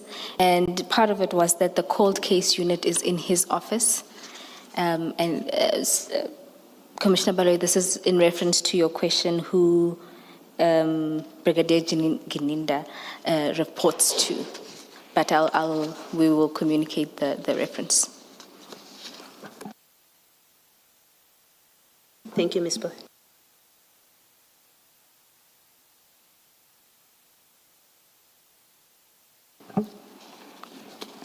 And then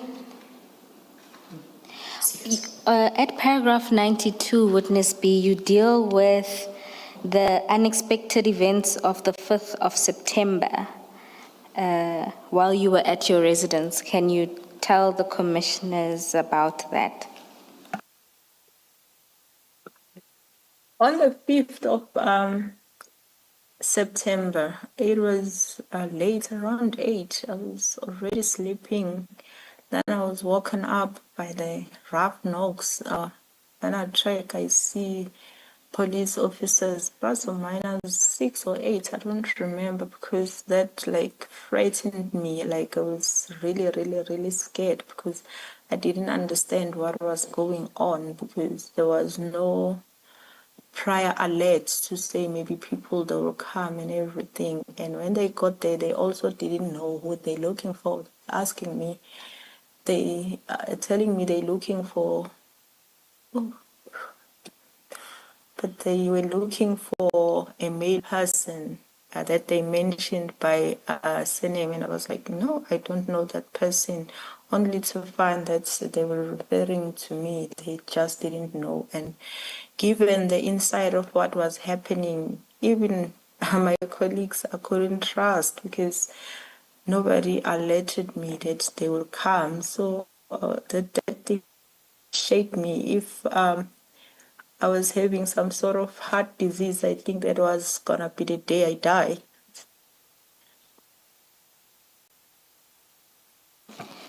And did these officials explain who had deployed them to your residence? As to who, I don't remember if they said, but they said they were from public policing, public order policing, and then they were sent to be there at my house until the next morning. Then that was the beginning of the 24-hour protection. Because when they leave, there was a relief, like it went on and on and on like that. There was never a time where there was no police around me. And was it just public order policing that did the 24-hour security? No, at the night it will be them, but in the morning it will be TRT. And the TRT will be the one who will go with us for investigations.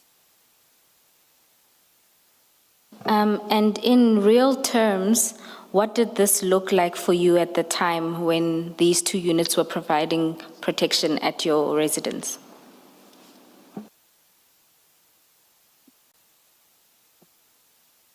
Honestly, for me, it was good because I could see something now, it has been done. And then it will make you feel a little bit better now when you go out and do your investigation. But the only thing that was frightening me, it was that encounter at night. And then from there on, we understood that that's our life from then on. And at this stage, did this have any effect on your family? A lot. As I'm saying, that was the beginning of us losing our lives. It was not only on us, on family too. Because even the children couldn't understand why are we now surrounded by people all the time.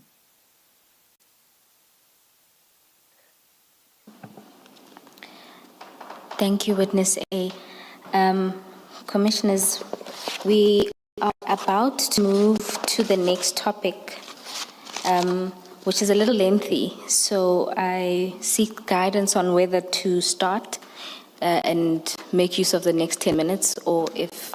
What's your preference? I would prefer a slightly earlier adjournment. Can I just ask one more question? Witness B, you may have covered this earlier, but maybe I did not hear you. Did the cold case unit ever come back to ask for the dockets, or was your communication, I believe it was with Lieutenant Colonel Ruot, was that the end of it? They never came back to ask for the dockets? That's right, Commissioner. That was the last time. Let us adjourn and resume at 9:30 tomorrow.